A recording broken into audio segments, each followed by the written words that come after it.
The Visits of Elizabeth. By Elinor, Glyn.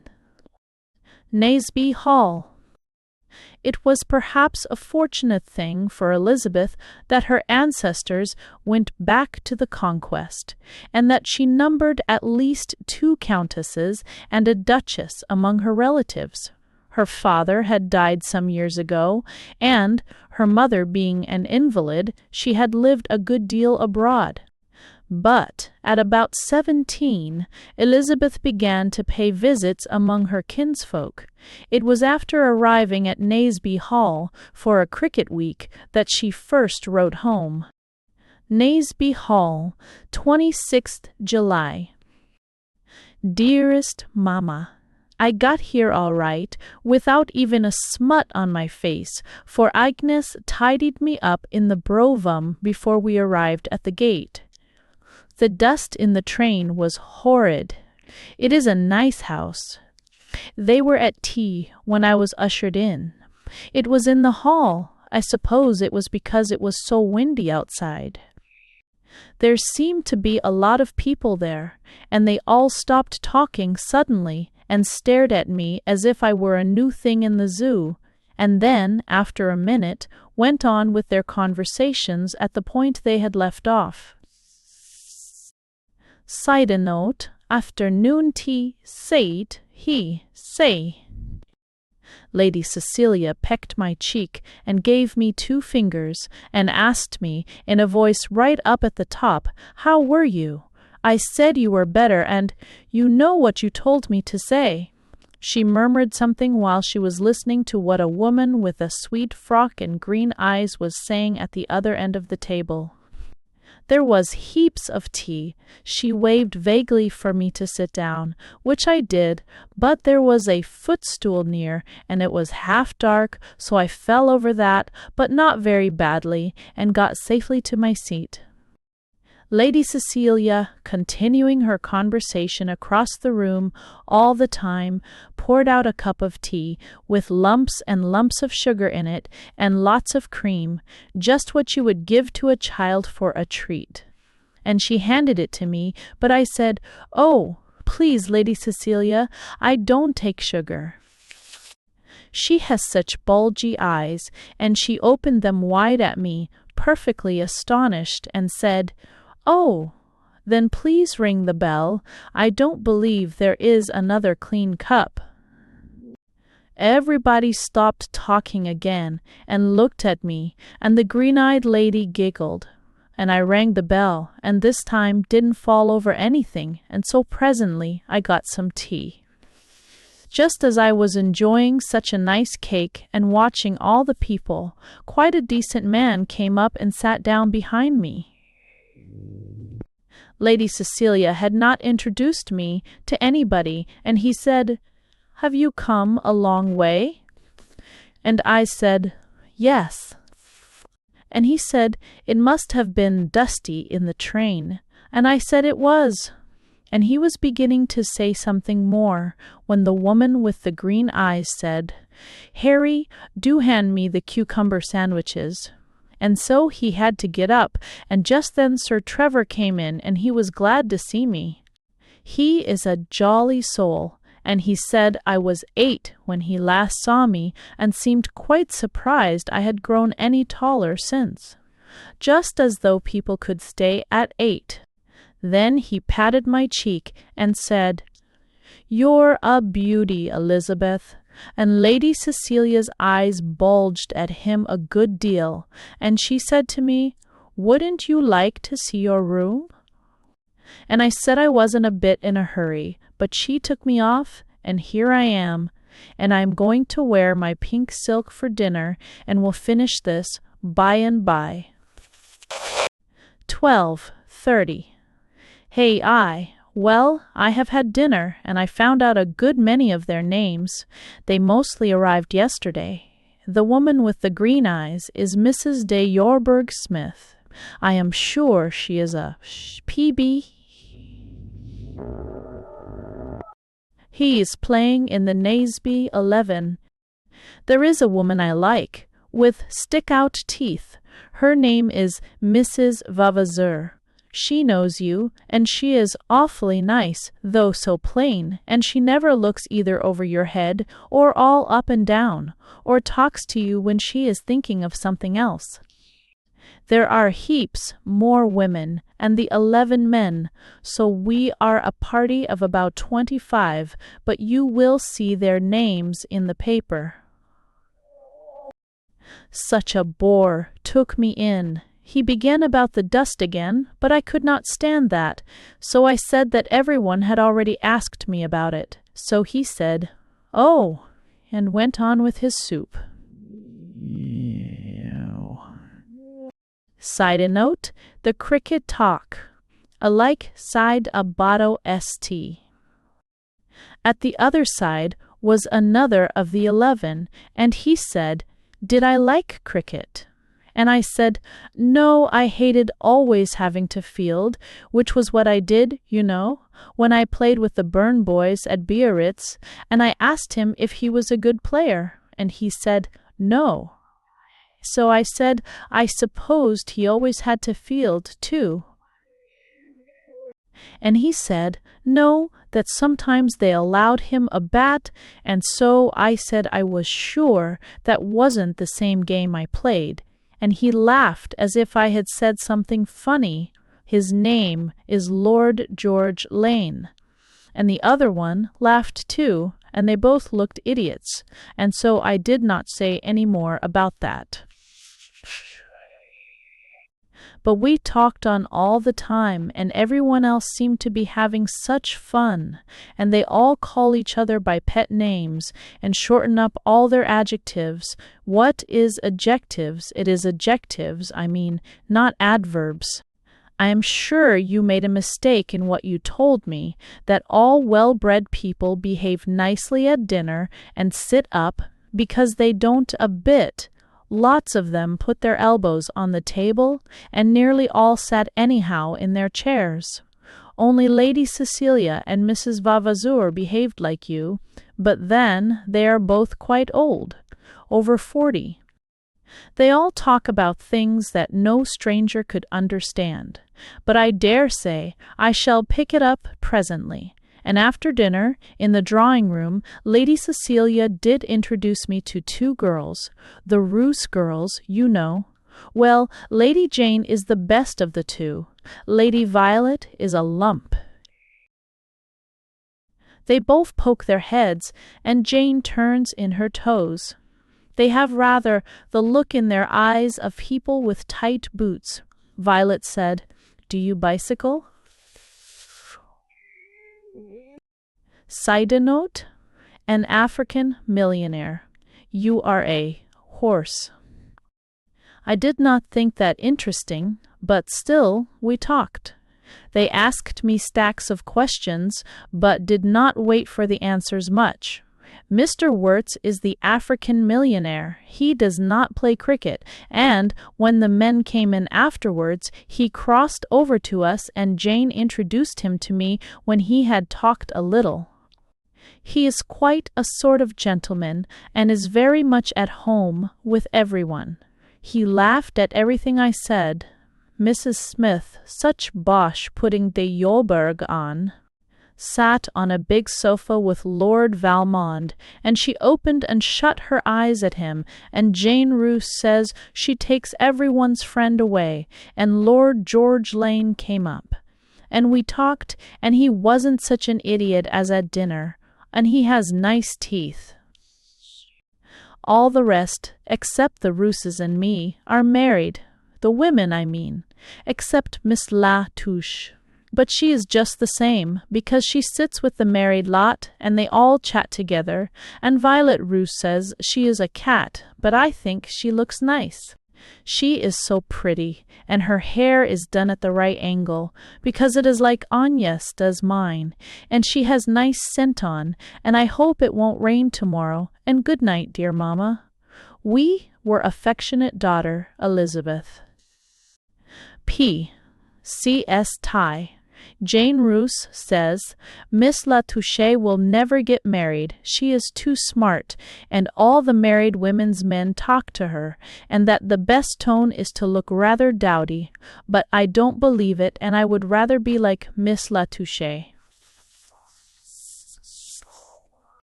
Elizabeth received an immediate reply to her letter, and the next one began.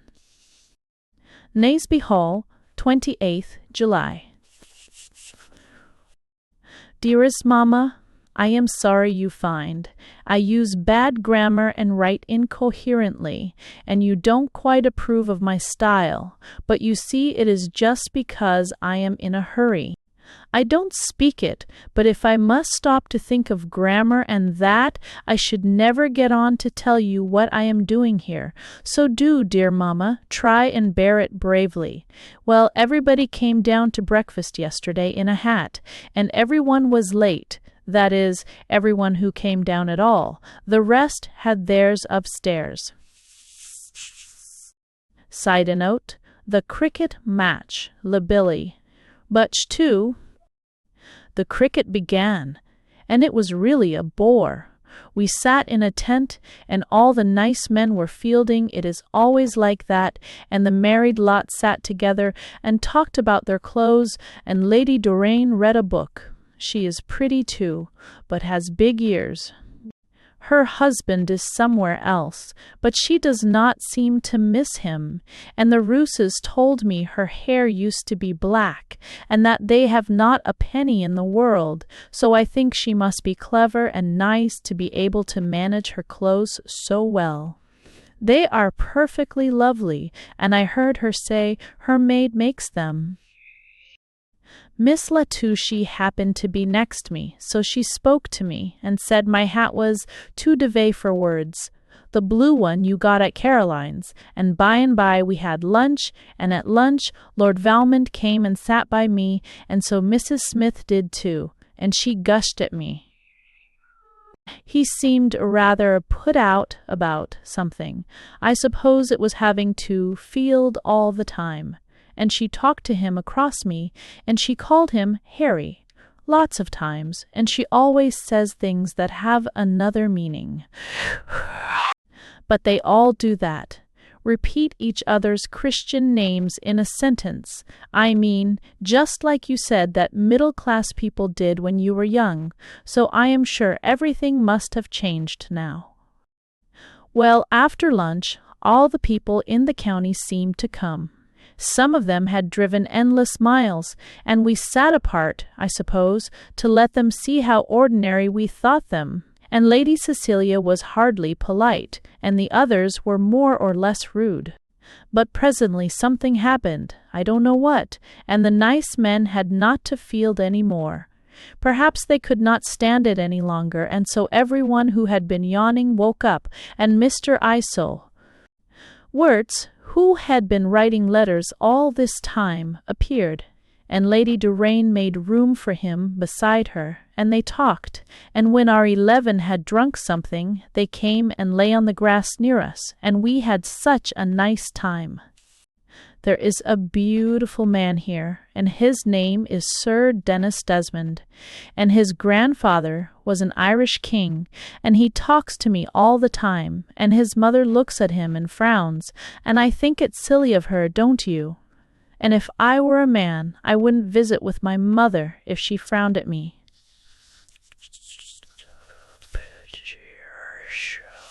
She dresses as if she were as young as I am. She had a blue muslin on this morning, and her hair is red with green stripes in it, and she is all white with thick pink cheeks, and across the room she doesn't look at all bad, but close. And I would much sooner have nice white hair and a cap than look like that, wouldn't you? I'll finish this when I come to bed. Side note, Sir Denis Desmond. 12:30. What do you think has happened?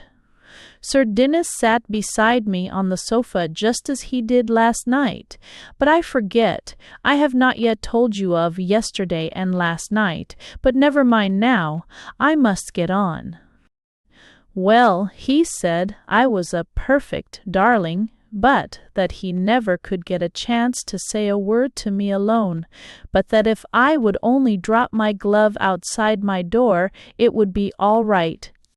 And I thought that such a ridiculous thing to say, that I couldn't help laughing. And Lady Cecilia happened to be passing, and so she asked me what I was laughing at, and so I told her what he had said, and asked why. There happened to be a pause just then, and, as one has to speak rather loud to Lady Cecilia to attract her attention, everyone heard, and they all looked flabbergasted. Oh, and they all looked flabbergasted. Oh, and then all shrieked with laughter, and Sir Dennis said so crossly, "Little fool!" And Lady Desmond simply glared at me, and Lady Cecilia said, "Really, Elizabeth?" And Sir Dennis got purple in the face, and Jane Roose whispered, "How could you dare with his wife listening?" And everyone talked and chaffed. It was too stupid about nothing, but the astonishing part is, that funny old thing I thought was, the mother turns out to be his wife. Imagine, years and years older than him. Jane Roose said he had to marry her because her husband died, but I think that the most absurd reason I ever heard, don't you? Lots of people's husbands die, and they don't have to get married off again at once. So why should that ugly old thing, especially when there are such heaps of nice girls about? Side note, A man of honors. Jane Roose said it was so honorable of him, but I call it crazy, unless perhaps he was a great friend of the husband's, who made him promise when he was dying, and he did not like to break his word. How he must have hated it! I wonder if he had ever met her before, or if the husband made him take her. I expect that was it, because he never could have done it if he had ever seen her. I can't think why he is so cross with me, but I am sorry, as he is such a nice man. Now I am sleepy, and it is frightfully late, so I suppose I had better get into bed. Agnes came up, and has been fussing about for the last hour. Best love from your affectionate daughter. Elizabeth? Naseby Hall, 30th July. Dearest Mamma, yesterday was the best day we have had yet. The nice men had not to field at all, and the stupid cricket was over at 4 o'clock, and so we went into the gardens and lay in hammocks, and Miss Latouche had such nice shoes on, but her ankles are thick. Side note, ghosts in the corridor, or the Rooses told me it wasn't quite nice for girls to loll in hammocks, and they sat on chairs. That you could only do it when you are married, but I believe it is because they don't have pretty enough petticoats. Anyway, Lady Doraine and that horrid Smith creature made a place for me in the empty hammock between them, and as I knew my frillies were all right, I hammocked too, and it was lovely. Lord Valmond and Mr. Five Worts were lying near, and they said agreeable things, at least I suppose so, because both of them, Lady Doraine and Mrs. Smith, looked purry puss. They asked me why I was so sleepy, and I said because I had not slept well the last night, that I was sure the house was haunted. And so they all screamed at me, "You!" And so I told them what was really true, that in the night I heard a noise of stealthy footsteps, and as I was not frightened, I determined to see what it was, so I got up. Agnes sleeps in the dressing room, but, of course, she never wakes. I opened the door and peeped out into the corridor. There are only 2 rooms beyond mine, towards the end, round the corner, and it is dimly lit all night. Well, I distinctly saw a very tall, grey figure disappear round the bend of the hall. When I got thus far, everyone dropped their books and listened with rapt attention, and I could see them exchanging looks, so I am sure they know it is haunted and were trying to keep it from me. I asked Mrs. Smith if she had seen or heard anything, because she sleeps in one of the rooms. She looked perfectly green, but she said she had not heard a sound and had slept like a top, and that I must have dreamt it. Then Lady Doraine and every one talked at once, and Lord Valmond asked, did any one know if the London evening papers had come? But I was not going to be put off like that, so I just said, I know you all know it is haunted and are putting me off because you think I'll be frightened, but I assure you I am not, and if I hear the noise again, I am going to rush out and see the ghost close. Then everyone looked simply ahuri. So I mean to get the ghost story out of Sir Trevor tonight after dinner. I had not a chance yesterday, as I am sure it is interesting. Mrs. Smith looked at me as if she wanted to poison me, and I can't think why especially, can you? 12 p.m. my est. I asked Sir Trevor if the house is haunted, and he said, God bless my soul, no. And so I told him, and he nearly had a fit, so I know it is, but I am not a bit frightened. Naseby Hall, Sunday, study.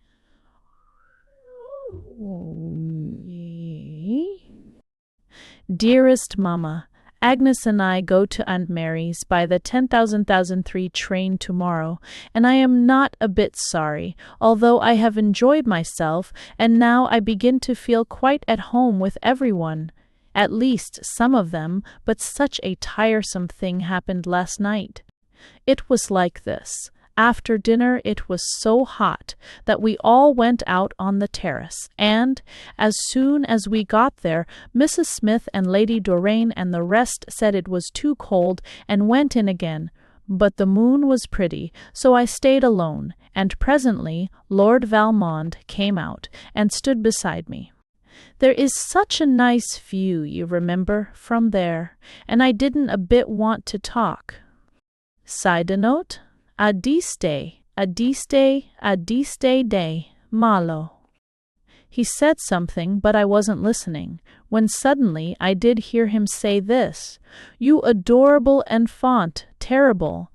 Come out and watch for ghosts tonight, and I will come and play the ghost and console you if you are frightened. And he put his horrid arm right round my waist and kissed me, somewhere about my right ear, before I could realize what he was at. I was full in the rage, as you can fancy, Mamma, so I just turned round and gave him the hardest slap I could, right on the cheek. He was furious and called me a little devil, and we both walked straight into the drawing-room. I suppose I looked savage, and in the light I could see he had great red finger marks on his face. Anyway, Mrs. Burse's as Burr. Smith, who was sitting on the big sofa near the window alone, looked up and said in an odious voice that made everyone listen, I am afraid, Harry, you have not enjoyed cooing in the moonlight. It looks as if our sweet Elizabeth had been difficult and had boxed your ears. That made me wild, the impudence. That parvenu calling me by my Christian name, so I just lost my temper right out, and said to her, "It is perfectly true what you say, and I will box yours if you call me Elizabeth again."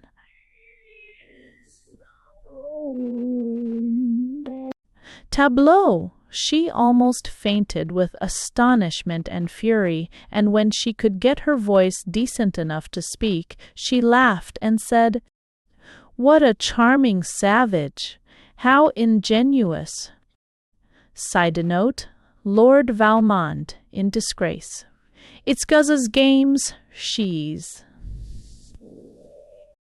And then Lady Cecilia did a really nice thing, which shows that she is a brick, in spite of having bulgy eyes and being absent and tiresome.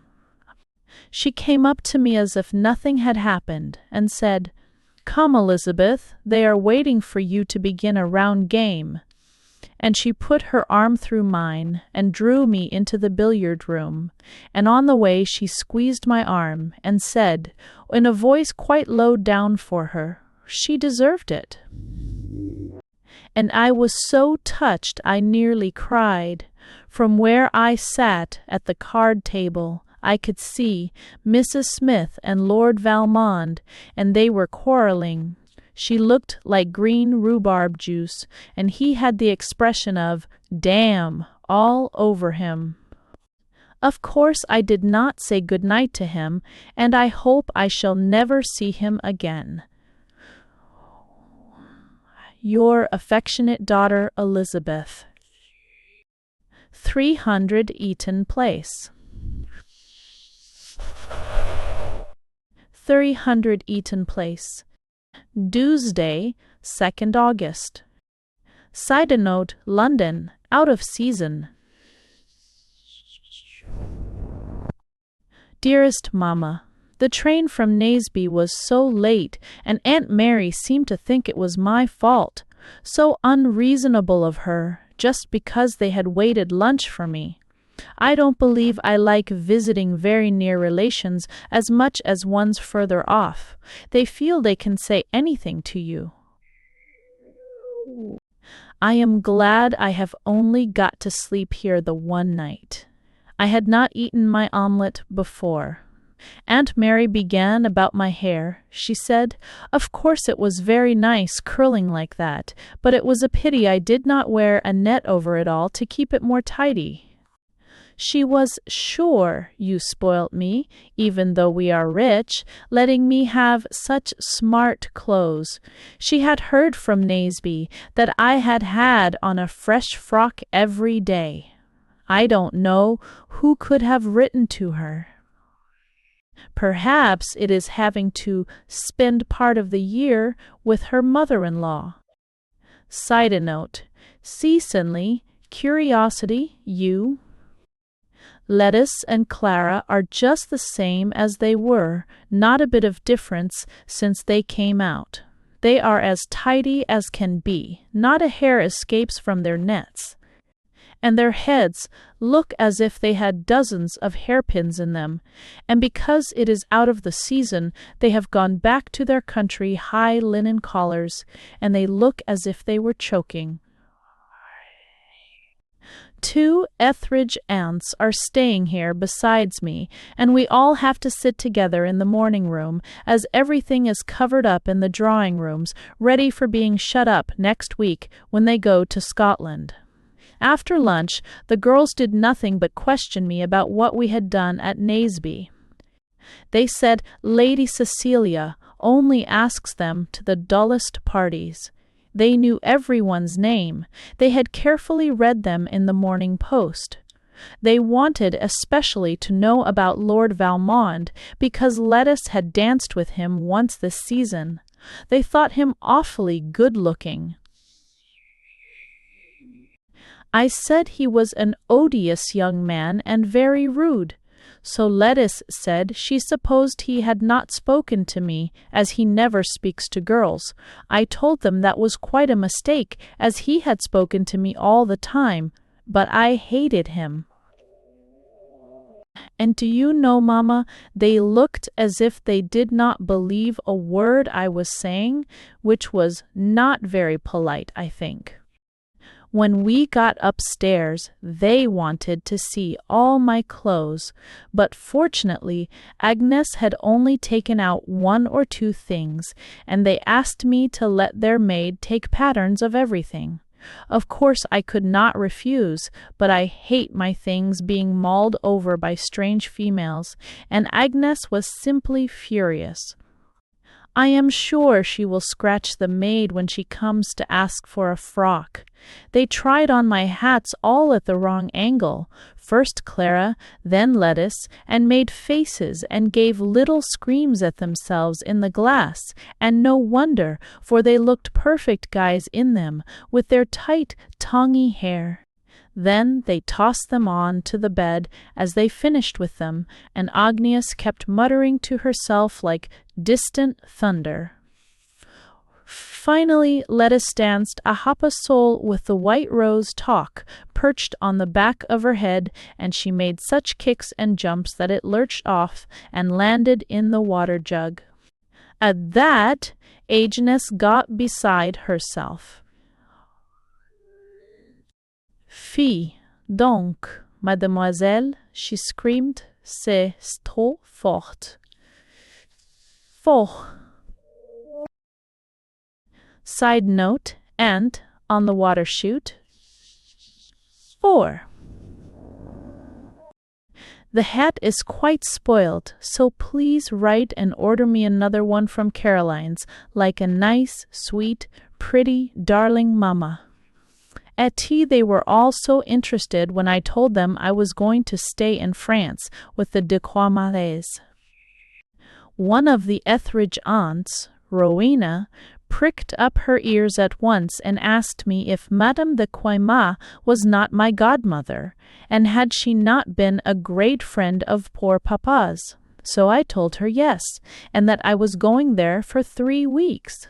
She and Anne-Marie exchanged looks. I don't know why, but it irritated me, Mamma, and I rather snapped at Anne-Marie when she began about my hair again. And presently I heard her saying to the other aunt that it was a pity girls nowadays were allowed to be impertinent to their elders. Of course, there was not a thing to do, everyone having left town, so in the evening Uncle Geoffrey took us to the exhibition to go down in the water chute. That is lovely, Mamma, only I had to sit beside Lettuce because Clara was frightened and would be with her father. A horrid man behind, who, I suppose, was not holding on, flopped right onto us at the bump in the water, and then said, "Beg pardon, dears." And it made Uncle Geoffrey so cross he would not let us go down any more, and we had to go home and to bed. I am just scribbling this before breakfast.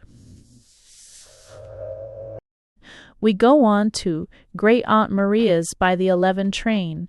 I am glad Cousin Octavia is going to take me out next season instead of Aunt Mary, which was first suggested. I know I should not have been good with her. She is not a bit like you, darling Mamma. I hope you are better. I shan't see you again until next Saturday, when I leave Heaviland Manor. It is a long time. With love from your affectionate daughter Elizabeth. Heaviland Manor. Heaviland Manor. Wednesday, August 3rd. When's 3rd fur? Dearest Mamma, I can't think why you made me come here. Agnes has been so sniffy and condescending ever since this morning, but I have remarked that Uncle John's valet is only about 40 and has a roving eye, so perhaps by tomorrow morning I shan't have my hair screwed off my head. But I feel for Agnes, only in a different way. See, Stuyden, note. Wyatt, evenings. It is a stuffy, boring place. You remember the house, enormous, tidy, hideous, uncomfortable. Well, we had such a dinner last night after I arrived. Soup, fish, everything popped onto the table for Great-Uncle John to carve at one end and Great-Aunt Maria at the other. A regular aquarium specimen of turbot sat on its dish opposite him, while Aunt Maria had a huge lot of soles. And there wasn't any need, because there were 4 men servants in the room who could easily have done it at the side.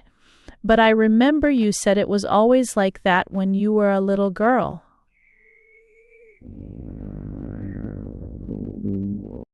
Well, it got on to puddings. I forgot to tell you, though, there were plenty of candles on the table, without shades, and a bouquet of flowers, all sorts, I am sure fixed in sand, in a gold middle thing. Well, about the puddings, at least 4 of them were planted on the table, awfully sweet and jammy, and Uncle John was quite irritated with me because I could only eat 2, and Aunt Maria, who has got as deaf as a post, kept roaring to old Major Orwell, who sat next her. Children have no healthy appetites, as in our day. What? And they wanted to scream in reply, but I am grown up now, Aunt Maria. Uncle John asked me every question over and over, and old Lady Farrington's false teeth jumped so once or twice that I got quite nervous. That is the party, me, Major Orwell, Lady Farrington, and Uncle and Aunt. When dessert was about coming, everything got lifted from the table, and before you could say Jack Robinson off, whisked the cloth. I was so unprepared for it that I said, "Oh," and ducked my head, and that made the cloth catch on old Lady Farrington's cap. She had to sit on my side of the table to be out of the draught. And wasn't it dreadful? It almost pulled it off, and with it the gray curls fixed at the side, and the rest was all bald. So that was why it was so loose. There was nothing to pin it to, and she glared at me and fixed it as straight as she could, but it had such a saucy look all the rest of the evening. I did apologize as well as I could, and there was such an awkward pause, and after dinner we had coffee in the drawing-room, and then in a little time tea, and between times they sat down to whist, all but Aunt Maria, so they had to have a dummy. She wanted to hear all about you, she said, and my going to visit in France, and so I had to bellow descriptions of your neuralgia, and about Ma. De Croix-Mar being my godmother, and Aunt Maria says, "Tut, tut," as well as, "Eh." I had not remembered a bit what they were like, but I was only 6, wasn't I, when we came last? After she had asked every sort of thing about you under the sun, she kept giving longing glances at the dummy's cards, so I said, "Oh, Aunt Maria, I am afraid I am keeping you from your whist." As soon as I could make her hear, you should have seen how she hopped up like a 2-year-old into the vacant seat, and they were far more serious about it than anyone was at Naseby, where they had hundreds on, and Aunt Maria and the others only played for counters, that long mother-o'-pearl fish kind. I looked at a book on the table, Lady Blessington's Book of Beauty, and I see then everyone got born with champagne bottle shoulders. Because old John, the keeper at Hindon, told me once that the best fox terriers arrive now without any tails, their mothers and grandmothers and great-grandmothers having been cut off for so long. But I wonder if the fashion changed, how could they get long tails again? There must be some way, because all of us now have square shoulders. But what was I saying? Oh, yes, when I had finished the beauty book, I heard Aunt Maria getting so cross with the old boy opposite her. Side note, stay, an Old English dinner. Then hot spiced port came in. It was such a close night, and they all had some, and so did I, and it was good, and then candles came. Such a lovely silver and so beautifully cleaned, and Aunt and Uncle kissed me. I dodged Lady Farrington's false teeth, because, after her cap incident, she might have bitten me. And Uncle said, too late for a little one to sit up, no beauty sleep. And Aunt Maria said, tut, tut. I have such a huge room, with a 4-post feather bed in it. I had let Agnes go to bed directly after her supper, with a toothache, so I had to get undressed by myself, and I was afraid to climb in from the side. It was so high up. But I found some steps with blue carpet on them, as well as a table with a Bible, and a funny old china medicine spoon, and glass and water jug on it, and the steps did nicely, for when I got to the top, I just took a header into the feathers. It seemed quite comfy at first, but in a few minutes, goodness gracious, I was suffocated. And it was such a business getting the whole mass on the floor, and then I did not know very well how to make the bed again, and I had not a very good night, and overslept myself in the morning. Uncle John reads them, and Aunt Maria repeats responses whenever she thinks best, as she can't hear a word, but I suppose she counts up, and, from long habit, just says, Amen. When she gets to the end of 30, say, fancying that will be right, and it is generally.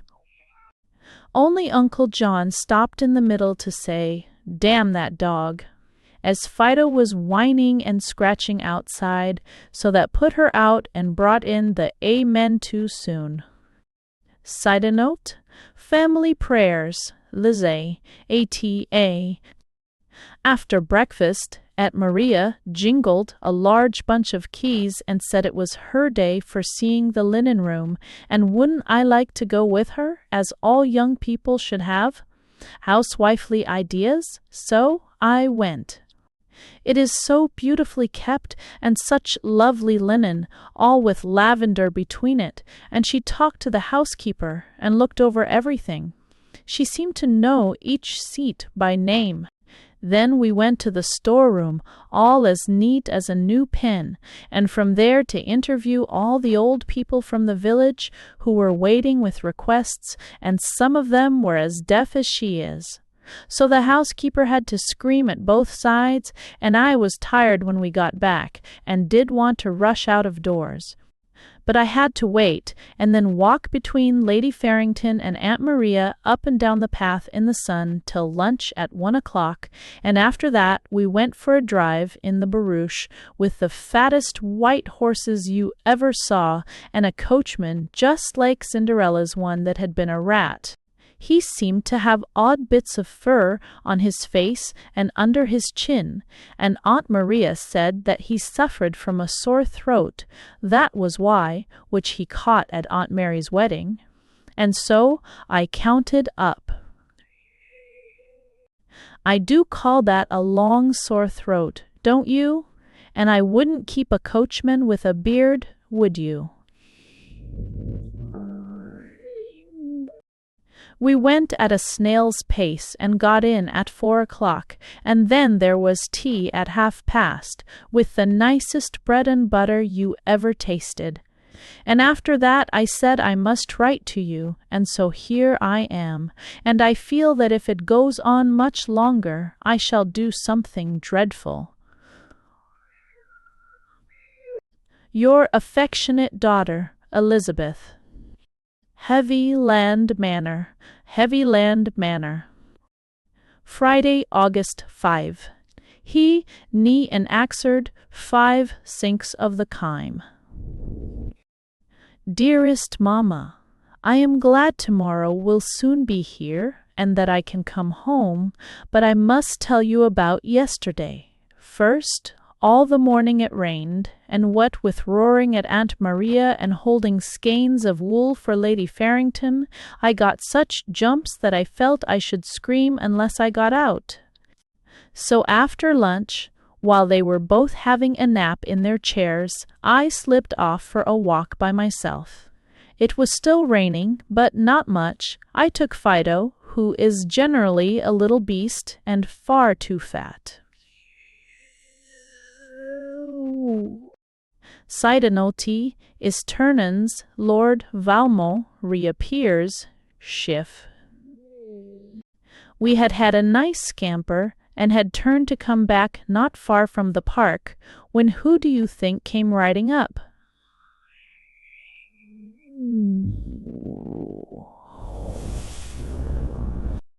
Did you ever hear such impudence?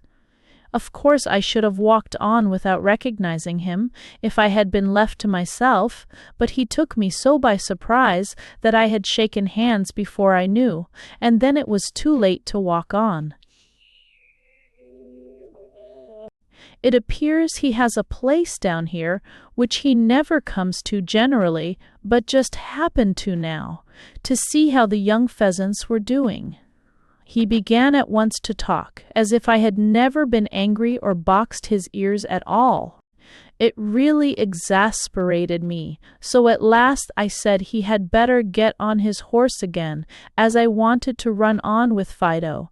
So then he said he had just been on his way to call on Aunt Maria, and would come with me. I said I was sure that wasn't true, as he was going the other way. So he said that he had only been going that way to give his horse a little exercise, and that he intended to go in at the other gate. I said I was sure that wasn't true either, as there was no way round that way, unless one jumped the park palings. So he said that was what he had intended to do. Just then we came to the turnstile of the right-of-way, so I slipped through and called out, "Then I won't keep you from your exercise," and walked on as fast as I could. Sidenote: Lady Farrington's name. Daki, Farrington's name. What do you think he did, Mamma? Simply got on his horse and jumped those palings there and then. I can't think how he wasn't killed. There was almost no takeoff, and the fence is so high. But I only said yes and no all the way to the house, so he could not have enjoyed it much. We went straight to the drawing-room, where tea was almost up, and there was Lady Farrington alone, still asleep, and her cap had fallen right back, and all the bald was showing.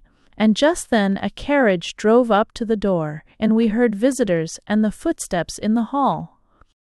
I had just time to cry to Lord Valmond, "Keep them back while I wake her."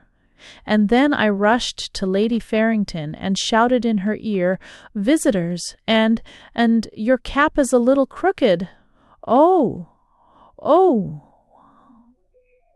She simply flew to the mirror, but, as you know, it is away so high up she couldn't see, so she made frantic efforts with her hands, and just got it to cover the bald in a rakish, one-sided way, when the whole lot streamed into the room.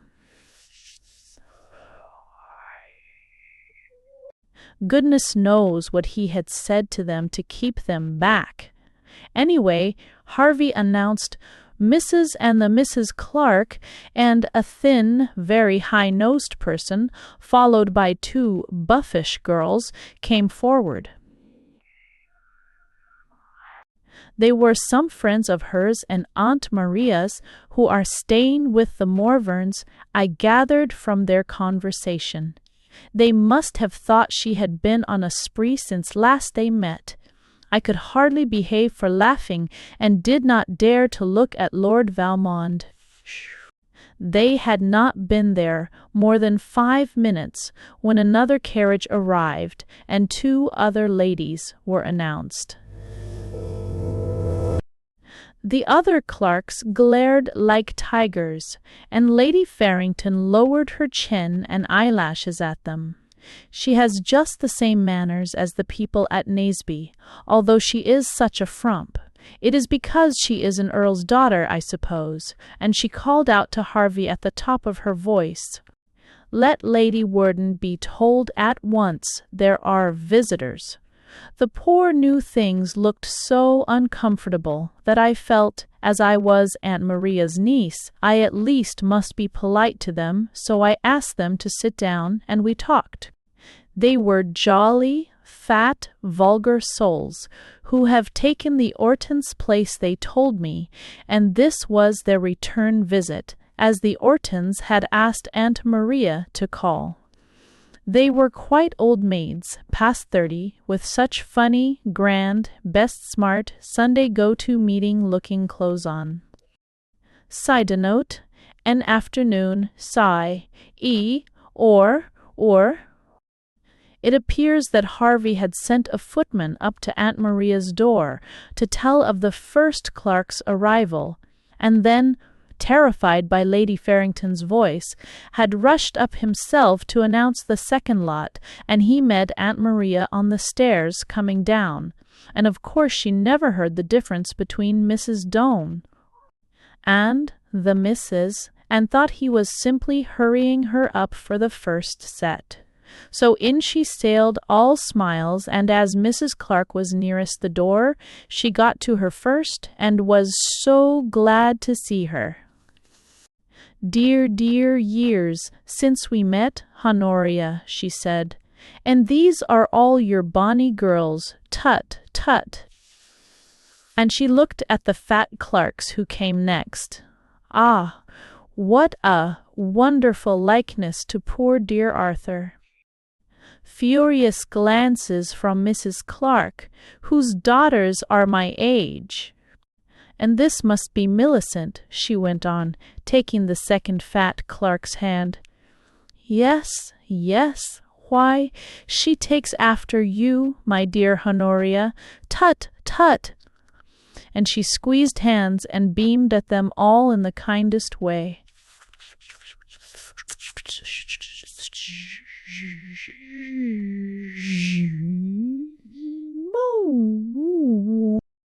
Clark, bursting with fury, tried to say they were no relations of hers, but, of course, Aunt Maria could not catch all that, only the word relations, and she then caught sight of the buff Clarklets in the background.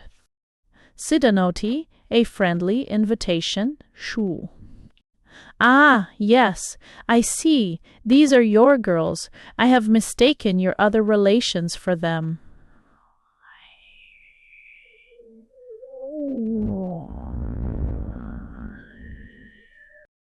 At this, Lord Valmond had such a violent fit of choking by the tea-table that Aunt Maria, who hears the oddest, most unexpected things, caught that, and saw him, and saying, "How d'ye do?" created a diversion. Presently I heard Lady Farrington roaring in a whisper into her ears the difference between the Clarks, and the poor dear was so upset, but her kind heart came up trumps, and she was awfully nice to the 2 vulgar Clarks, who had the good sense to go soon, and then the others went. Then she got Lord Valmond onto her sofa, and he screamed such heaps of nice things into her ear, just as if she had been Mrs. Smith, and she was so pleased. And Uncle John came in, and they talked about the pheasants, and he asked Lord Valmond to dinner on Saturday night, tomorrow, and he looked timidly at me to see if I was still angry with him and wanted him not to come, so I smiled sweetly, and he accepted joyfully. I shall be home with you by then, and Lady Farrington and Major Orwell are going too. So he will have to play dummy whist all the evening with Uncle and Aunt and eat his dinner at 6:30. Now, good night. Haselden Court. Olden. Hazelden Court. Heselden Court. Wake where 47. Tuesday, 9th August. Side note, the horse show on the horse show. Dearest Mamma, there is a huge party here for the horse show, and I dare say I shall enjoy myself. We had no sooner got into the station at Paddington than in the distance I caught sight of Lord Valmond. I pretended not to see him and got behind a barrow of trunks and then slipped into the carriage and made Agnes sit by the door. We saw him walking up and down, and just before the train started, he came and got into our carriage. He seemed awfully surprised to see me, said he had not an idea he should meet me, and apologized for disturbing me. But he said all the other carriages were full. He seemed so uppish and unconcerned that I felt obliged to ask him how he enjoyed his dinner with Aunt Maria on Saturday. He said he had enjoyed it awfully, and that Aunt Maria was a charming hostess. He asked me if I was going far down the line, or only just on the river. I said not very far. I tried to be as stiff as possible and not speak, and I did not tell him where I was going. But, do you know, Mamma, there is no snubbing him. He said at once that he was going to Hazelden Court to stay with his cousins, the Westaways. I said, indeed, and he said, yes. Aren't they cousins of yours too? And when I said yes, he said he felt sure we were related, and mightn't he call me Elizabeth? I just told him I thought him the rudest, most detestable man I had ever met, and if he spoke to me again at all, I should ask the guard to find me another carriage. Side note, Lord Valmont presumesis double. He was awfully surprised and said he had not meant to be the least rude. He thought it was the custom for cousins to call each other by their Christian names, and his name was Harry.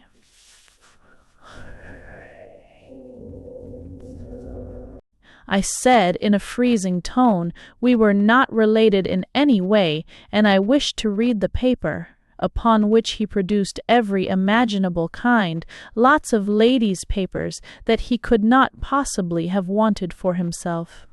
I don't know who he expected to meet. However, I would not have any of them, but looked at a punch east. You know that uncomfortable feeling one has when someone is staring at one. It makes one obliged to look up. So after a while, our eyes met over the apunchis, and he smiled, and his teeth are so white. All he said was, I was thinking of the Clarks and Clarks. And in spite of my being indignant with him, I could not help laughing when I remembered about them, and then it was hard to be very stiff again at once. Side note, the offending dimple. Just about this time, Agnes went to sleep in the other corner, and the moment Lord Valmond saw she was really off, he bent forward and said, in such a humble voice, that he was sorry he had offended me at Naseby, whilst he had yielded to a sudden temptation, and he could only ask me to forgive him. He had quite mistaken my character, he said. He now saw I was a serious person, but he had been deceived by the dimple in my left cheek. Now, isn't it provoking, Mamma, to have a dimple like that? That gives people the impression they may treat you with want of respect. I said, I did not believe a word of it, and, as we were only the merest acquaintances, it did not matter whether I forgave him or not, and I hoped he would not mention the subject again. He then asked me if I was going to stop at Hazeldene until Saturday. So you see, Mamma, he must have known I was going there all along. Aren't men odd? You can't trust them 1 minute, not to be deceiving you, only I think on the whole I prefer them to women. They can't copy your clothes at all events. After that he seemed to think we had quite made everything up, and went on talking in the friendliest way. But I would not thaw, he shall not have the chance of blaming my Dimple again for any of his misconduct. At last I said I hated talking in the train, and pretended to go to sleep. But I could not get really off, because every time I opened my eyes just to see where we were, I found him looking at me. A huge omnibus was waiting for us when we arrived, and several more guests had come by the same train, and we all drove to the house together. They were having tea on the croquet lawn, Lady Westaway, and some other people, and the eldest son's wife. You remember what a fuss there was when he married, how Lady Westaway had hysterics for 3 days. Well, she looks as if she could have them again any moment. See, Deno, see, an attractive woman. Mrs. Westaway is awfully pretty. She was lying in a swing chair, showing lots of petticoat and ankle. The ankle isn't bad, but the petticoat had common lace on it. She has huge turquoise earrings and very stick-out hair arranged to look untidy with tongs. She smiles all the time and wears lots of different colors. She calls everyone by their Christian name and always catches hold of the men's coats, or fixes their buttonholes or ties, or holds their arms and whispers, and everyone is in love with her, and she has the greatest success. So I can't think, Mamma, why you have always told me never to do any of these things when you want me to be a success so much.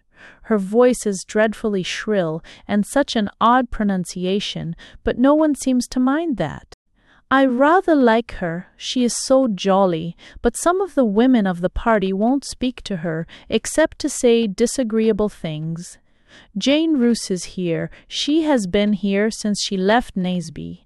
Violet is at the sea, and she came up to my room as we were going to dress, and I have only just got rid of her.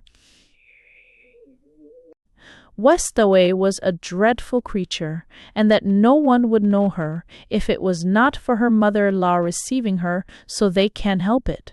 And she could not understand what the men saw to admire in a low person like that. But I can see very well, Mamma, she is as pretty as can be, and probably the men don't notice about the lace being common, and all the colors, and those things. I must go down to dinner now, so good-bye, dear Mamma. Your affectionate daughter, Elizabeth. Hazelden Court, Thursday, 11th August. Side note, Lady Bobby's diversions more, number F.A. Chaise. Dearest Mamma, I shall be home with you almost as soon as you get this, but I must tell you about these last 2 days. The man I went in to dinner with the first night was so nice-looking, only he did not seem as if he could collect his thoughts enough to finish his sentences, and it left them sounding so silly sometimes. But I found out before we had begun the entrees that it was because Mrs. Dottertrays. Westaway was sitting opposite, and he was gazing at her. She looked lovely, but not like anyone I have seen yet since I stayed out. She had a diamond collar and 2 ropes of pearls. Jane Roos said they were imitation, and her arms quite bare and very white, but her skin must come off, because I could see a patch of white on a footman's coat where she accidentally touched when helping herself to potatoes. She had a huge tulle bow in her hair, and her earrings were as big as shillings. Lady Bobby Pomeroy said afterwards in the drawing-room to Jane Roose that she should not take any more of her meals downstairs with this creature, and she would not have come only that Bobby insisted, as he was showing some horses, and it is convenient. And so, do you know, Mamma? Lady Bobby has never come out of her room since, except just to go to the horse show, which she drove to with Mrs. Mannering in a hired fly. I don't call it very polite to the hostess, do you? This afternoon she amused herself from her bedroom window by shooting at rabbits just beyond the wire fence of the lawn with a rook rifle. She did not hit any rabbits, but she got a gardener in the leg, and the man was very angry, and bled a great deal, and had to be taken away, and I think it was very careless of her, don't you? Side note, DATS true is company. D.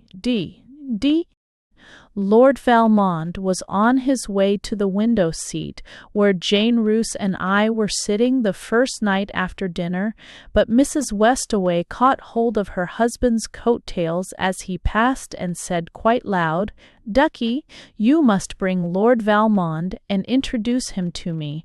We haven't met yet, and I want to know all your friends."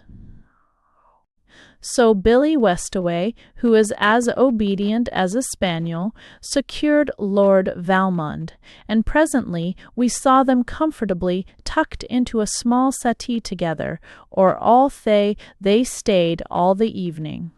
She kept licking her lips as if he was something good to eat, and the next morning she fixed a rose in his buttonhole at breakfast and called him Cousin Val. And by lunchtime it was plain Val, and now it is Harry. And she isn't half so pretty in broad daylight, and I don't like her at all now.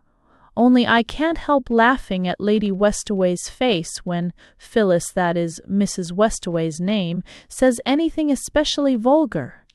Lady Westaway shudders and takes a huge sniff at her smelling salts. She keeps them always with her in a long gold-topped bottle, and she has to use them almost every few minutes when Mrs. Westaway is in the room. Heasting. The horse show was rather nice. It is held in the park fairly close, and most of us strolled there in the morning before lunch to see the judging. Lord Valmond joined us. I was walking with Lord George Lane. You remember he was one of the 11 at Naseby. I was in a very good temper, Mamma, and we had been laughing at everything we said.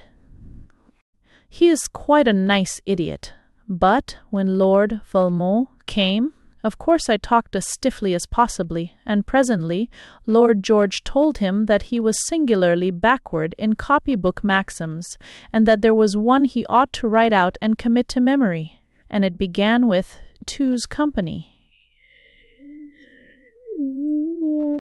Upon which Lord Valmond stalked on in a rage. The seats at the show were very hard boards, and the sun made one awfully drowsy, but about half an hour before lunch, Lord Valmond came up again and asked me if I should not like to go for a turn. I thought I had better, so as not to get cramp. He said he had been afraid he would never get the chance of speaking to me. I was always so surrounded. I told him I had only come now because of the cramp. I am quite determined, Mamma, not to unbend to him at all. I was not once agreeable, or anything but stiff and snubbing, and I am sure he has never been treated like that before. But it is awfully hard work keeping it up all the time, and when we got in to lunch I was quite tired. Side note, on the Lake Uphew, there were numbers of people at the show in the afternoon, and all in their best clothes. Lady Grace Fenton was showing 2 of her hunters, and she kept shouting to the grooms, and I did not think it was very attractive behavior. I don't know why it is that so many people in the country are ugly and weather-beaten and all their clothes hanging wrong. Except the house party here and a few from other big places, there was not a pretty person to be seen. We had a special reserved tent for tea, and Mrs. the housed. Westaway seemed to have every man in the place round her, and I heard one man come up and say, "Well, Phyllis, this is a joke to find you in this respectable hole. How do you like solid matrimony, old girl?" And I do think that sounded familiar and rude, don't you, Mamma? She calls Billy Ducky and continually pats and caresses him. He does look such a fool, and I should hate to be fingered like that. If I were a man, one must feel like a bunch of grapes with the bloom being rubbed off. Westaway kept Lord Valmond with her all the rest of the time at the show, and then took him on the lake while we played croquet. Lady Bobby went straight to her room and sat by the window and every now and then shouted advice to Lord George, who was playing with me. When we had finished, Lady Westaway took me to see the conservatories, and there we were joined by old Colonel Blake and Lord Valmond. I don't know how he had torn himself away from Mrs. the Way. Westaway. Jane Roos says Mrs. Smith would be mad if she was here. He asked me why I had walked on ahead so fast on the way back from the show, as he wanted me to go on the lake with him instead of Mrs. Westaway. When he had suggested going on it, he had looked at me, but I would take no notice, and so he was obliged to go with Mrs. Westaway when she offered to come, and I was very unkind and disagreeable. I just said if he found me so, he need not speak to me at all. I did not care. We looked at one another like 2 wildcats for a moment. I am sure he wanted to slap me, and I should like to have scratched him. And then Lady Westaway diverted the conversation by asking me if I thought I should enjoy my French visit, how everyone knows one's affairs. I said I hoped I should, and I was starting next week. Lord Valmond at once pricked up his ears and said he would be running over to Paris about then, as he was not going to Scotland till September, and he hoped I would let him look after me on the way. I said I did not know which day I was going, probably Wednesday, so as I am starting on Monday, Mamma, there will be no chance of his coming with me, which would annoy you very much, I am sure. Today we have done nothing but loll about and play croquet. Lady Bobby and the men and some other women went to the show again in the morning, but I was having a match with Jane Roos, and so we did not bother to go. Side note, Paul and Virginia. This afternoon, when Lady Bobby began her rabbit shooting, it seemed so dangerous on the croquet lawn, especially after she hit the gardener, that we all went on the lake in the launch. We landed on the island, and somehow or other Lord Valmond and I got left alone in the Belvedere looking at the view. The others went off without us, which made me furious, as I am sure he did it on purpose, but when I accused him of it, he said such a thing would never have entered his head. He had a nasty smile all the time in the corner of his eye, and did not take the least pains about trying to undo the other little boat which we found at last, although I kept telling him we should be late for dinner. He said he wished we had not to go back at all, that he thought we should be very happy together on this little island like Paul and Virginia. I can't tell you, Mama, what a temper I was in. Side note, Nita, the hardships of a Marquis Amor. I wish I had never met him, or that he had not been rude at Nasby. It is so difficult to behave with dignity when a person has a nice voice and makes you laugh, although you are awfully cross with him inside. Then I have to be thinking all the time about my dimple not to let it come out, as that is what caused his rudeness, and with one thing and another it upsets me so that my cheeks are always burning when I am with him, and I feel as if I should like to box his ears or cry, and I hope after tomorrow I shall never see him again. He rowed so slowly when we did get into the boat that I offered to do it, but he would not let me. I would not talk to him at all. When we got to the landing, I jumped out so that he should not help me, and gave my head a crack against the pole in the boathouse.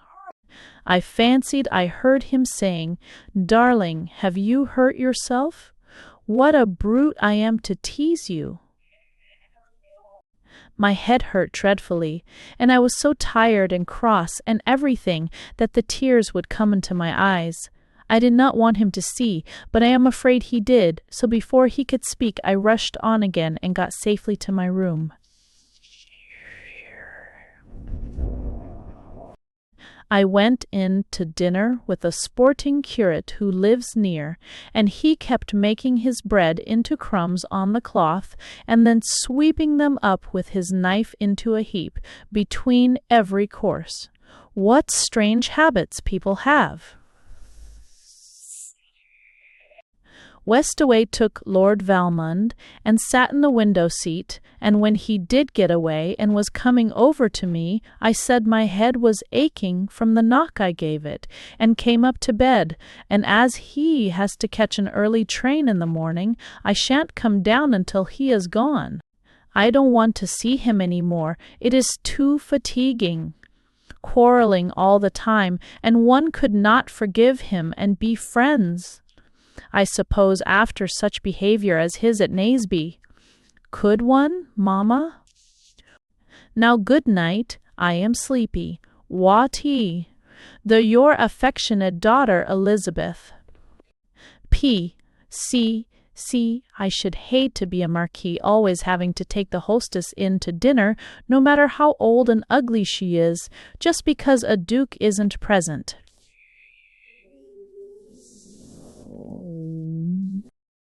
Château de Croix-Mare. Château de Croix-Mare.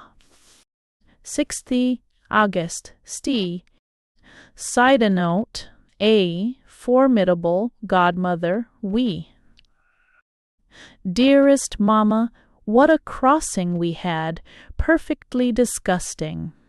The sky was without a cloud, but such a wind that everyone was sick, so one could not enjoy oneself. Agnes became rapidly French too. Directly we landed at Dieppe, and the carriage was full of stuffy people who would not have a scrap of window open. However, Jean was waiting for us at Paris. We snatched some food at the restaurant and then caught the train to Vinant. Jean is quite good-looking, but with an awfully respectable expression.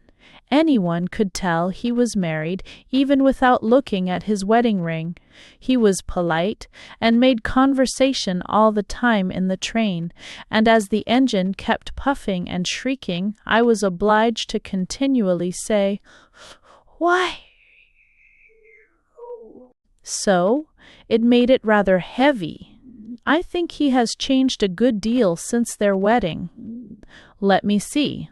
That must be 8 years ago, as I was 9 then. I hardly remembered him. Godmamma was waiting for us in the hall when we arrived.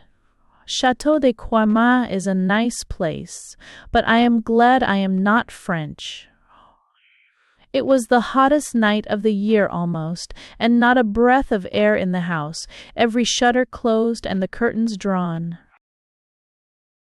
Heloise had gone to bed with a migraine, Godmamma explained, but Victorine was there.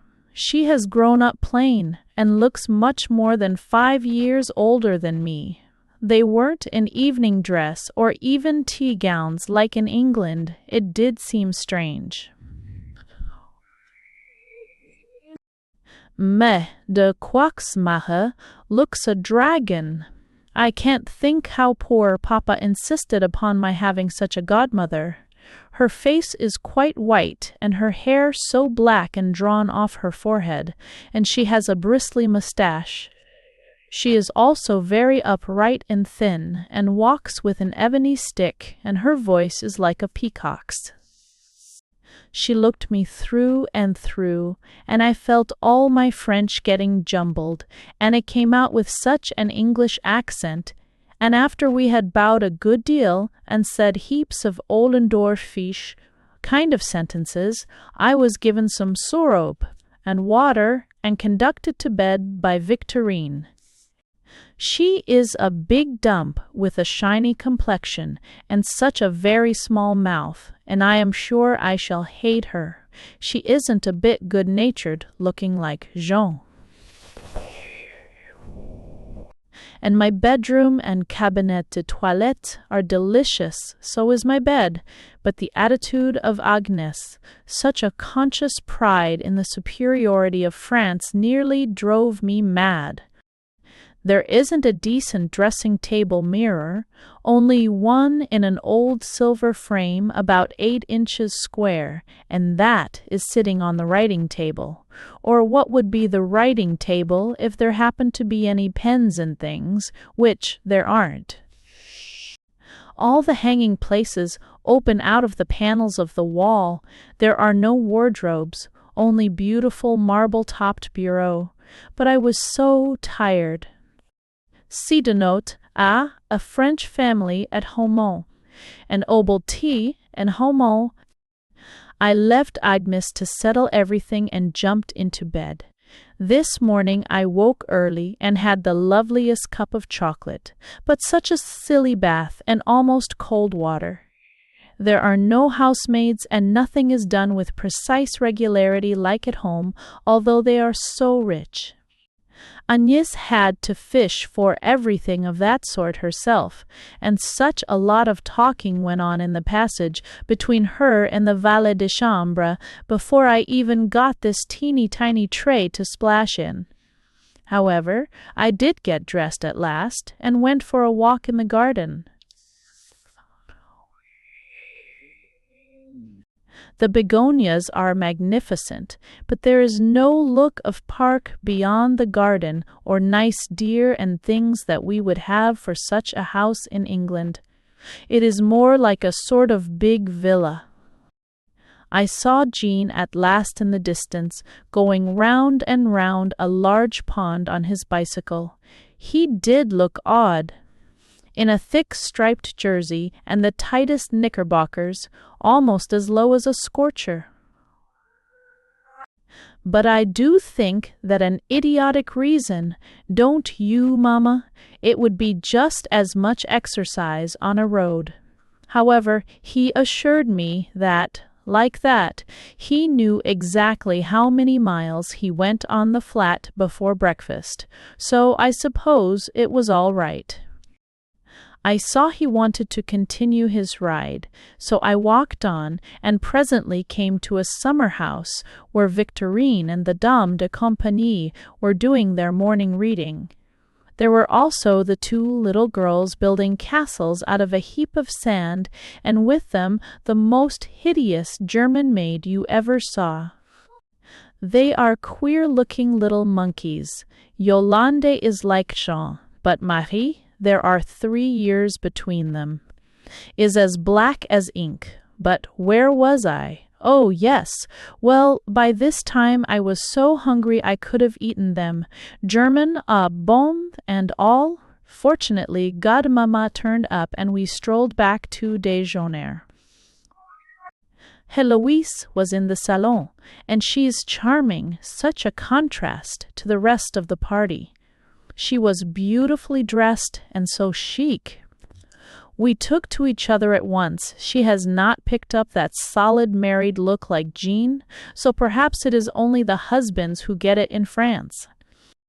There was a good deal of ceremony going into breakfast.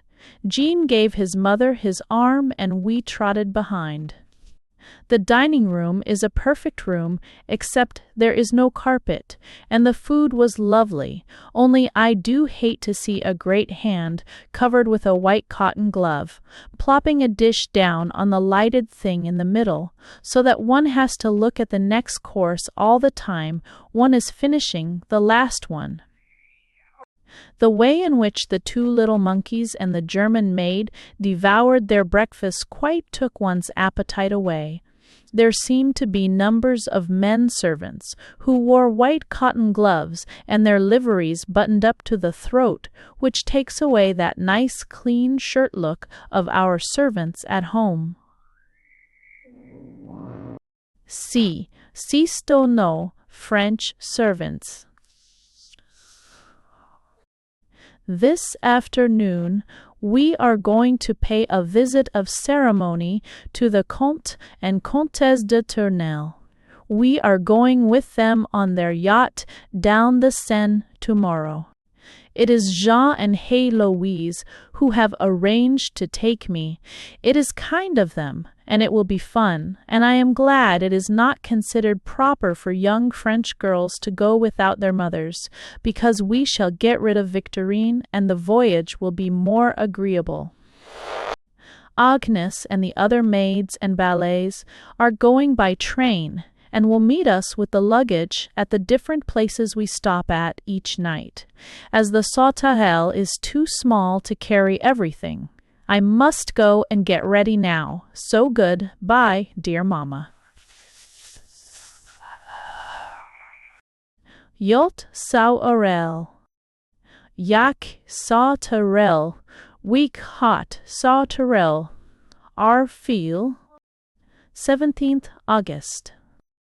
Si de note, Yat Sauterelle no. Dearest Mama, I am writing as we float down the Seine. It is too enchanting. We are a party of 10. The Comte and Comtesse de Tournelle, her mother, the Baron de Larnat, and her uncle, the Baron de Frémont, Jean, Eloise, and me, the Marquise de Vermondoise, and 2 young men, officers in the cavalry, stationed at Versailles. One is the Vicomte Gaston de la Trémors, and the other's name is so long that I can't get it, so you must know him by Antoine. He is some sort of a relation of Héloïse's. The Baron is a delightful person, the remains of extreme good looks and distinction. She was a beauty under the Empire, and her feet are so small she is just as soignée as if she was young, and so vain and human. She lives with her daughter while they are in the country. It seems the custom here, these huge family parties living together all the summer. Side note, a visit of ceremony by KB Strink was Stiedijk 4. The young people have their appartement in the Champs-Élysées in Paris, and the old ones go to the family hotel in the Faubourg Saint-Germain.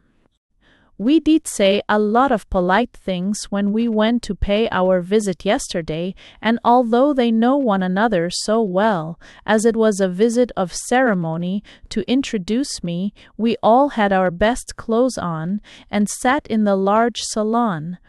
There are 4 Louis CZ armchairs sticking out each side of the fireplaces in all the salons here. Héloïse and the Comtesse de Tournelle are great friends. The Comte de Tournelle is charming. He is like the people in the last century. Memoirs. He ought to have powdered hair, and his manners have a distinction and a wit, quite unlike anything in England. One can see he is descended from people who had their heads cut off for being aristocrats. Jean says he does not belong to lay sporting and is fearfully effeminate. He can't even put on his own socks without his valet, and he never rides or bicycles or anything, but just does a little motor carrying and fights a few duels. The Comtesse de Tournelle is small and young and rather dull. She reads a great deal. The old boy, the Baron de Fremont, he owns the Sauterelle, is a jolly old soul, and chaffs his sister and niece and everyone all the time, and thinks it's so funny to talk fearful English. The two young men haven't looked at me much.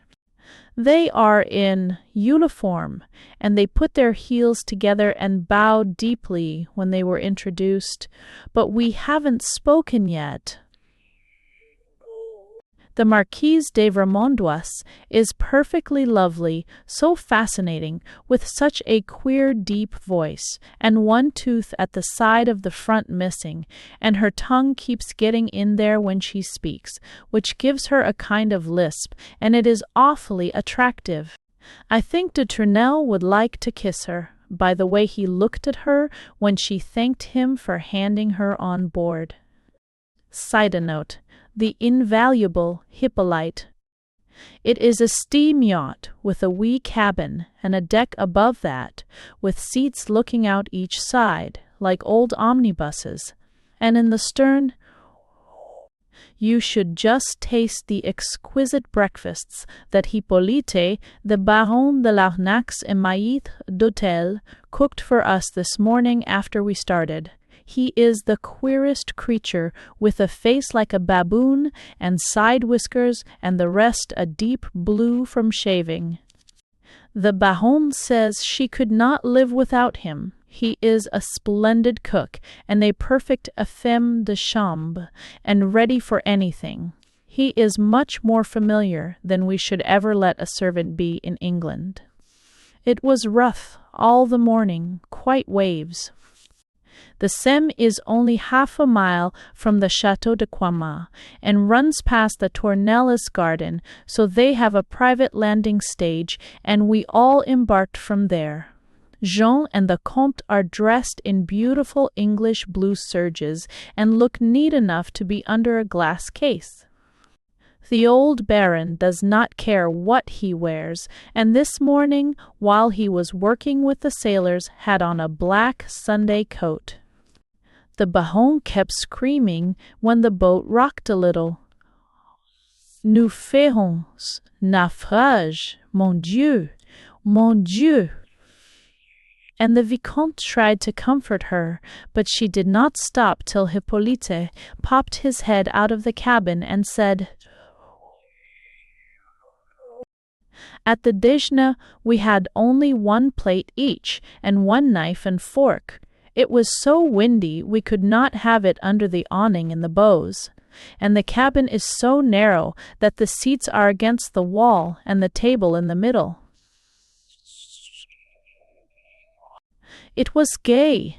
They are all so witty, but it is not considered correct to talk just to one's neighbor. A conversation, à deux, à deux.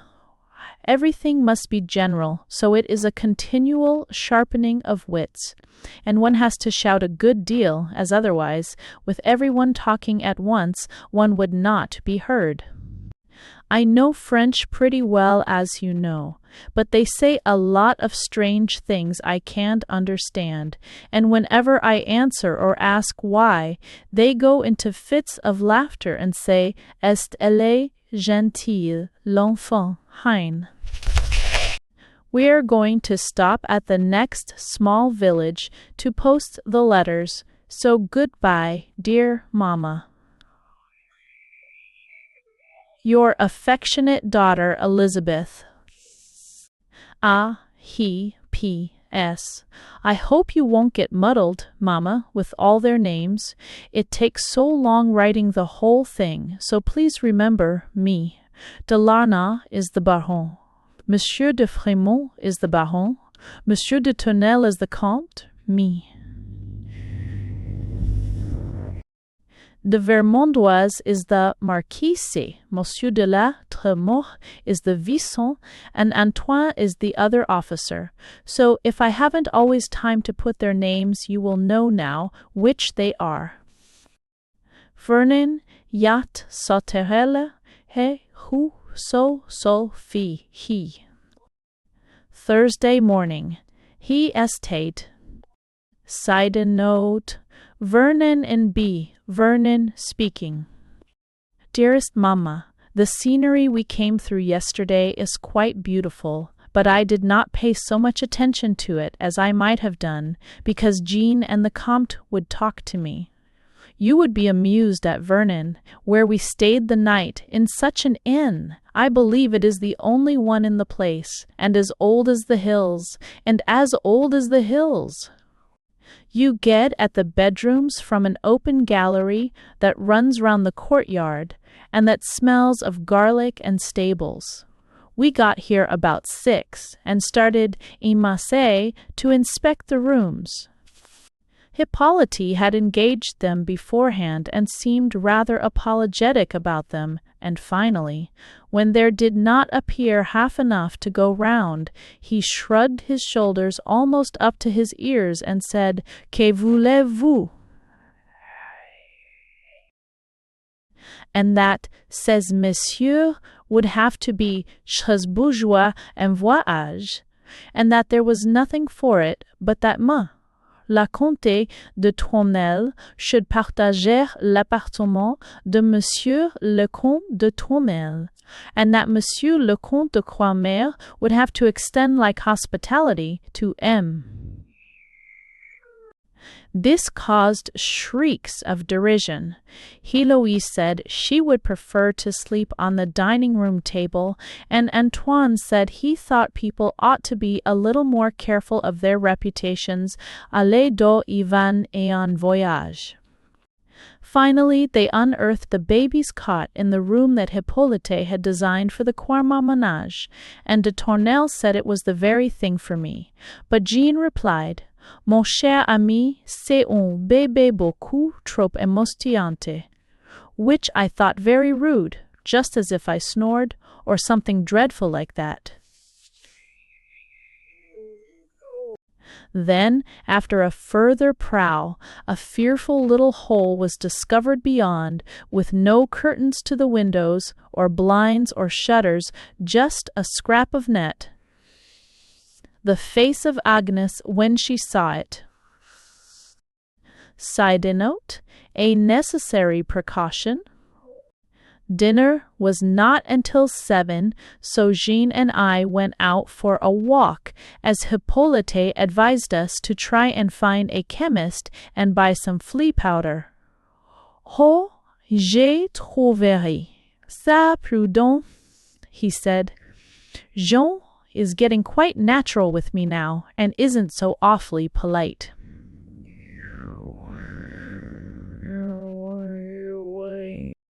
The chemist took us for a honeymoon couple, as, of course, if I had been French, I could not have gone for a walk with Jean alone.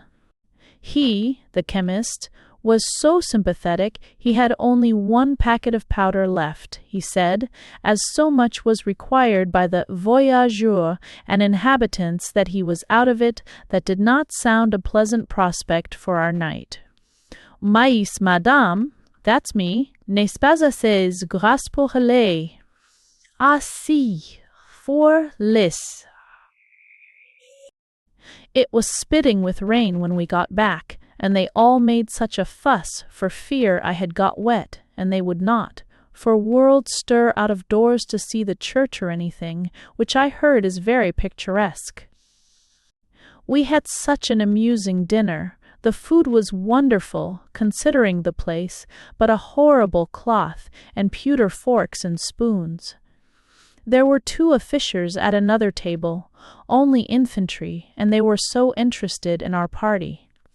Side note, see, side note, Squarters and ext, Antoine sat next to me, and in a pause in the general conversation, he said to me, it is the first time he has addressed me directly, "Fad mauvais temps, mademoiselle, way days, mademoiselle."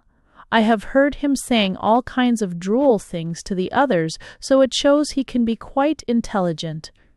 It is just because I am not married, I suppose. So I said, that is what English people always spoke about, the weather. They all make compliments upon my French, and are very gay and kind, but I wish they did not eat so badly. The Comte and the Marquise, who are cousins, and of the very oldest noblesse, are the worst. The Comtesse is a little better, but then her family is only empire, and Jean and Héloïse are fairly decent. I could bear most of it if it wasn't for the peppermint glasses at the end, which the men have.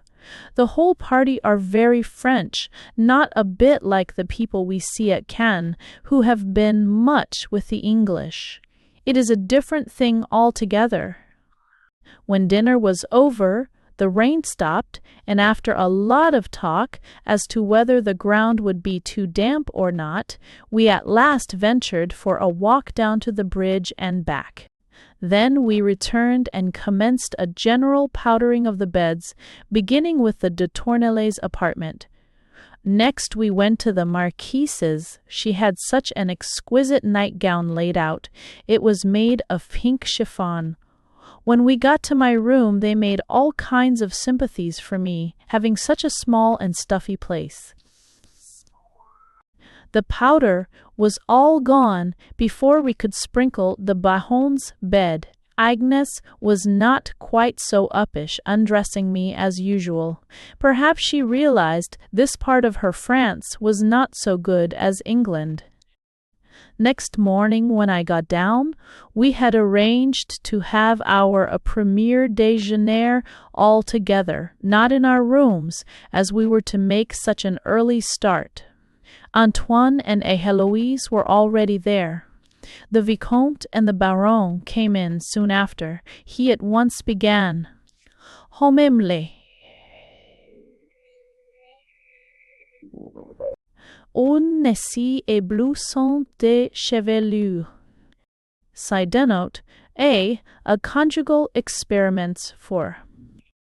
The wretch had been watching me from the opposite gallery. Wasn't it odious of him, Mamma? No Englishman would have done such a thing. A.T. was angry, but Héloïse said it was no use, that I must get accustomed to les habitudes de voyage, and that she did not suppose he had really looked. It was only to tease me. But I believe he had Anyway, from that moment de la Trémaux has been always talking to me. Presently, while we were eating our rolls, the garçon, a Parisian, who was also the ostler, came in and said, "Would Madame," indicating the Baron, "come up to Mademoiselle, who wished to speak to her?" We could not think who he could mean, as I was the only Mademoiselle of the party. The Baron told him so. "Mais non," he said, jerking his thumb in the direction of upstairs. "La demoiselle dans la chambre de monsieur." "Mais que dites-vous, mon brave homme?" screamed the Baron and Héloïse together. The man was quite annoyed. "Je disais que je dis et je ma fiche passe mal. La petite demoiselle blonde dont à la chambre de monsieur le comte de Tournelle." At that moment, the Comte came in, so with another jerk of his thumb at her, "Comment, vous ne me croyez pas?" he said. "Tiens, la voilà." Antoine said it served them perfectly right, that he had warned them their reputations would suffer if husbands and wives camped together. Even a place like Vernon, he said, was sufficiently enlightened to find the situation impossible. I don't know what it all meant, but the Comtesse de Tonnelle is now called La Demoiselle. The two young men leave us for the day to do their duty at Versailles, but are to meet us again at Rouen in the evening with leave for a few days. We are just going on board, so I will finish this presently.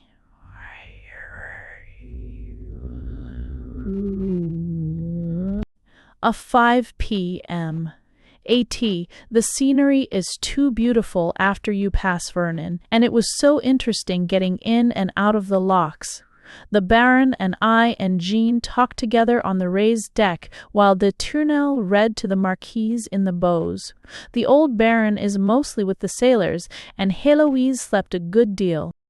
Every now and then Hippolyte came out from his cooking place, and one saw his baboon face appearing on a level with the deck floor, and he would explain all the places we passed, and it always ended with "Où ne fit bas fille, il ne fut haute bassin." I can't tell you what a droll creature he is. Héloïse woke up presently and talked to me.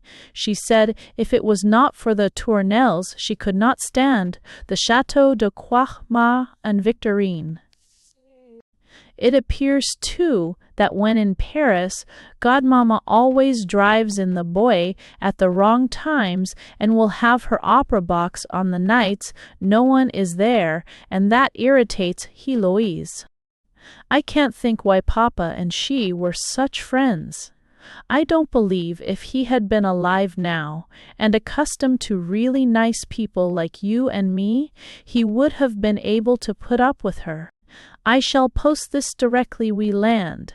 I am writing on the cabin table, and now goodbye.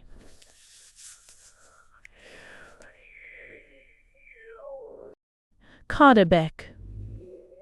In Etastos, and Etastos, how, Saturday, 20th August. HTOS. Side note. A visit to Rouen. Dearest Mamma, today has been the loveliest I ever remember, not a cloud in the sky. We landed at Rouen the day before yesterday about 6, and the hotel we stopped at was quite decent, and although the windows of my room looked upon the inner courtyard, they at least had shutters.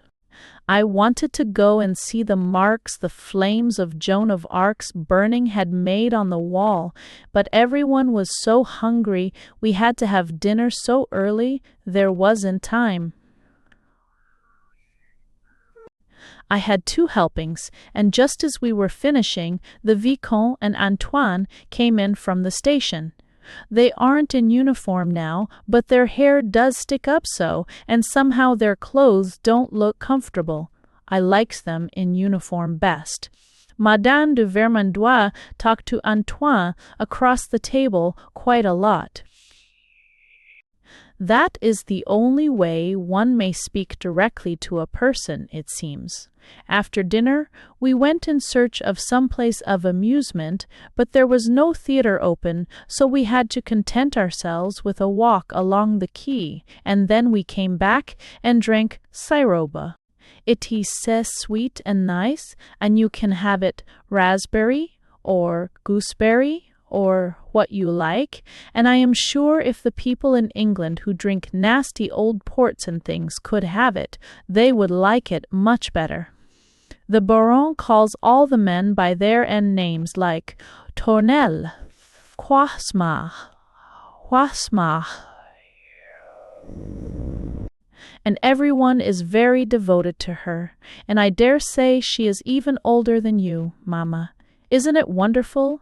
Jean now always sits beside me. I suppose he thinks he is my host, but I would rather have the Vicomte de la Trémors, who is very amusing. It was a treat to sleep fearlessly in a clean bed after Vernon, and I actually had a bath in the morning. I don't know where Agnes retrieved it from. Side note, coiffeur, Saint Coif, Saint Jacques, sir. 4. You can see Joan of Arc's flames, quite plain. We went there as soon as we were dressed. Antoine would insist it was only the black from a smoky chimney, but I paid no attention to him. The horloger is nice, and we did a lot of churches, but they always look to me just the same, and anyway they all smell alike, and I don't think I shall bother with any more. We had breakfast on the Sauterelle, but it was so fine after we left Vernon, and yesterday, that we could have it each day in the bows under the awning, and so had not to wash our forks and plates. The chateaux are so picturesque, and such woods, after you leave Rouen. Heloise did not sleep yesterday. Antoine talked so much, no one could really have had a comfortable nap. In the afternoon, the Marquise told us our fortunes. She said, Heloise would marry twice, which made her look as pleased as Punch, but Jean did not think it at all funny, though everyone else laughed. She told me I should probably be an old maid, soit faire choix. Catherine, sorry. And so I said in that case I should run pins into the horrid old saint's head. I simply won't be an old maid, mamma, so they need not make any more predictions. However, it would be worse to be one here than at home, because even up to 40, if you aren't married, you mayn't go to the nice theatres, or talk to people alone, or even speak much more than yes and no, and you generally get a nasty moustache or something. We saw a whole family of elderly girls at our hotel at Rouen, and they all had moustaches or moles on the cheek. We got here, so big yesterday, soon after 4. Our inn looks right onto the Seine, and is as old nearly as the one at Vernon, but fortunately beautifully clean. Only you have to get at your room through somebody else's. Hers is the most ridiculous place, with a red curtain hanging across, so that sometimes it can be turned into 2, and such a thing happened last night. Antoine went in with the Comte de Tournelle to help him to shut the window, as Madame de Tournelle couldn't, when a gust of wind blew the door shut, and whether there was a spring lock or not I don't know, but anyway nothing would induce it to open again. So there they were. We had stayed up rather late. The landlord and the servants were in bed. They rattled and shook and pushed, but to no purpose. Side note, a misadventure, misadventure. There was only a board partition between my room and Madame de Vermandoise's, so I could hear everything, and Tournelle said there was nothing for it but that Antoine would have to sleep in the other bed in her room. She screamed a great deal, and they all laughed very much, and all talked at once, so I suppose that was why I could not understand quite everything they were saying. At last the Baronne rushed into my room to discover what the noise was. She looks perfectly old when going to bed. A good deal seemed to have come off. She is as thin as a lath, and on the dressing-table was such a sweet lace nightcap with lovely baby curls sewed to its edge, and when she put that on, she did look sweet. It isn't that she has no hair herself. It's thick and brown, but she explained that having to wear a nightcap because of earache, she found it more becoming with the curls. I suppose it is on account of the waiters coming in with the breakfast that they have to be so particular in France, how they look in bed. But to go on about the door, we sent the Baroness maid and Agnes to try and find the landlord, but after exploring untold depths below and above, they only succeeded in unearthing Hippolyte. He came up from his bed looking just like that very clever missing link that was at Barnum's, do you remember? The one that sometimes was an Irish woman and could do housework in a cage by itself. I don't know exactly what Hippolyte had on, but it ended up with a petticoat of red and black plaid, and a pair of gray linen trousers over his shoulders.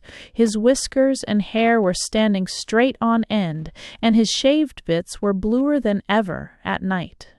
He said a good deal of the French equivalent of, "Here's a pretty kettle of fish," and shrugged so that I was afraid the petticoat would slip off. And finally, when all the pushing and pulling had no effect on the door, he said people must resign themselves to the accidents of travel, and as there were 4 beds, he did not see that they had too much to complain of. Side note, not much to complain of? What? Speed 1. At this moment, Heloise came out of her room to see what the commotion was. She understood it was her husband locked in the room, and she laughed too very much and said they must just stay there, but when she heard the voice of Antoine, she seemed to think the situation grave. I suppose because he is not married, and she also did everything she could to open the door. Of course, if they had been Englishmen, they would have simply kicked it down and got out without more ado, but the French aren't strong enough for that. Héloïse became quite disagreeable about it, though, as it wasn't Jean, what can't think what business it was of hers. She said it was because Antoine did not really try, and she was sure he had done it on purpose, upon which Madame de Vermandoise gurgled with mirth. I could hear both sides, you see, because of the wooden partition. Antoine came into the inner room and said he was doux comme un petit agneau, but the Marquise said that he was un loup dans un beurre de mousson and must go away. Finally, the whole of the rest of the party in different stages of déshabillé got collected outside the door. No landlord was to be found anywhere. Then the old baron suggested quite a simple plan, which was for Madame de Tournelle to share Madame de Vermandoise's room, and to leave the Comte and Antoine in her room. No one seemed to have thought of this before, and that is what they finally did, and at last we got to sleep. In the morning no landlord could still be found, and we had no coffee, but presently he arrived accompanied by 2 gendarmes, and goodness knows what other rabble armed with sticks, and they wanted to proceed upstairs. We heard every sort of sacrés, sacrés going on between them and Hippolyte, and eventually the landlord almost crawled up apologizing and opened the door with his key. Side note, side. It appears that hearing the noise of the door being tried to be opened and Madame de Vermandoise's screams, he had thought it wiser to decamp for the night, as 2 years ago there had been a murder there, and he had had beaucoup d'embêtements, he said, on account of it, and was determined not to be mixed up in one again. En ces affaires-là, il est bien assez tôt d'arriver le lendemain, he said. Everybody was still laughing too much over the situation to be angry with him, and the coffee, which we got at last, was so good it made up for it. But you should have heard the plaisanteries they made over the night's adventure. Caudebec is an odd place. It used to be inhabited by hundreds of Protestant beaver hat makers, who fled from there after the Edict of Nantes affair, and so there are streets of deserted houses still, and so old one has a stream down the middle. I would not go into the church. The usual smell met me at the door, so the Vicomte and Jean and I went for a walk, and now we are just going to start on the Sauterelle again, and this must be posted. I have managed to write it on my knee, sitting on a stone bench outside the inn door. Goodbye, dear Mamma, with love from your affectionate daughter Elizabeth. Hotel Frascati, Havre, Mai. Hotel Frascati, Havre, Sunday, 21st August. Side note: Is Havre to Tourville fell. Dearest Mamma, I am sorry our nice voyage is nearly finished, for we go over to Trouville this evening, and from there by train back to Vinant. The river is not nearly so pretty after you leave Caudebec, but Tancarville is fine, and looks very imposing sitting up so high. The Vicomte has been talking to me all the time, but Jean stays by. We were dusty and sunburnt by the time we got to Havre, and Heloise and the Marquise and I started at once for the big baths. They do not quite join the hotel, so we covered a good deal of absence, in the way of dress, by our faithful mackintoshes and trotted across. On the steps we met de Tournelle, just coming out from the baths. He laughed when he saw us, and said he had never before realized that garments of so much respectability could have such possibilities. Oh, how nice to have a real bath again! Side note: gay dinners. Agnes hasn't enjoyed this trip much, I can see. Heaven knows where she has slept. I thought it wiser not to ask. We had such a gay dinner. The restaurant at Frascati isn't at all bad, and it was agreeable to have proper food again. Hippolyte thinks we are awfully greedy. He was heard yesterday grumbling to the Baron's maid, Mais, où diable est que ces dames matent tout ce qu'elles les mangent? Oh, les goules l'attente toute la journée. After dinner, we drank our coffee on the terrace and listened to the band. Heloise would hardly speak to Antoine all day, and he looked perfectly miserable, and Madame de Vermandoise every now and then laughed to herself. I don't know what at. However, we took a walk on the pier presently, and as there was such a crowd, we weren't able to walk all together as usual, but had to go two and two. Antoine walked with Heloise, and I suppose they made it up. I just caught this. N'oubliez jamais, bien chère madame, qu'on église à deux portes. Heloise said she would not forget, and he thanked her rapturously, but what it meant I don't know. They have both smiled often since, so I expect it is some French idiom for reconciliation. The crowd on the pier was common, and we returned to Frascati's garden. It was so fearfully hot that beyond wondering if the dew was falling, no one suggested we should get cold, as they always do. It really has been a delightful trip, and I have enjoyed it so. They seem to have kinder hearts than some of the people at Naseby, but what strikes one as quite different is that everyone is witty. They are making epigrams or clever tournures to phrases all the time, and don't seem to talk of the teeny-weeny things we do in England. They have most exquisite manners and extraordinarily unpleasant personal habits, like eating and coughing and picking their teeth, etc., but they do have nice underclothes and lovely soaps and scents and things. Side note: views for Victorine SD, US for Victorine not. The Frascati beds were comfortable, and I could not wake in the morning in spite of Agnes fussing about. The Vicomte has awakened everyone each day by rapping at their doors, but this morning I was at last aroused by Heloise, who had the next room, and we had our coffee together.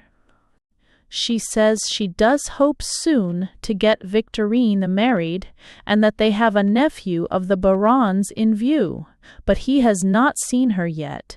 It appears it is easier to get them off if they are quiet-looking and dowdy, but not so aggressive as Victorine. You haven't much chance if you are very pretty and lively, as she says. The men only like you to be that when you are married to someone else. Heloise wishes to have everything smart as the Tournelles have, but Godmamma and Victorine are always against her. She says life there is forever eating galette de plomb, which I suppose means a sweet pudding feeling. We all went to High Mass at 11. It was very pretty, and such a good-looking priest handed the bag. I should hate to be a priest, shouldn't you, Mamma? You mayn't even look at anyone nice. We breakfasted at Frascati, but we were a little bit gloomy at our trip being over. This afternoon, they have nearly all gone for a drive in hired motor cars, but I haven't a hat here that would stay on, so I am writing to you instead, and we cross over to Trouville at 5 o'clock in the ordinary boat, as it is too rough for the Sauterelle. Goodbye, dear Mamma, your affectionate daughter Elizabeth. Side note, a full-blown Britus. A P. CSI. I forgot to tell you the story of the Côte des Deux Amants. You know the fearfully straight, steep hill we have often noticed from the train, if you go to Paris from Dieppe. Well, Hippolyte told us the story when we passed it. It is quite close from the river, and looks as if it had been cut with a knife. It is so steep. It appears that in the Middle Ages there was a castle on the top, and there lived a comte who had a tremendously stout daughter. He said no one should have her and her fortune unless he was strong enough to carry her from the bottom to the top of the hill. Hundreds tried. It was a beauty then to be fat. But everyone dropped her halfway, and the poor thing got très fatiguée d'être plantée comme ça, when a handsome cavalier came along, and he succeeded. His snorts of out-of-breathness could be heard for miles, but he got her to the top and then fell dead at her feet, and she went into a convent and died. Hippolyte said also that the other ending of the story was that she got so thin from pining for the night that the next one who came along had no difficulty, and so they married and lived happy ever after. But I like the tragic end best. And he said that the peasants still declare they can hear the night wheezing on moonlight nights, but Antoine said it was probably a traction engine. And I don't think it nice of him, do you, Mamma? Château de Croismar. Château de Croismar. C. 4th August. Well, dearest Mamma, I am quite sure I shall never be able to stand the whole fortnight more here. We got back on Monday evening, and Godmamma was as disagreeable as could be. She said all sorts of spiteful things about the Tournelles, and especially the Baronne, and Jean looked nervous and uncomfortable, and Heloise like a mule. And Victorine said I had no doubt enjoyed myself, but for her part she would be sorry to be taken for a young married woman, which was what Madame de Vissac, A woman who came to call after we left had said, Qui est cette jeune femme avec votre belle shore? Side note, modest maidens. You are been in desterry. She had seen us embarking, so I said I was flattered, as that seemed to mean in France all that was attractive in contrast to the girls. Did you ever hear of such a Kate, Mamma? Oh, and considering that I am only 17 and she is an old maid of 22, I think it too ridiculous. She need not fear, no one would ever think she was married. She looks like a lumping German governess. 2 of her girlfriends came to breakfast yesterday, of course with their mothers, and you should have heard the idiot conversation we had. All plopped down on the great sofa in the big salon, like a row of dolls. The 2 friends were simply gasping with excitement at the idea of my having gone on the SS Sauterelle. They asked me endless questions and giggled, and I did tell them some things.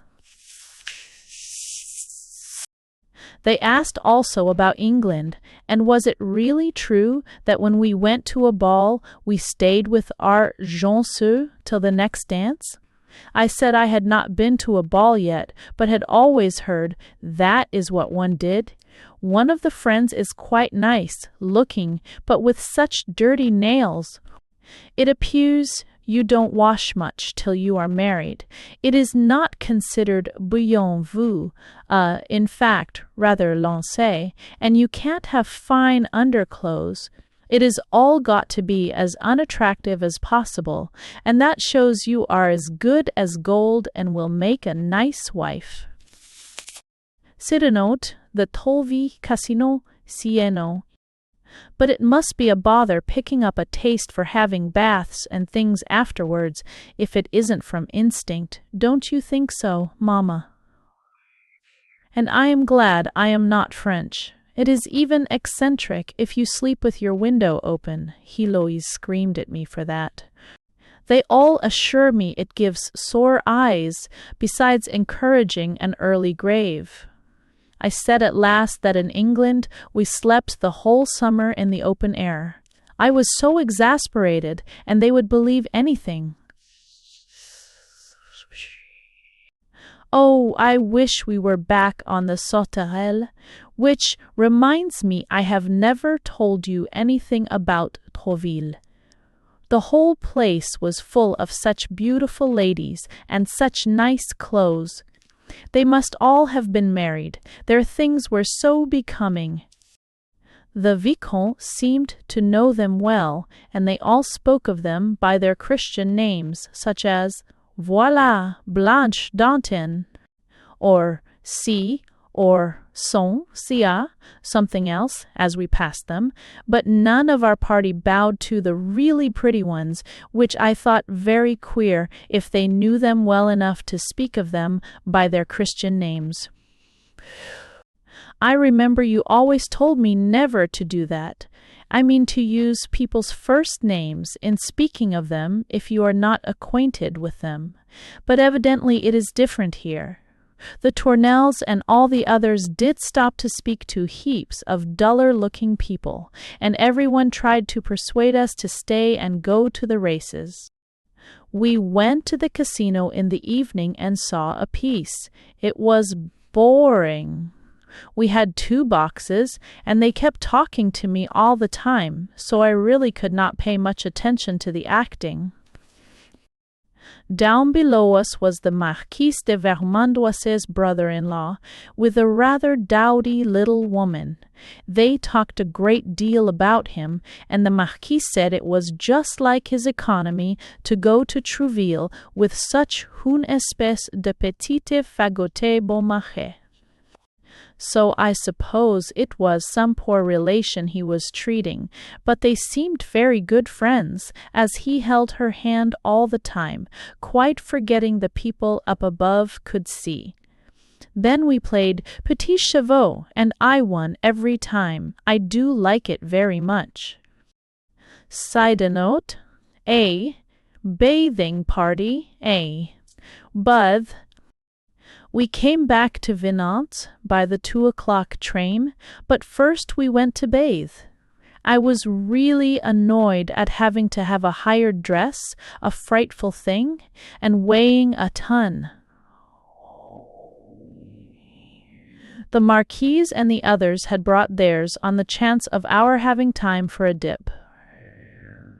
The Baron's and Heloise's were too sweet.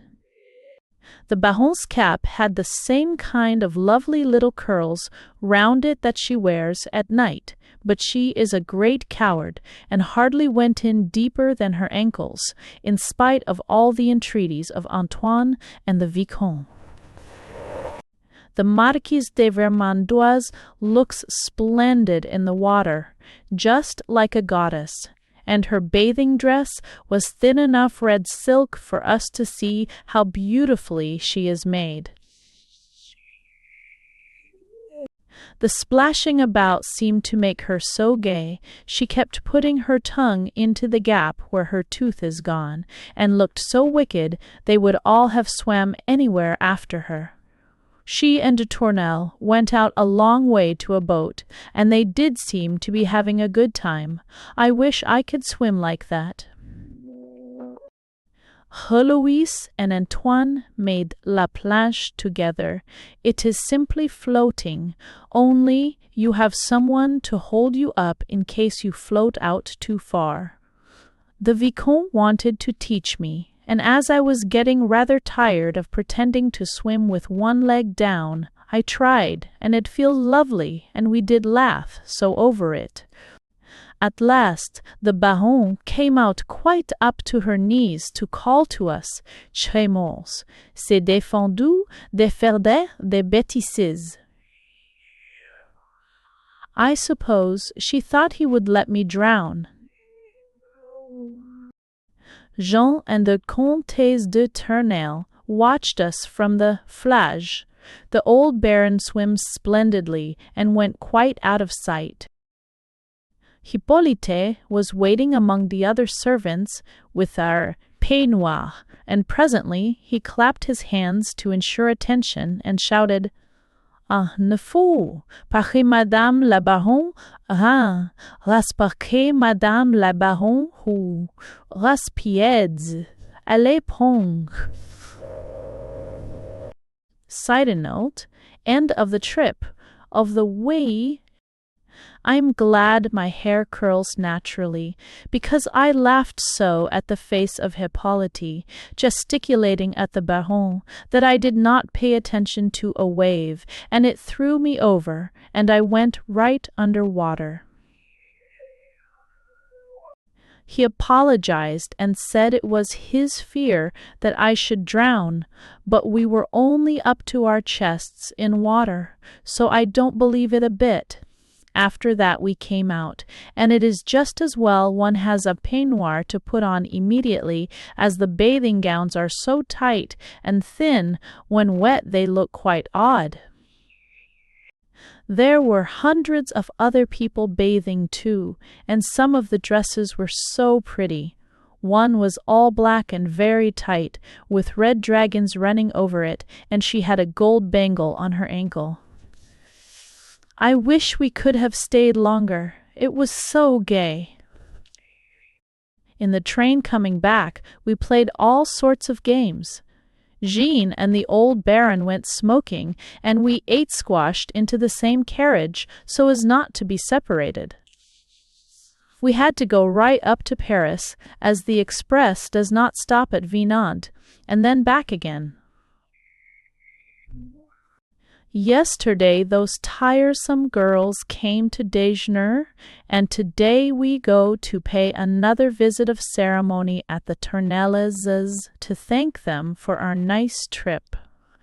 I shall be glad to see them again after looking at Godmamma for 2 whole days. The evenings are awful. Although it is so warm, no one thinks of walking in the garden or even sitting out on the perron. When we come out from dinner, though it is broad daylight, every shutter is shut and curtains drawn, and there we sit in the salon, all arranged round in a semicircle, and make conversation, and my conversation and thynine, and, thank goodness, we get off to bed at 10. But even if you wanted to talk nicely to the person sitting by you, you couldn't, because everyone would at once stop what they were saying and listen. There is going to be an entertainment at the Turnellas in about a week, a kind of fête champêtre. We are to dine in a pavilion in the garden and then have a cotillon. Goodbye, dear Mamma, with love from your affectionate daughter, Elizabeth. Château de Croixmare, Sous 5 August.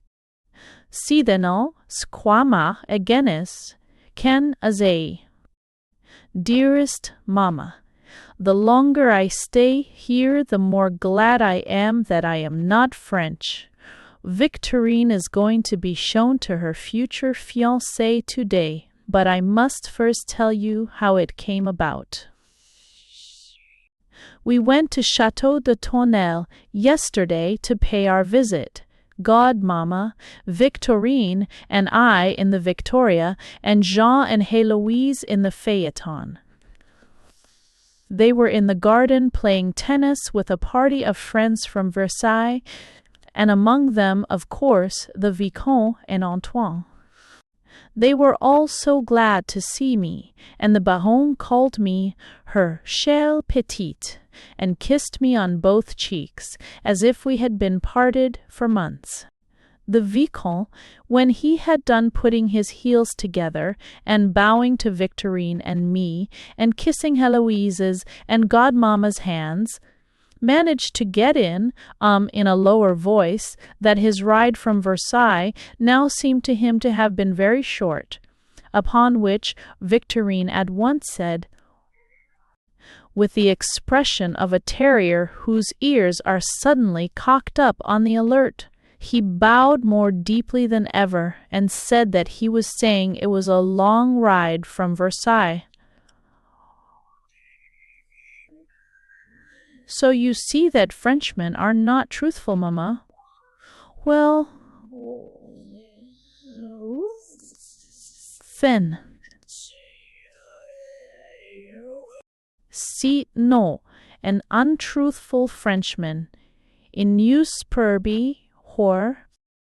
The Comtesse adores le tennis and plays very well. It quite animates her. The Baron Hamé plays too, but she doesn't hit the ball much and screams most of the time. She was in the middle of a game when we arrived and only stopped to pay all kinds of civilities to our party. Her pretty feet show when she runs about, but she wears a large black tulle hat with fluffy strings, and it does not seem very suitable for tennis. I had to walk with the old curé when the path was not wide enough to trot all together. The gardens really are lovely, with all kinds of strange shrubs and trees, and fontaines and bosquets and nooks, but I don't see the least use in them if one has always to walk 3 in a row, if not more. Do you, Mamma? The curé was a charming old fellow, and explained all the plants to me. We had no sooner got back to the tennis ground than one felt something momentous was taking place between Godmamma and the Baronne. She had finished her tennis, and they were sitting away from the others, nodding their heads together. Victorine at once put on a conscious air and minced more than usual. Antoine and Héloïse seemed speaking seriously, while she examined his new racket. The Vicomte had begun a game, so could not talk to us, but some more officers were introduced, and, after the usual bowing, we began to talk. Vous aimez le tennis, mademoiselle? Oui, monsieur, from Victorine. Moi, je le déteste, from me. pas possible from everyone. Je vous assure on ne joue que le croquet chez nous. Le croquet from Victorine, un jeu de couvent. Un jeu de couvent. Le croquet est l'anglais qui n'aime que l'exercice from the officers and CNC. Very interesting, you see, one's conversations here. CE, side note, A marriage arranged tie. All this time the Baron and Godmamma were nodding their heads, and when Jean and Heloise joined them, they looked like those sets of mandarins that used to be on Uncle Charles's mantelpiece, and as we said goodbye, the Baron said to Godmamma, Bien, here, chère madame, c'est entendu alors, c'est pour demain. All the way home in the carriage, Victorine simpered. I felt I could have slapped her. In the evening there was an air of mystery about them all, and, quite unlike her usual custom, Heloise came into my room to chat when I was going to bed. Of course, Agnès stayed as long as she could, but no sooner had we got rid of her than Heloise told me what it was all about. It appears the Baron has a nephew who has made a heap of debts. He is a marquis, and he wants to redorer le blason. It is necessary for him to secure a large dot, but he is si terriblement volage that the extreme plainness of Victorine may put him off. The Baron has been arranging it, and he is to be brought with his parent to breakfast, to sample her. They have not seen one another yet, and it has been difficult to get him to face the situation seriously. Victorine has been dragging on so that the family will be delighted to let her go, even to a less fortune than she has. Ils devraient être joliment contents. Un gros spaghetti comme ça. As Hippolyte, who knows everyone's business, said to the Baron's maid, Heloise told me, and that explains it. She said it would be such a mercy if he will settle the affair at once. She had come to ask me a favor. I did wonder what it was, and you will laugh, Mamma, when you hear. Victorine is sure to be nervous, Heloise said, and in that case her face gets red, and it would be a pity to distract his attention in any way, and in short, would I mind putting on my most unbecoming dress and not speaking while the Marquis is here? Sid note. Stepchen, a TA appears, and then a Maze appears. So here I am, Mamma, writing to you up in my room, dressed in that horrid beige linen that we chose at night, and I shan't go down till déjeuner is ready. Poof! I can hear a carriage coming. I must go to the window. He is nice looking, except that he has got a silly, fair beard. I can hear them arriving in the hall. Such a lot of talking. Heloise and Victorine have just been here. Heloise even has got an ugly dress on, and Victorine has scrubbed her face with soap, I suppose to get that greasy look off. Until it shines like an apple, her nose is crimson, and her eyes look like two beads. They have gone downstairs. More talking. I am sure he is putting his heels together. I'll finish this after they have gone, so as to tell you what happens. Evening. Such a day. After I had heard mumbling, talking for quite a while, the windows were all open, and the salon is under me. Suddenly the piano began. Hardly a note right, and in the middle of it up rushed Heloise to me and sank into a chair. It was going as badly as it possibly could, she said. Victorine was so nervous that her voice was like a file, and her face so crimson that the Marquise must think she has erysipelas. And then, to complete matters, when she is told by Godmamma to show her accomplishments, to think that she should play like this, especially as the Marquis is very musical. Héloïse said she could see he was quite dégoffé, and the only thing for it now was for me to change my frock instantly, and to put on a becoming one, and to go down and talk. Then he would go away having enjoyed his visit, he won't reason why, and will come again, and then when I am gone, he can be pushed into the marriage with Victorine. She rang for Agnes while she spoke, and I was simply pitched into the blue batiste, and hustled downstairs. Such a scene in the salon! The Baron, seated on the large sofa with Jean, Godmamma, and the mother of the young man in two of the armchairs, while Victorine fumbled with some music on the piano with the dame de compagnie, whom Héloïse calls les remariés, whom Héloïse calls les remariines, tug pulling along a coal barge, Victorine. The Marquis was standing up by himself, with his hat and gloves in his hand, first on one foot, then on the other, and Marie and Yolande were making horrid, shuffling, squeaking noises, sliding on the parquet by the window. Side note, wandering glances, W. When I was introduced and had made a reverence to the old ladies, the Marquise was presented, and when we had done bowing, he said, "Vous êtes Anglaise, mademoiselle?" And even for that, Victorine's eyes shot two yellow flames at me.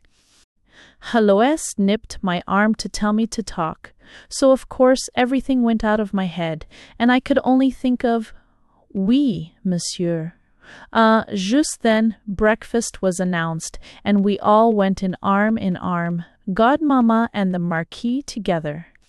It is a huge round table, and I had done the flowers because they wanted to be shown how we have tables in England. I was next, but one to the Marquis, with Héloïse between. We had scarcely sat down when he began. How beautiful the table looked, and what taste in the flowers! Upon which Héloïse said that they were lovely, and were the arrangement of her chère petite belle sœur, and she smiled angelically at Victorine, who looked down with conscious pride. Woo! And I could not help laughing, because Victorine doesn't know one from another, and would not even help me this morning. The Marquis looked and looked at me when I laughed, and then lifting his glass of vin ordinaire, he said, "Oh, les belles aides et your ordinaire," he said. "Wo ezo I think it is hard he should be tied to Victorine. He talked to me all the time after that, across Héloïse, and considering she told me to be agreeable to him, I don't see why she should have been annoyed. After breakfast, which we left as usual, arm in arm, we sat in the salon, while the Marquis and Jean went back to smoke. It was appalling. If Victorine had been a four-legged cat, she would have spit at me, but fortunately the two-legged ones can't spit in drawing-rooms, so I escaped. The Baron, after a good deal of manoeuvring, got by me near the window, and then said in a distinct voice, "Ma petite chérie, j'attrape ça."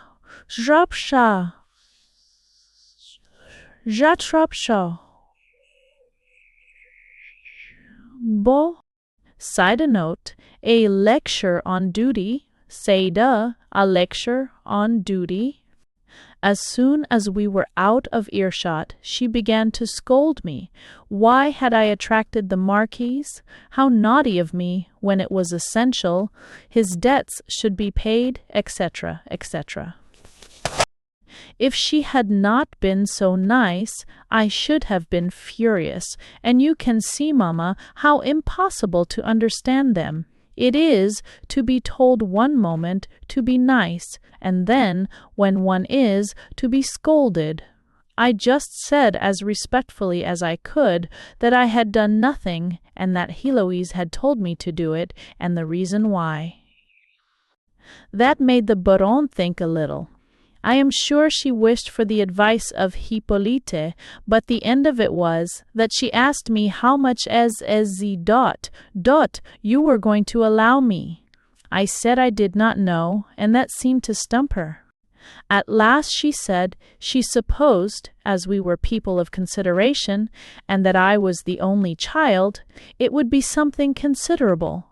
I do believe, Mamma, she was thinking that I might do for the Marquis.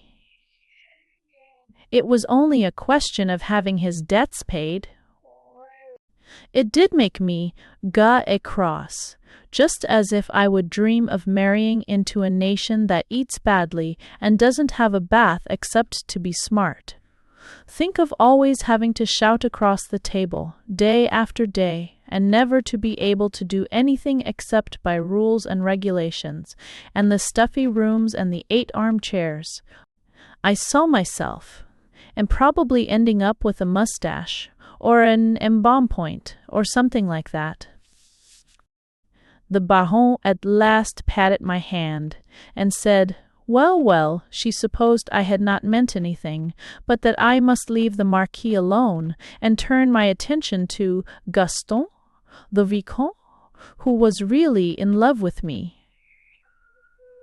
Then if I made him sufficiently miserable, he would be willing to fall in with another plan of hers when I was gone, through sheer désœuvrement.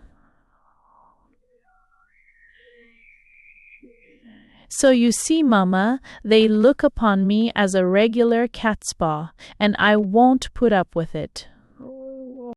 I shall just talk to the Marquis or Gaston. Whenever I like, I was quite polite to the Baronne, because she is such a dear, but I am afraid if Godmamma had said it all, I should have been impudent. Si, ça den no. An alternative plan. By this time, the others had joined us on the terrace. They had all been up to fix their hats on, because even if you have been out and are running out again just after, you always have to take your hat off and make a toilette for déjeuner. It does seem waste of time. The Baronne is considered quite eccentric because she keeps hers on sometimes. I had not even a parasol. Godmamma looked as if she thought it almost indecent. Presently Jean and the Marquise came out of the smoking room and joined us. The Marquis at once began to pay compliments about the sun on my hair, and was really so clever in getting in little things while he was talking to Godmamma that I quite took to him. Victorine had to converse with her future belle-monnaie all the time, and finally the carriage came round and they went. They were no sooner out of sight than Godmamma said, with a long rigmarole, that she felt it her duty to you to look after me, and she must tell me that it was inconvenient for a young girl to smile or speak to a man as much as I had done to the Marquis. I was so furious at that I said, as I found it impossible to understand their ways, I would ask Agnes to pack my things at once, if she would kindly spare a servant to go with a telegram to you, to say I was coming home immediately. It appears no one else ever dares to, and she at once tried to smooth me down, especially when I said I should just like time to write and tell the Baronne why I was leaving, as she had been so kind to me. After that they all tried to cajole me, except Victorine, who left the room and slammed the door. And so I have consented to stay, and here I am finishing my letter to you, with best love from your affectionate daughter Elizabeth. Champs-Élysées. So, Champs-Élysées. Friday, 26th August. Side note, A. Visit to the dentist. Use PERS. Dearest Mama, you will be surprised to see this address, but Heloise and I are only staying here for the night and go back to Croix-Mar tomorrow. Early this morning she had bad toothache and said she must go to Paris to see her dentist, Godmamma. And Jean made as much fuss about it as if the poor thing had suggested something quite unheard of, and one could see how she was suffering by the way she kept her handkerchief up to her face.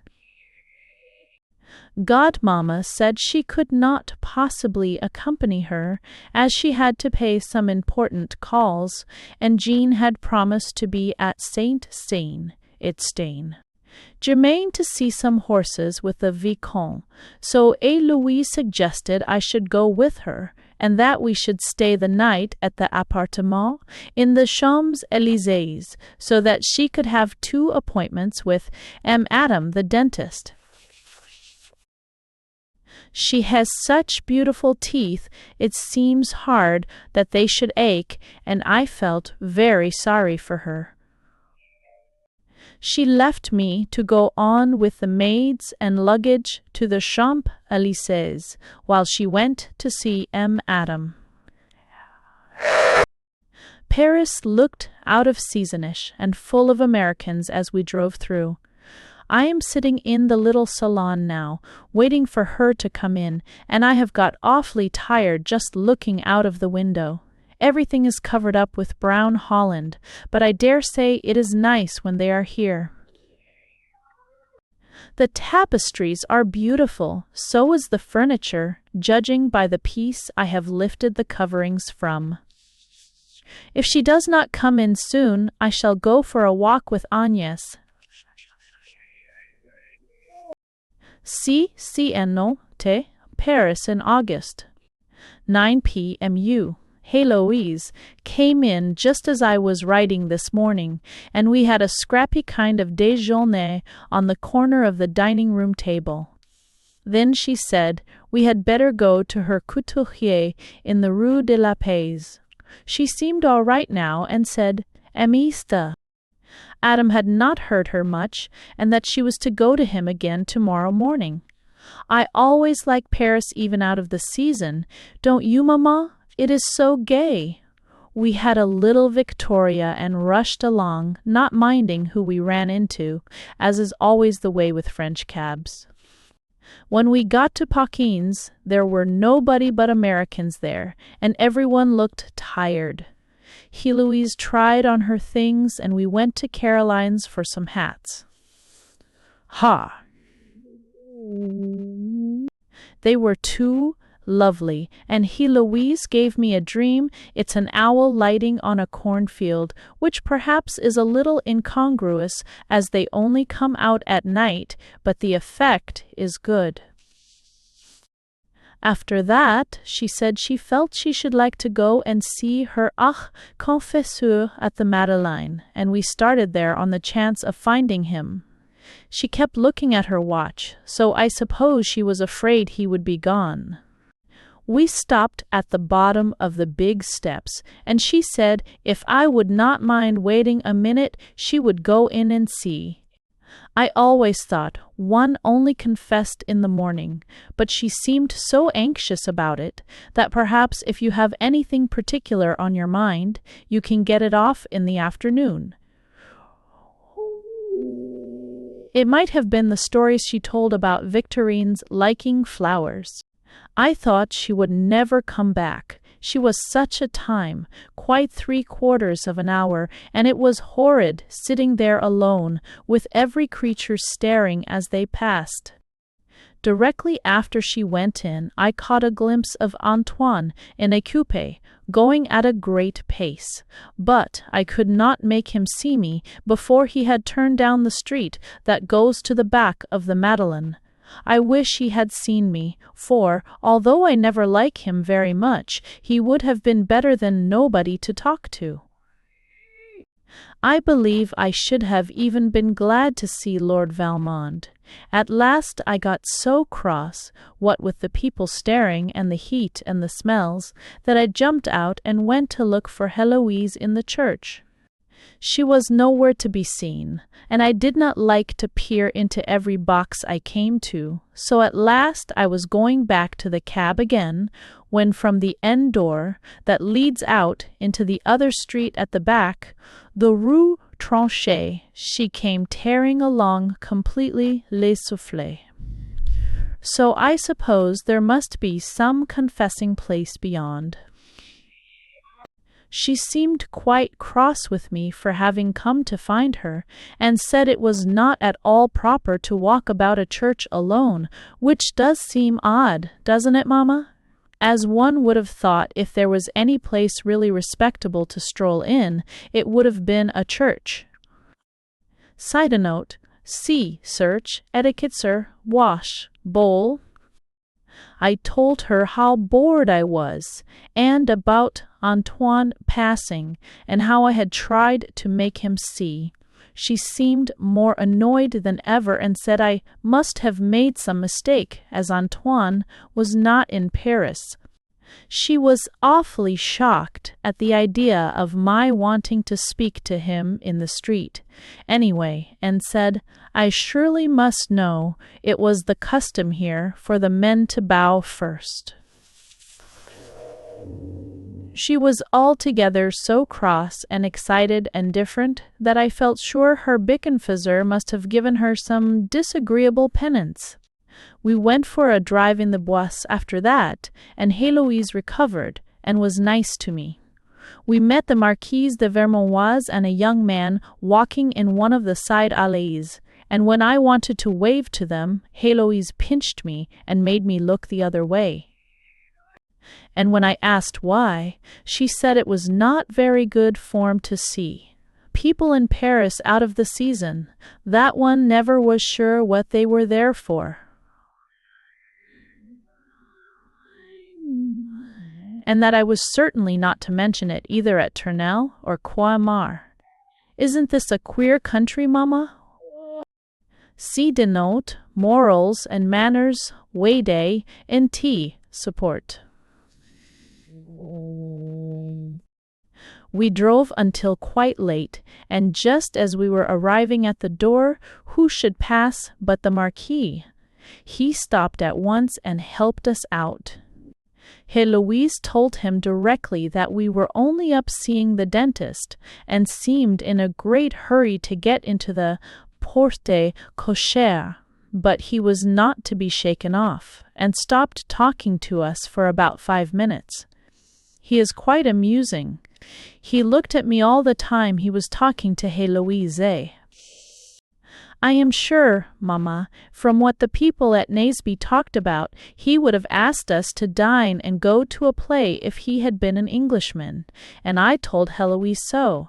She said no Frenchman would dream of such a thing, us two alone. It was unheard of. I said I liked the English way best, as in that case we should be going out and enjoying ourselves, instead of eating a snatchy meal alone. It is now 9 o'clock, and all the evening we have had to put up with just sitting on the balcony.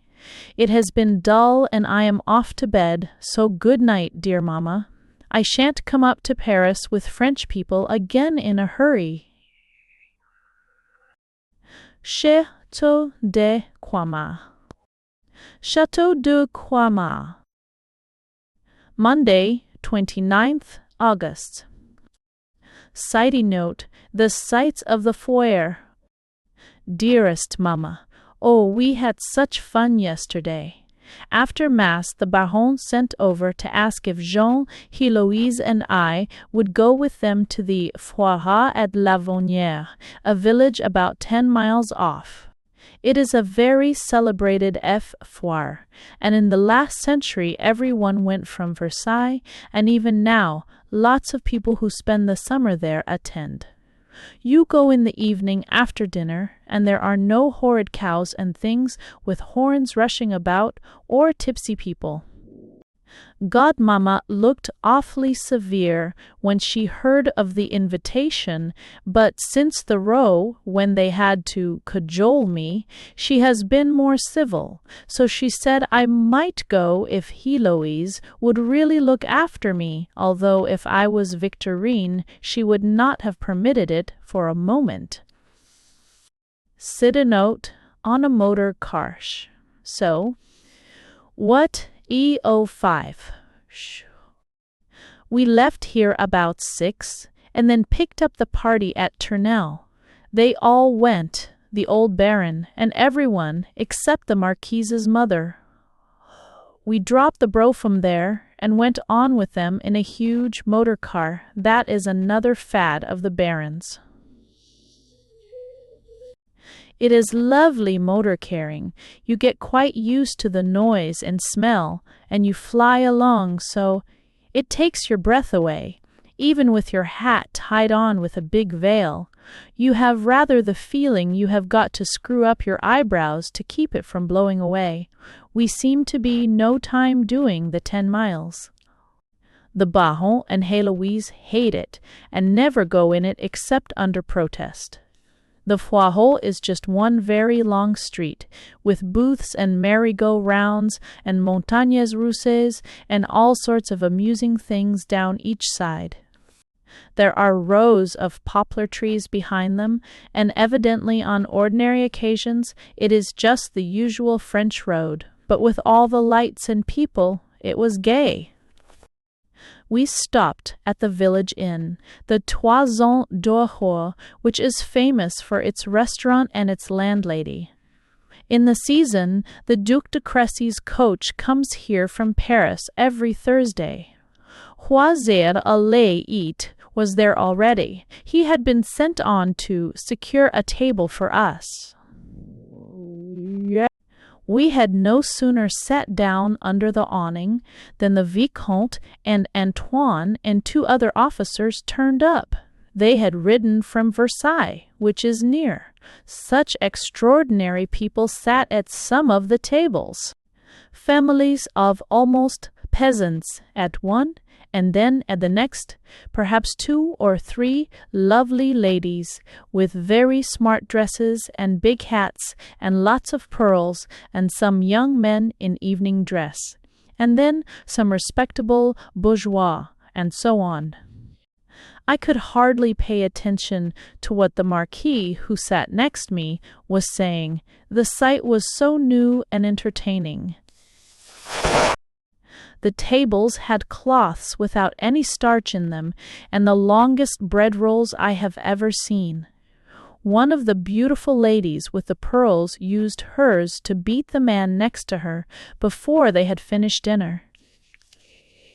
We did not have fresh forks and knives for everything, but the famous dish of the place made up for it. It is composed of poussins, that is, very baby chickens, raw oysters, and cream and truffles.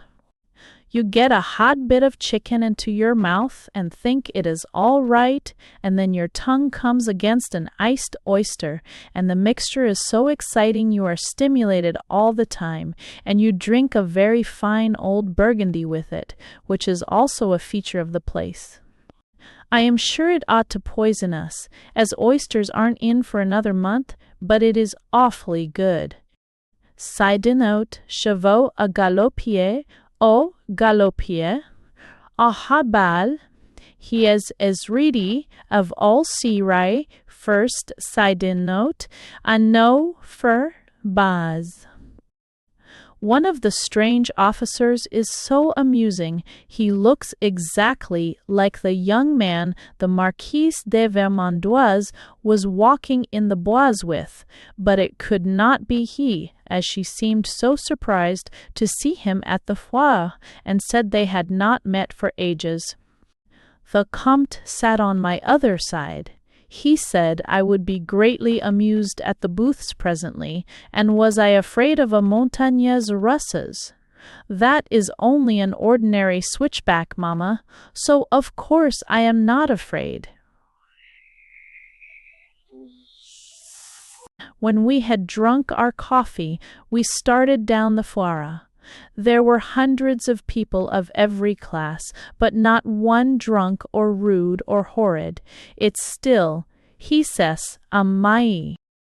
The first entertainment was the chevaux à galop, a delightful merry-go-round with the most fiery prancing horses, 3 abreast, and all jumping at different moments.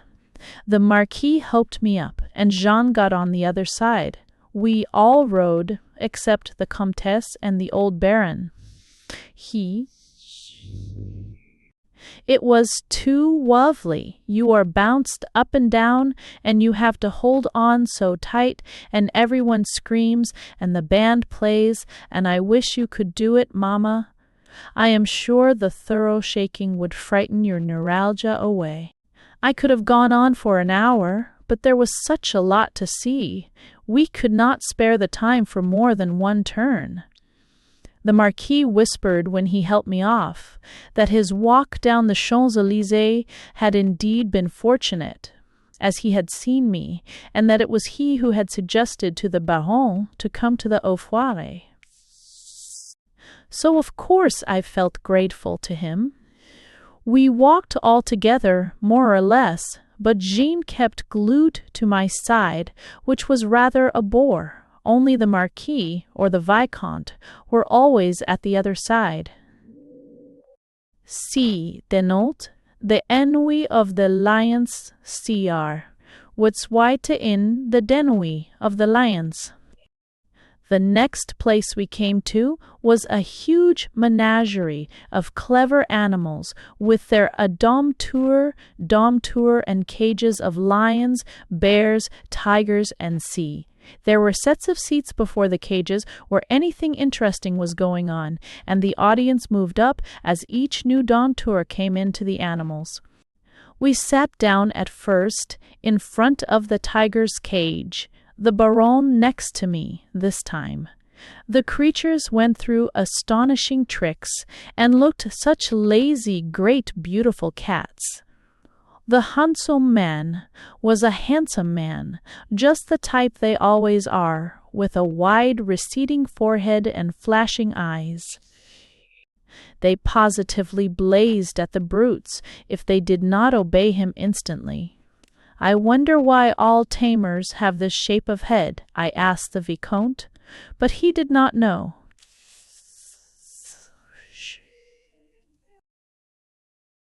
The attraction of the show was to see the great dompteur, Payson. He had been almost eaten by his lions a few months ago, and was to make his reappearance accompanied by a beautiful songstress who would charm the beasts to sleep.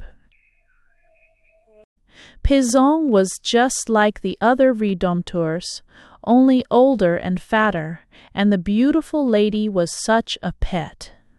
Enormously stout, in pink satin, with quite bare neck and arms, the Vicomte said that the lions had to be surfeited with food beforehand, to keep them from taking their dessert off this tempting morsel. She began to sing through her nose about l'amour and those lions did look so bored, the eldest one simply groaned with ennui. His face said as plainly as if he could speak, "At it again tonight!"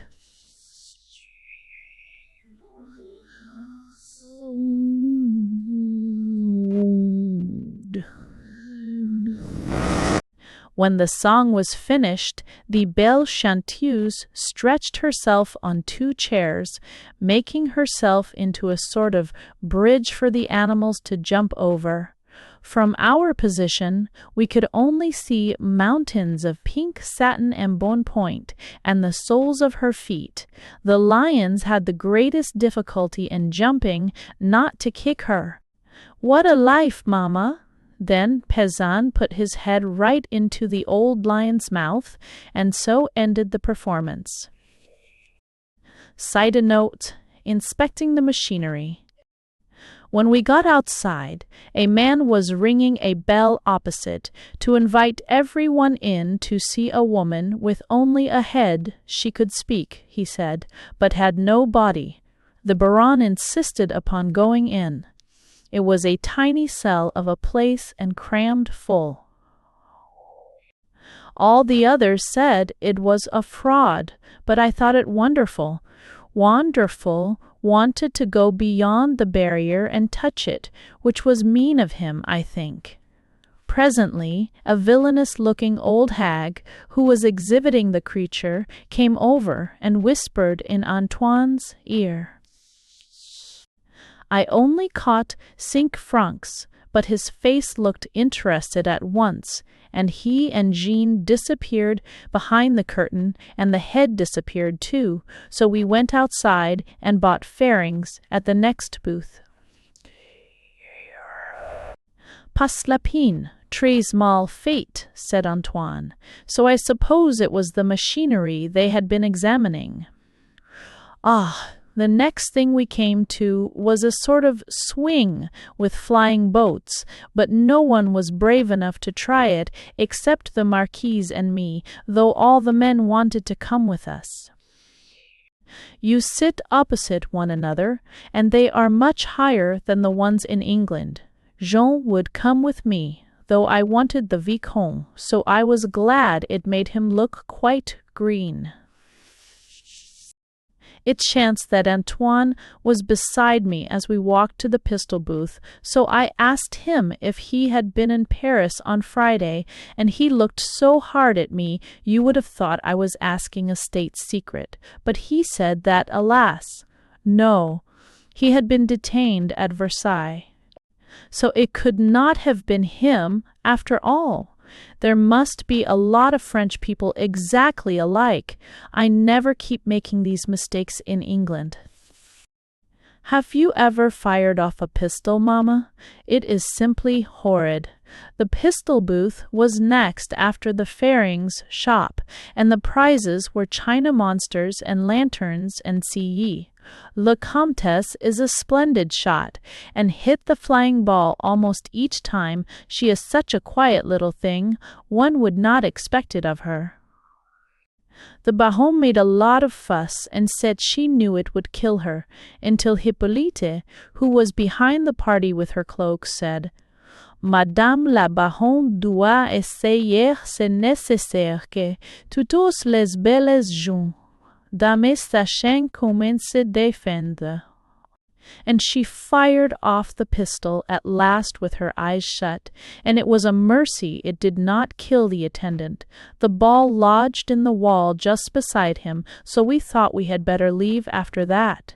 Side note: the Montagnes, Russes, he. Next came the Montagnes Russes. How I love a switchback, Mamma.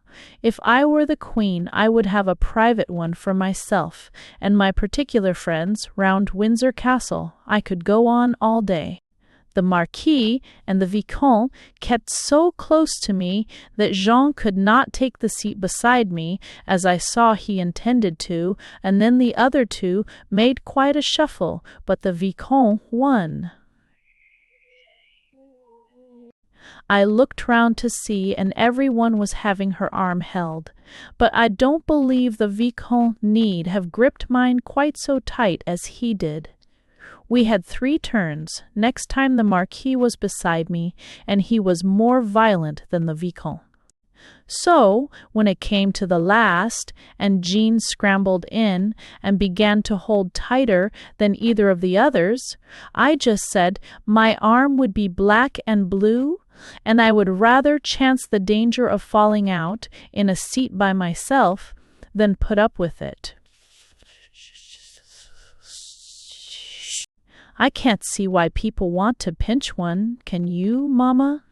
I call it vulgar, and I am sure no Englishman would do it. It seems that Frenchmen are awfully respectful and full of ceremony and politeness, and then every now and then, directly they get the opportunity, they do these horrid little tricks. The next entertainment was really very curious. It was a marble woman down to her waist, and as you looked, the marble turned into flesh, her eyes opened, and she spoke. Then her color faded, and she turned into marble again, and was handed round the audience. Wasn't it wonderful, Mamma? I can't think how it was done, and as Antoine and Jean did not go behind the curtain to examine the machinery, I suppose we shall never know. Side note, the fun of the fair. After that, there were endless shows, performing dogs, fortune-telling, circuses, etc. But the nicest of all was another merry-go-round, with seats which went up and down like a boat in a very rough sea. Hardly one of them would venture, but I made the Vicomte come with me for 2 turns. He looked so pale at the end of it, and when I wanted to go a 3rd time, he said, "We must be getting on," and no one else offered to come. Wasn't it stupid of them, as it was by far the most exciting part of the foire? It was 12:30 before we got back to the Toison d'Oro, and there had supper with our punch et l'américaine. One of the ladies with the pearls, who was also supping, was so friendly to the man next her. Pizon was of their party, and he did look common in clothes, while he was quite handsome in spangled tights. We were obliged to go slowly in the motor car returning. There were such heaps of people and carts and things on the road, but we got back to Coimer about 2, and I have slept so late this morning, so now goodbye, dear Mamma. Château de Croixmare, Wednesday, August the 31st. Side note, back at Croixmare. Dearest Mamma, today is the dinner and cotillon at the de Tournelles. The Marquis and the Vicomte and Antoine and everyone will be there, and I am sure it will be fun. The Vicomte can't get leave for the night, so the Baronne, who was here yesterday on her bicycle, told us he will have to ride back to Versailles, as there are no trains at that time, to be there for some duty at 6 in the morning. I can't tell you how many miles it is. He will be tired, poor thing. These last 2 days have been just alike. That is why I have not written. The same tiresome ceremony about everything, and the same ghastly evenings. We went for a drive on Monday, and Godmamma did nothing but question me as to what we had done every minute of the time while we were in Paris. This is the first chance she has had with me alone. So I would not tell her a scrap, even a simple thing like Heloise going to the Madeleine. She thinks I am fearfully stupid, I can see. I forgot to tell you about the morning we left Paris. Heloise went to see Adam again, and I went shopping with Agnès, but I would not even tell Godmamma that. Victorine says spiteful things to me whenever she can, but Jean and Heloise are so charming that I don't mind the rest. We are to wear sort of garden party dresses and hats at the entertainment tonight. Dinner is to be at 8 in a large pavilion where they have had a beautiful parquet floor laid down, and then when the tables are cleared away, we shall begin the cotillon. One tas. As I have never danced in one before, I hope I shan't make an idiot of myself. Side note, etiquette of the bathroom. This morning I very nearly had another row with Godmamma. You will never guess what for, Mamma. She knocked at the door of my room before I was quite dressed, and then came in with a face as glum as a church. She began at once. She said that she had heard something about me that she hoped was a mistake, so she thought it better to ask me herself. She understood that I went down to the salle de bain every day instead of just washing in my room. I have done so ever since Ahmes discovered there really was water enough for a decent bath there, and that no one else seemed to use it. I began to wonder if she was going to accuse me of tampering with the taps, but not a bit of it. After a rigmarole, as if she thought it almost too shocking to mention, she said she understood from her maid, who had heard it from the valet de chambre who clears out the bath after I leave, that there never were any wet chemises, and that she was therefore forced to conclude that I got into my tub au tout nu. I had been so worked up for something dreadful that I am sorry to say, Mamma, I went into a shriek of laughter. That seemed to annoy Godmamma very much. She got as red as a turkey cock, and said she saw nothing to cause mirth. In fact, she had hoped I should have been ashamed at such deplorable immodesty if, as she feared from my attitude, her accusation was correct. I said, when I could stop laughing, of course it was correct. How in the world else should one get into a bath? See the Marquis again. The Marquis again. Her eyes almost turned up into her head with horror. She could only gasp, Mais si, que ouvrira la porte? But she said that that was a childish question, as I must know it would be an impossibility. And when I said I could not see any difference in washing or drying, she was so stumped she was obliged to sit down and fan herself. I smoothed her down by assuring her it was the English custom, and that I was sorry I shocked her so. At last I got rid of her, evidently thinking our nation au brûlé as well as chutoque.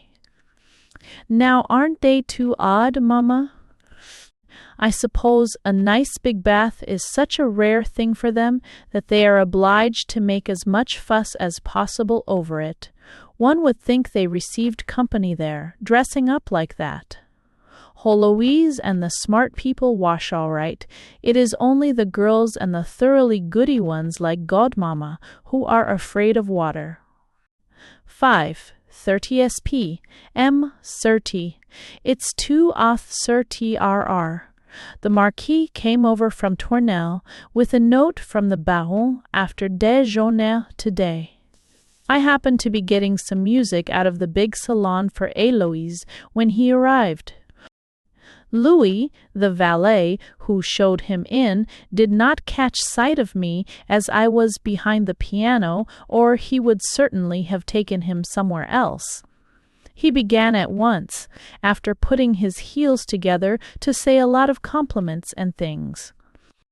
This was a fortunate chance, more than he had dared to hope. Would I promise to dance the cotillon with him tonight, etc., etc. You would not believe, Mamma, the amount he got into the 5 minutes before Héloïse came into the room. She knew it was her own fault for sending for the music, that I was alone with him, or I should have got a scolding. As it was, she talked without ceasing, until at last he got up to go. I had not answered about the cotillon, so as I have half promised the Vicomte, I don't know which I shall take. Perhaps I could manage both, as I believe one only has to sit on a chair and every now and then get up and dance. However, I will see when I get there. Now goodbye, dear Mamma. Your affectionate daughter, Elizabeth. Château de Croix-Marais. September 1st. Side note. A. Proposal of marriage. Was quas. Dearest Mama, I have had a proposal. Isn't it too interesting? It all happened at the de Tournella's last night, but I never blushed or did any of the things they used to in Miss Edgeworth's novels that you have allowed me to read, but I must go straight on. We were quite punctual at Château de Tournelle, and got there as the clock struck 8. Also, Louise looked perfectly lovely. She does hold herself and walk so beautifully, and her head is such a nice shape. I am going to be like her, and not like the women at Naseby who all slouched when I am married. Victorine looked better than usual, too, and Héloise had put some powder on her face for her, but afterwards it came off in patches and made her look piebald. However, to start, she was all right, and everybody was in a good temper. There were lots of people there already, and the Baron and the Comtesse received us in the hall. I wore the white silk and my pink tulle hat. The Marquis and the Vicomte both flew across when we arrived, and the Vicomte got to me first, as Godmamma detained the Marquis, and this is where Frenchmen shine, for although he told me afterwards that he wanted to murder her, he stood with a beautiful grin on his face all the time. The Vicomte at once began to assure me I had promised him the écotillon, but I would not say, and as he could only get words in edgeways with Victorine listening all the time, it made it rather difficult for him. Then the Comte and René, his little boy, came round with a silver basket full of buttonholes and little cards with names, and by the kind of flower we got, we were to know which table we were to sit at, as they were to be decorated with the same. Side note. Les jeunes filles, les jeunes filles. Of course, the Baronne had arranged for the Vicomte to take me in, and our table was pink and white carnations. Presently the whole company had arrived, and we started, a huge train, 2 and 2, arm in arm, for the pavilion. It was pretty. All the trees hung with electric lights and Chinese lanterns, and the pavilion itself, a fairyland of flowers. There were about 12 tables, 3 of different colored carnations for the aux jeunes filles, and the rest with roses for the married people.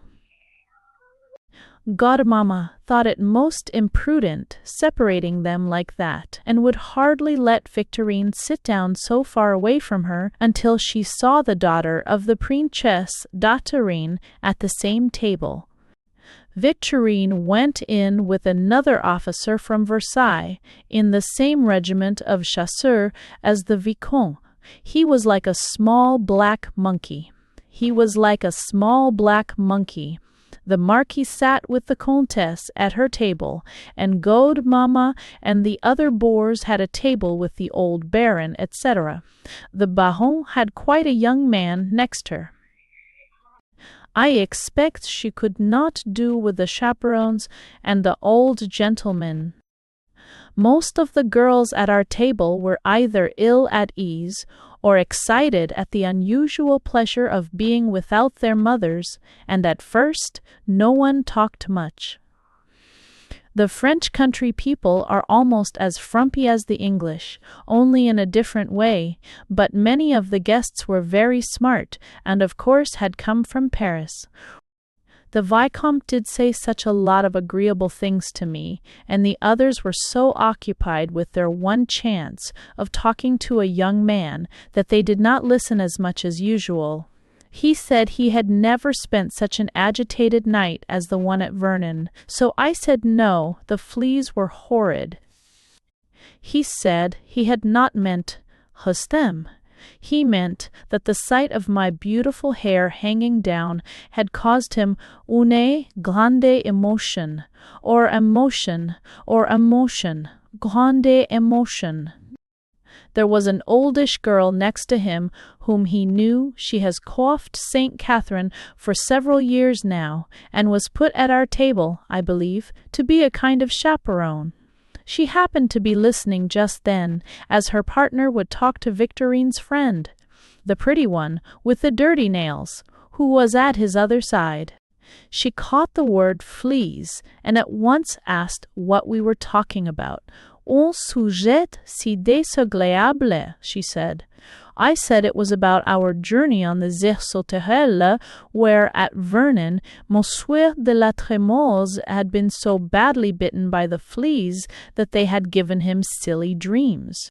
He said his dreams were as beautiful as those produced by the hashish of Monte Cristo, whatever that is, so the old girl exclaimed, Quel pouvoir pour un te pousser. She thought we were mad, and I overheard her presently telling her partner, when she could get him to listen, that no one would believe the bizarre conversations of the Tokay's English unless they actually heard them. Side note, the cotillon. We have the cotillon. I would not say I would dance the cotillon with the Vicomte. I told him I had half promised it to the Marquis, and when he seemed offended, I said if he was going to be disagreeable, I would certainly dance it with Monsieur de Beaupré, the Marquis's name, which I forgot to tell you before.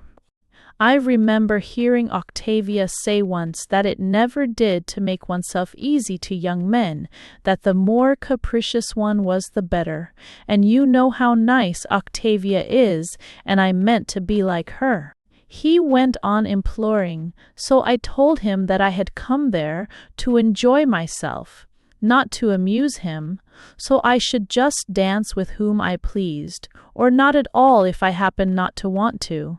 He said I was très coel, and looked perfectly wobbly-eyed at me, but I did not mind a bit.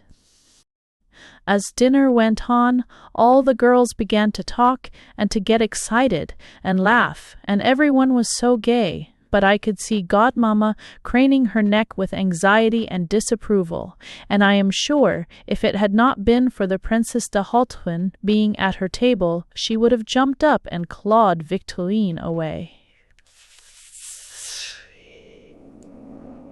It came to an end at last, and we returned arm in arm to the house, while the servants arranged the pavilion for the cotillon. Godmamma collected Victorine and me, and made us stay by her, and that horrid old de Vissa, one who called me a jeune femme. Godmamma said it was très imprudent, having the dinner first, that the champagne would go to the young men's heads, and with all the care in the world no one could foresee the consequences. The garden, too. If they should dance the sfarandola, what opportunities! It was all the fault of the chère Baronne, so sadly giddy for her age. She never thought of the anxieties of other mothers, having married her only daughter so young. I don't know what Godmamma feared, but I should hate to think you could not trust me to behave like a lady, mamma, if I was out of your sight a moment. Side note, nearly a duel. I saw the Marquis talking to a very young youth. He seemed pleading with him about something, and presently the youth crossed over and kissed Godmamma's hand, then asked Victorine for the cotillon.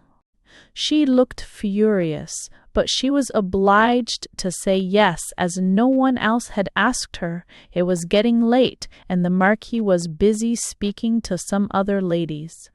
Presently he came up to us, and the young youth said, before he could speak, "Naa, wa je pas de la veine, mon cher Amlé, de quima hama wahan, drohuanma." Upon which the Marquis asked me to dance it with him, right out loud, before Godmamma. and when I said I had half promised it to Monsieur de la Trémors, he looked so cross and offended that I thought it was better to be firm with him, as I had been with the Vicomte. He, the Vicomte, came up just then, and they looked as if they wanted to fight each other, so I said if they would stop frowning, I would dance it with both of them, but if they were nasty, I should not dance it with either, and so that is how it ended. I was to have one on each side. Godmamma said to me that it was unheard-of conduct, and might have produced a duel, and when I tried to explain to her that that was just what I had avoided, she looked angrier than ever, and would not understand. Wasn't it stupid of her, Mamma? Side note, the 2 partners, 14 nos, At last we got to the pavilion, and all sat round, and having both the Vicomte and the Marquis to talk to, I did have fun. They arranged that our chairs should be against the wall, and not in the row that the chaperons were behind. Godmamma tried to make signs to me to come and sit by Victorine in front of her, but I pretended not to see until all the chairs were filled up. The Marquise de Vermandoise was next me, with the Vicomte between. She was dancing with the Comte. We were gay. The first set of presents were big brocade bags, and we called one our pot au feu, and pretended it was for the ingredients to make bon ménage, and so all the presents that were small enough afterwards we put in there to keep for me. A cotillon is very easy, Mamma, as you have often told me, and it was fun dancing with all sorts of strange people that one did not even know. In one figure a huge Russian prince got hold of me, and squeezed me until I very nearly screamed, "You see, Mamma, how dreadful foreigners are like that." It was like being hugged by a bear in the zoo, and after it he kept giving me flowers or presents if I dared to sit down for a moment, but he did not say a word, except once or twice a mumble of "adorable mademoiselle." My 2 partners were nice. We had a perfectly beautiful time. They laughed at everything I said, and Madame de Vermandoise leant over and whispered, while they were both away doing a figure that never had anyone. Heloise did not dance with Antoine, but he sat next her, and they talked while his partner was away with other people. It is much better to have 2 partners, Mamma, because then one is not left to oneself at all, and they are each trying to be nicer than the other all the time. The Comtesse led the cotillon with a cousin of hers. He does do it well, and does nothing else in Paris, the Baron told me. At last we got on towards the end, and they began the farandole. You know it, Mamma? A lady and a gentleman take hands. Then she beckons someone, and he has to come, and then he calls another lady, and so on. It goes on until the whole company are hand in hand, and the leader runs about everywhere with this chain of people after him, dancing a long sliding step, to such a lovely go-ahead tune. The leader tears all over the garden, and one is obliged to follow in and out. It is too exciting, and just as we got to the furthest end of the illuminated paths and had rushed round into the dark, someone let go, and in the confusion of trying to catch on again, the Marquis and I were left behind. Side note, ID, alt test, to elope with the Marquise. It was then the proposal happened. He did not wait a moment. He talked so fast I could hardly understand him. He said he had heard that it was the custom of our country to speak directly to the person one loved, without consulting the parents, so he hoped I would believe he meant me no disrespect, but that he adored me. He had fallen in love at first sight when he went to review Victorine, that he implored me to fly with him, as his mother would never consent to his marrying an Englishwoman. Think of it, Mamma, me flying with the Marquis, without a wedding cake, or bridesmaids, or pages, or trousseau, or any of the really nice bits of getting married. Only the boring part of just going away and staying with one man without any of the other things to make up for it. I nearly laughed at the ridiculousness of it, only he was so deadly in earnest, and would hold my hand. I said I could not think of such a thing, and would he take me back to the pavilion? He became quite wild then, and said he would kill himself with grief, and such a lot of things about love, but I was so wanting to join in the 80 farandole again. We heard them coming nearer, that my attention was all on that, and I did not listen much. Anyway, I am sure runaway matches aren't legal in France, from what I heard Jean saying 2 nights ago at dinner, and I told him so at last, and that pulled him up short. And just then the train passed, and I stretched out my hand to the last man, and was whirled away back to the pavilion and the people. I was glad to get away from the Marquis, because he looked desperate, and you can't trust foreigners. They have pistols and things in their pockets, and he might have shot me. When we got back to our seats, the défilé began, and I took the Vicomte's arm to go and make our curtsy to the Comte and the Baron. It was just as well the Marquis was away, because they might have quarrelled as to which one's arm I was to take. Side note, well, side note, friends. Just before the supper tables were brought in, Monsieur de Beaupré turned up again. His face was green. He came up behind me and whispered through his teeth that I had broken his heart and that he should marry Victorine. So you see, Mamma, nothing could have turned out better, and they ought to be very grateful to me. We had the gayest supper, all at little tables, and it was arranged that we should go with the de Tournelles and the Baron to a rallye de papier today, given by the 75th Écurassiers at the Forêt de Marly. While we were going to the house to get our wraps, I overheard 2 ladies talking of Godmamma. They said she gave herself great airs, and considering that everyone knew that years ago she had been the amie of that good-looking Englishman at the embassy, these high stilts of virtue were ridiculous. I suppose to be an amie and is something wicked in French, but it doesn't sound very bad, does it, Mamma? And, whatever it is, I wonder if poor Papa knew, as he was at the embassy, and it might have been one of his friends, mightn't it? I expect she had not a moustache then. I am dreadfully afraid the Vicomte won't be able to be at the Rallier today, although he did whisper when he was putting on my cloak that nothing should keep him away, and that then I would believe the extent of his devotion.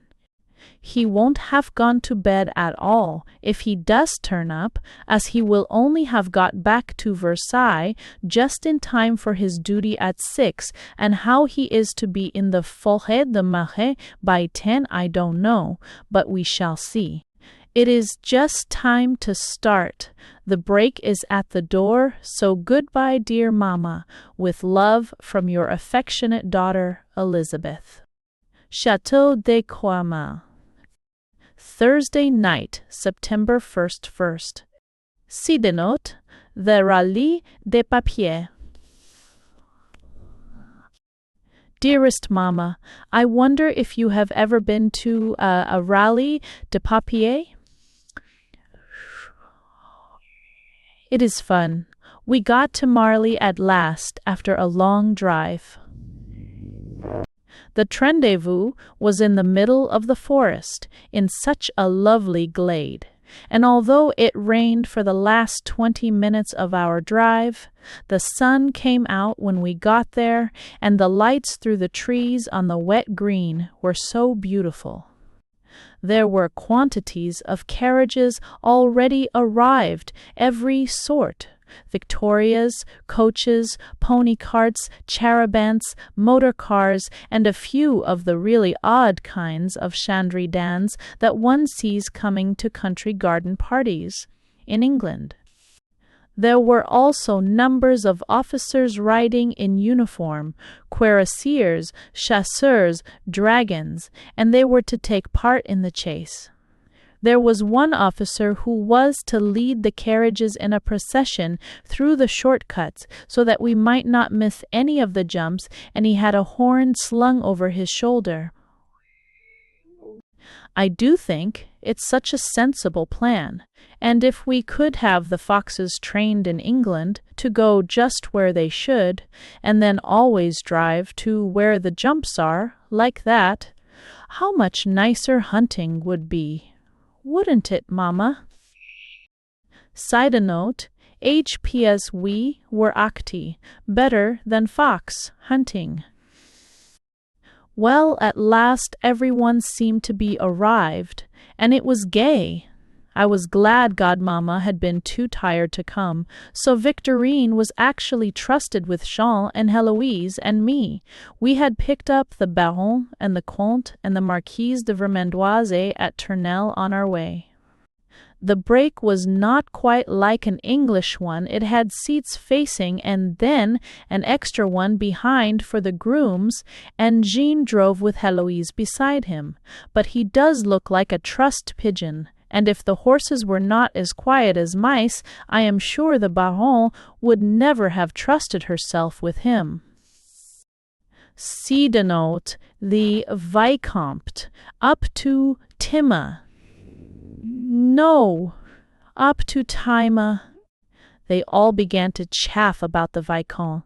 Il ne chevauchera jamais si loin, pas même pour vos beaux yeux, the Marquise said. Victorine seemed annoyed that anyone should expect he would do anything for me. I saw a beautiful black horse being led about by a groom, apart from the crowd, and I wondered who would ride it. Just before the horn sounded for the carriages to start, from the farthest end of the All-AK, we saw an officer galloping as hard as he could. C'est pour vous, enchantresse, said the Comte. Qu'est-ce ridicule, snapped Victorine, while the Marquise laughed and put her tongue into her gap. Oh, la belle jeunesse, she said. Meanwhile, the Vicomte had dismounted, jumped on to the fresh black horse, and was bowing beside us. Vous voyez, je suis venu, he said, and he looked only at me. I don't know why, Mamma, but I felt the blood rushing all over my cheeks. It was nice of him, wasn't it?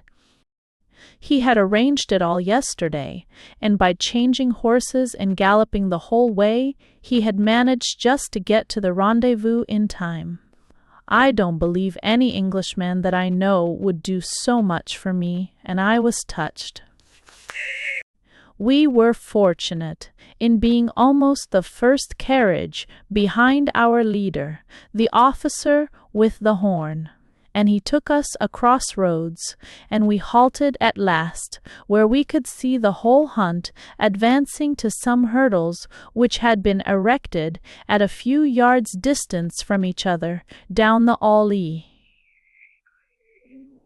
Everyone encouraging them at the top of their voices, their uniforms glittering in the sun. The jumps were not very high, and most of the officers got over all right. Only one cuirassier fell, and everyone shrieked, but he wasn't a bit hurt. We clapped those who jumped especially well and cried, "Bravo! It was fun!" Then, when they had all passed, we were conducted through some more shortcuts to another set of hurdles covered with green boughs, and these were a little higher. It did sound lively, with horns blowing and people shouting all the time. The Vicomte was among the last, as he passed us following the paper, but he waved gaily. We had to drive very quickly to be in time for the next obstacles assault, and so it went on. Side note, rewards of gallantry is called camia. Then the exciting part began, as they had to race for the ribbons, white for the winner and blue for the second, but it was quite a long way, so we had time to get to the winning post, the flat place near where the chateau stood formerly. There were long tables laid out with guitar, and the bands of the regiments playing nice tunes. Victorine began to be disagreeable directly we saw them coming, the Vicomte well to the front. Comme c'est cru de Monsieur de la Trémors de presser son cheval à ses poings, she said, while even the compis became excited and shouted, "Bravo, Gaston!" I was pleased when he came in first, and really he rides quite nicely, Mamma.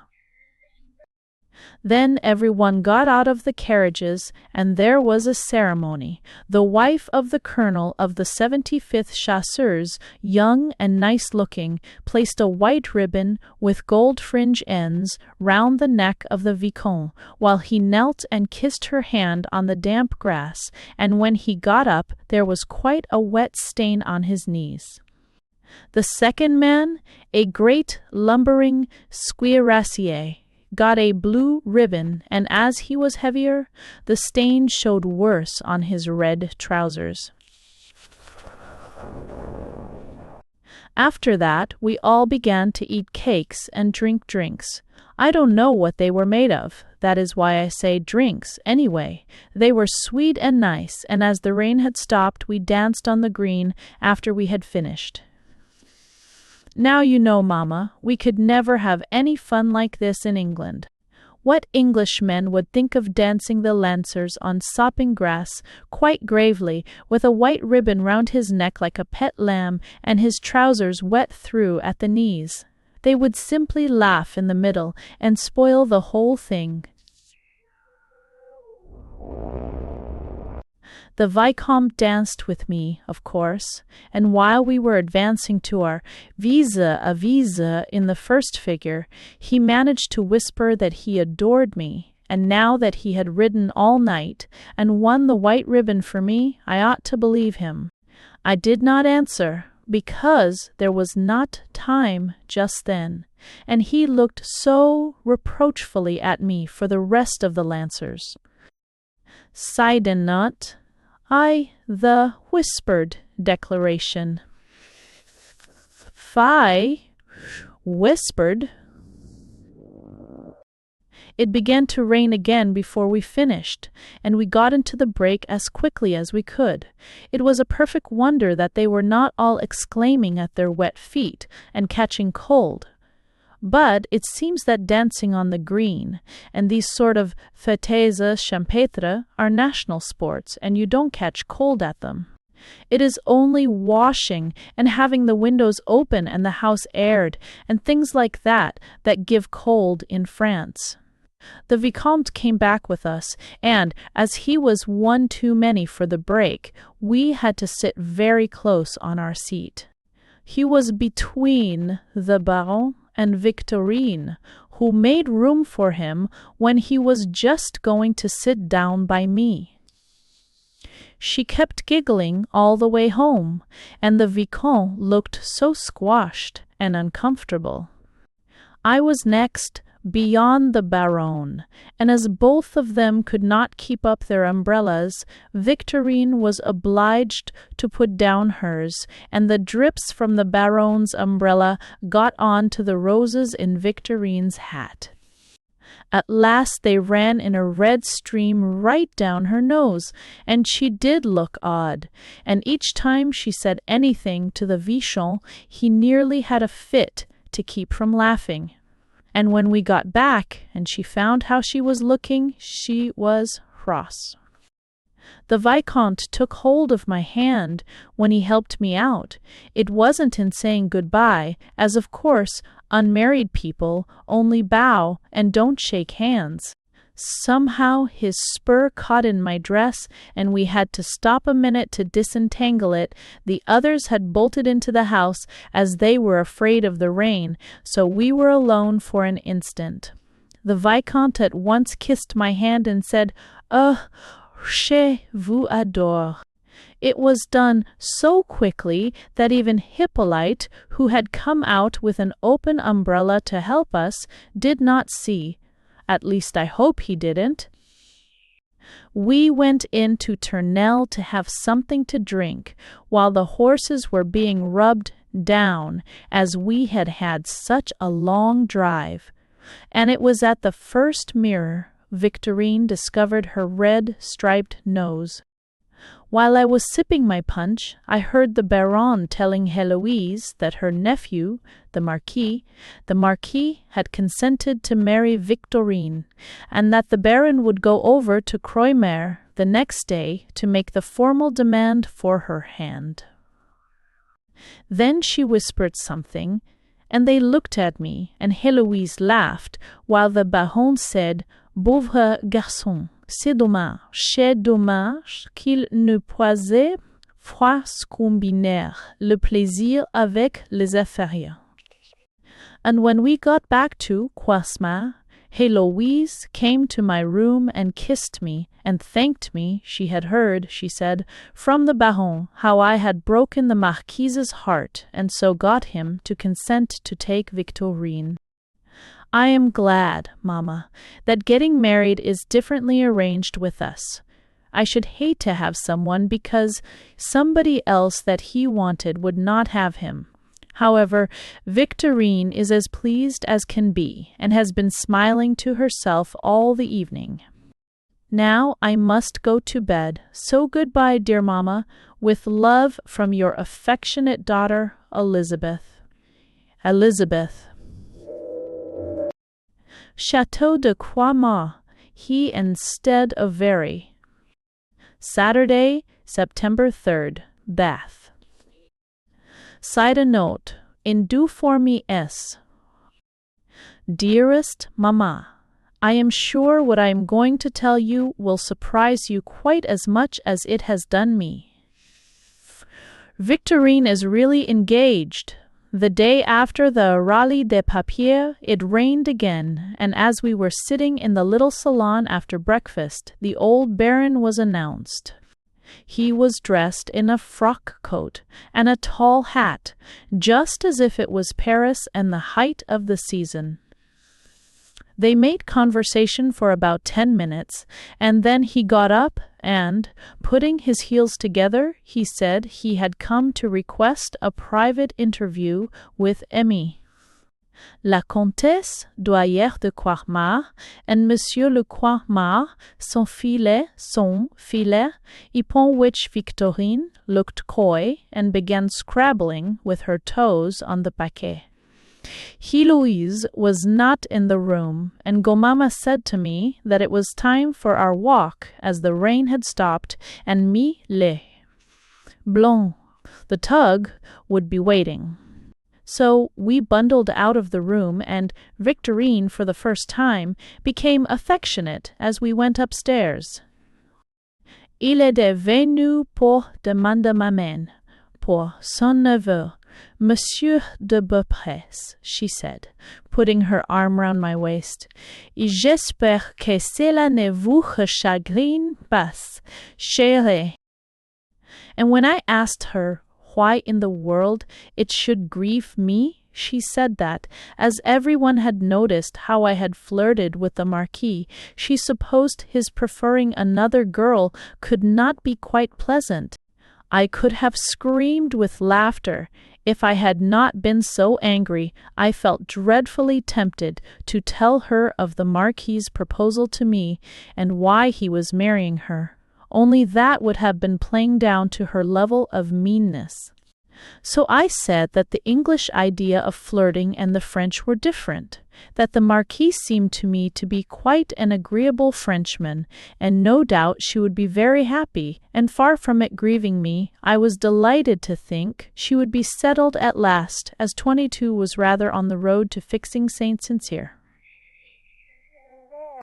Catherine's tresses. She dragged her arm away in such a hurry that she scratched her hand on a pin that Agnes had stupidly left in my belt.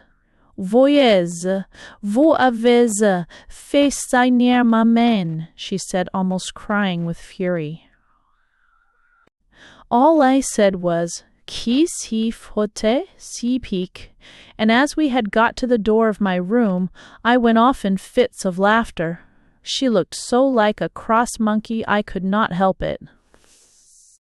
City note, so crow, Sigger, a girlish amenities voice. Well, you can think, Mamma, we did not have an agreeable walk. Victorine talked in her most prudish goody style to the remorqueur, and never addressed me, while poor Mademoiselle Blanc was so nervous trying to speak to both. As we got to the turn into Venant, Monsieur Dubois, Victorine's music master, came up the street. He is a rather vulgar-looking person, with a black moustache and lemon-yellow gloves, and horrid if you have to be quite close to him. Just then we stopped to give some sous to a beggar woman, so as he passed he said, with a great flourish of the hat, was he to come on Saturday as usual for the lesson? Victorine looked down all the time modestly, and the tug answered, Of course, sure, of course. So he said it would be a never-to-be sufficiently thanked kindness if Mademoiselle would take back with her this roll of music he had been on his way to deliver chez Elle, as it was much out of his road, and he was pressed for time at his next lesson. Victorine at once seized it, and he bowed again and walked on. Mademoiselle Blanc had already a parcel in each hand she was taking to the embroidery shop. After that, Victorine was distrait, and seemed in a great hurry to get home. She even spoke to me, and while the tug was looking at wools in the shop, she fidgeted so with the music that it came undone. I offered to carry it as I had no parcels, but she snatched it up as if it was gold, and in doing so a bit of paper fell out of it, and as I picked it up I could not help seeing it began, Ma cruelle adoraille. She said in a great rage that it was only the words of a song, as she put it in her pocket, so I don't see why she should have been so furious with me seeing it. Do you, Mamma?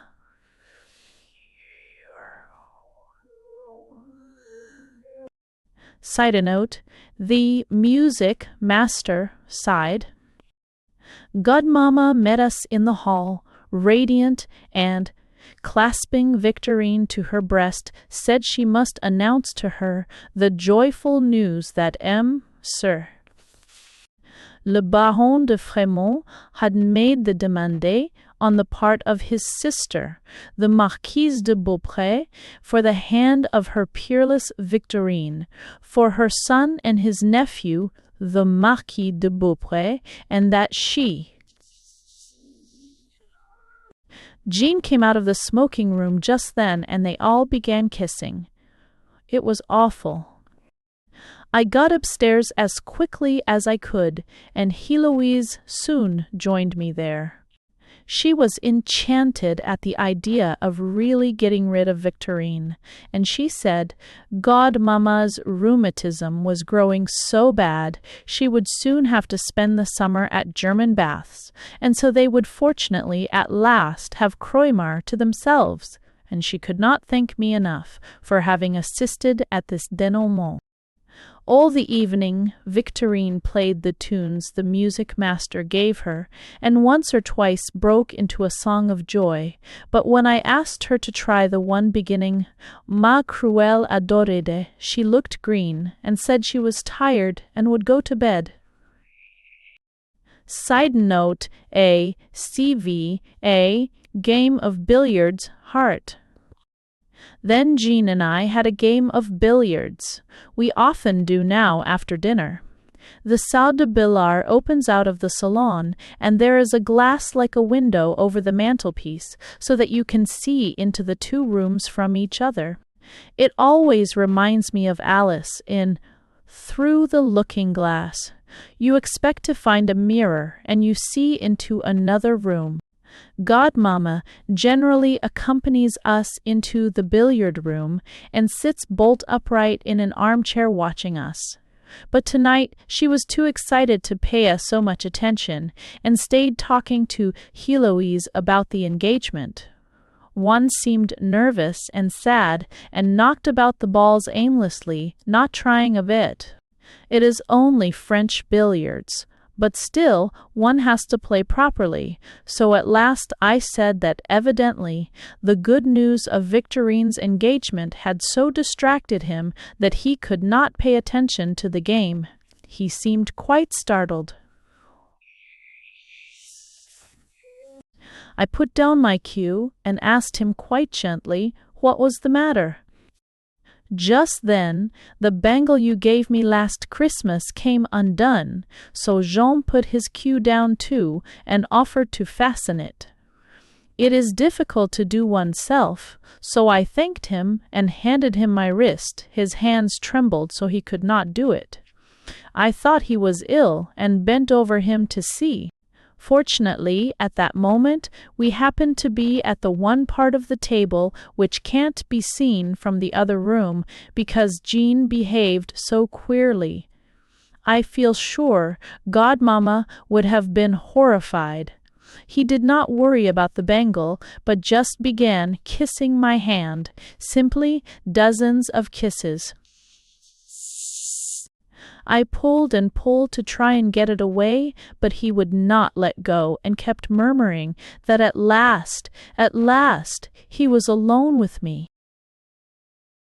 Now, wasn't it too annoying, Mamma? I could not call out or make a fuss, because there would have been such a scene, and you would never think a Frenchman could be so strong. For although I wrenched and dragged, I could not get my hand away, and it was making me crosser and crosser every minute.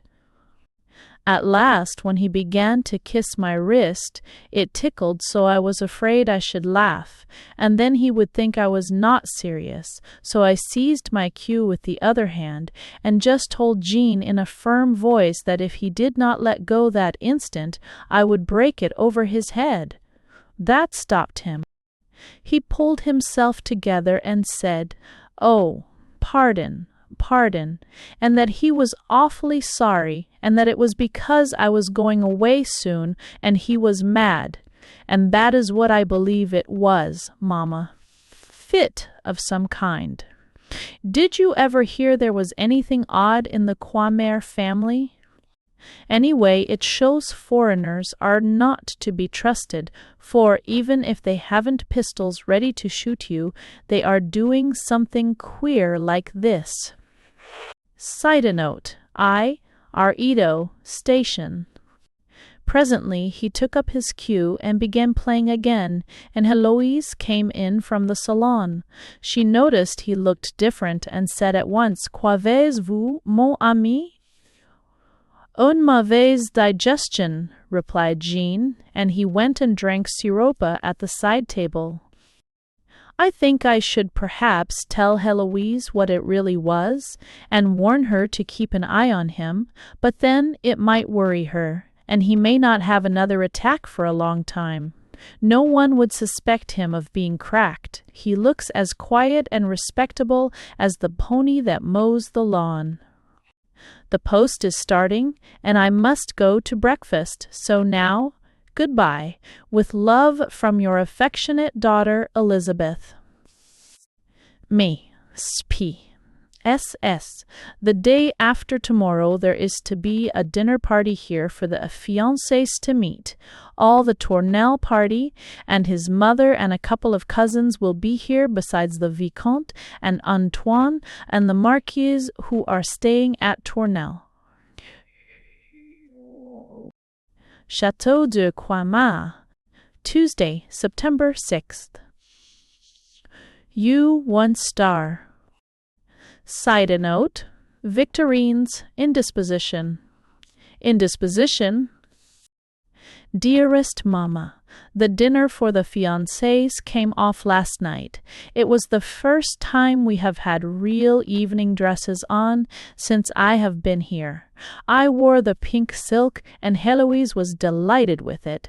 She says you could not possibly improve upon the style you dress me in. It is ideal for a young girl.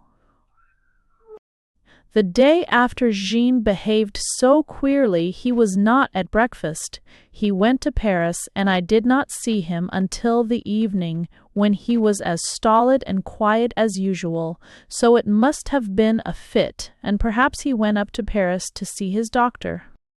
Victorine had her music lesson, and I don't know what could have upset her, but the Tug, who always sits in the room with her, came flying out, saying Victorine was faint and she must get her a glass of water.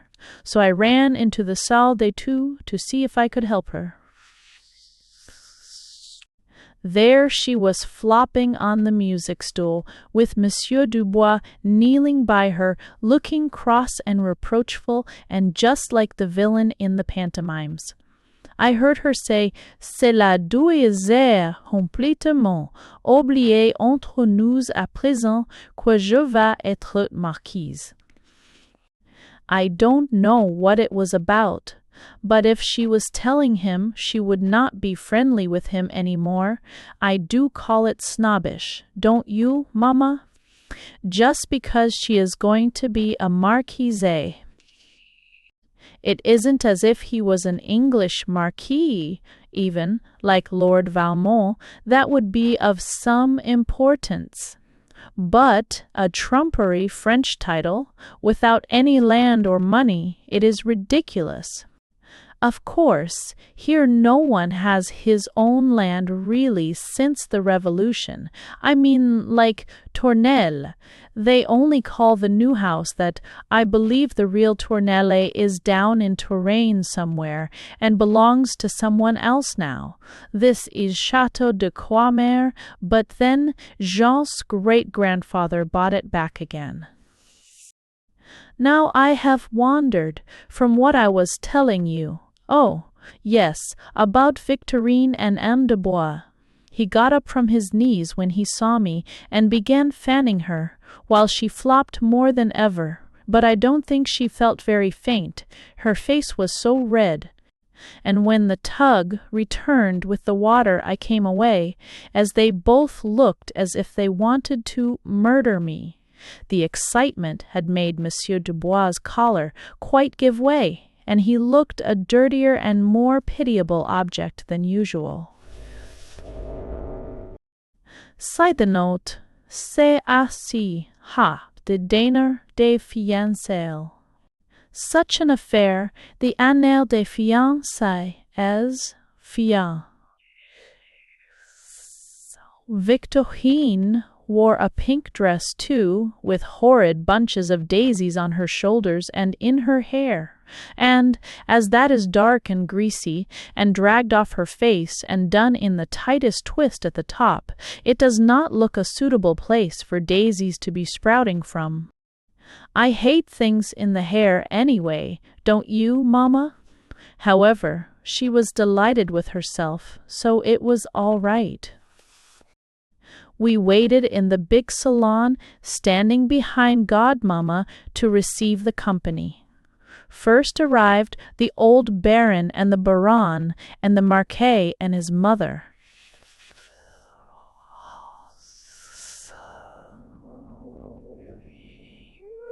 When he got to me, he made the stiffest bow, and just then the Comte and Comtesse de Tournelle, the Marquise de Vermandoise, and the Vicomte were announced, and immediately following, Antoine and two cousins of godmammas.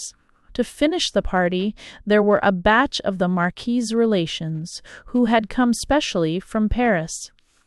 We were spared, Yolanda and Marie, who usually sit up to dinner with their German bonne and eat everything that they shouldn't and then scream in the night. There was a buzz of conversation, and the Vicomte talked to me, but I could not help hearing what the Marquis said to Victorine. Vous aimez la bicyclette, mademoiselle?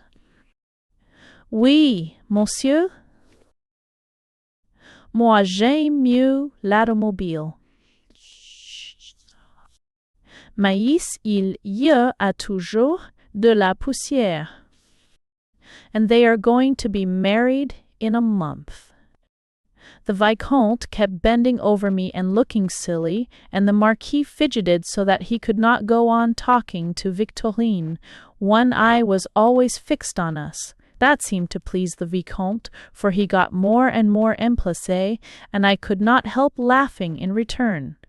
At dinner he took in me, de Vermandoise, but sat next me, and on my other hand was one of the cousins, a harmless idiot, too timid to speak much, and with all kinds of horrid baby fluffs growing on his face. Or, if men are to wear beards, which I should forbid if I were the queen, they ought to be shut up till they are really grown. All se dénote, et contretemps for, et contretemps.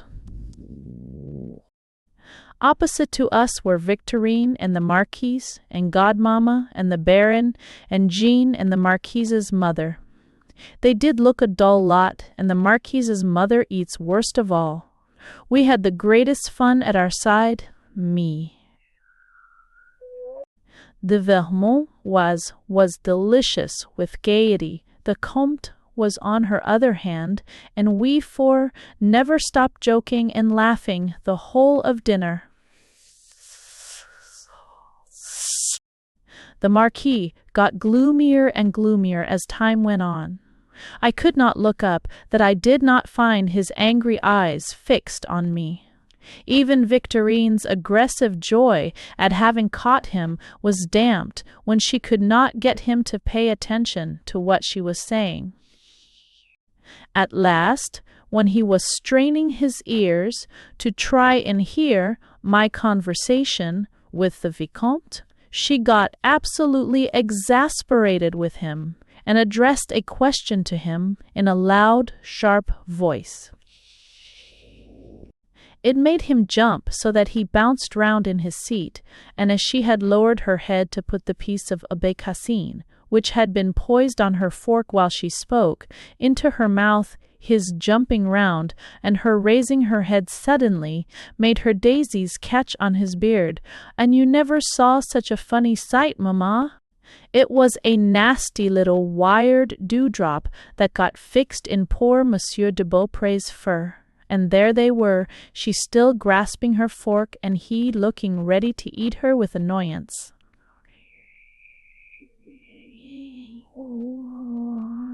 Their two heads were fastened together, and there they would have remained, only Hippolyte, who always goes everywhere with the Baron, came to the rescue and untangled them. But it hurt the Marquis very much, as some of the hairs had to be pulled out, and it did not mend matters. Hippolyte muttering, "Cela doit être que Monsieur le Marquis doit faire. Place attend à l'affaire qu'il a. Hainement, s'il a affaire qu'il a ses cheveux en ses cheveux intacts." Side note, the Vicomte's proposal. Car The affair made quite a commotion at the table, and Victorine so nearly cried with rage that the Marquis's mother had to give her smelling salts. Me.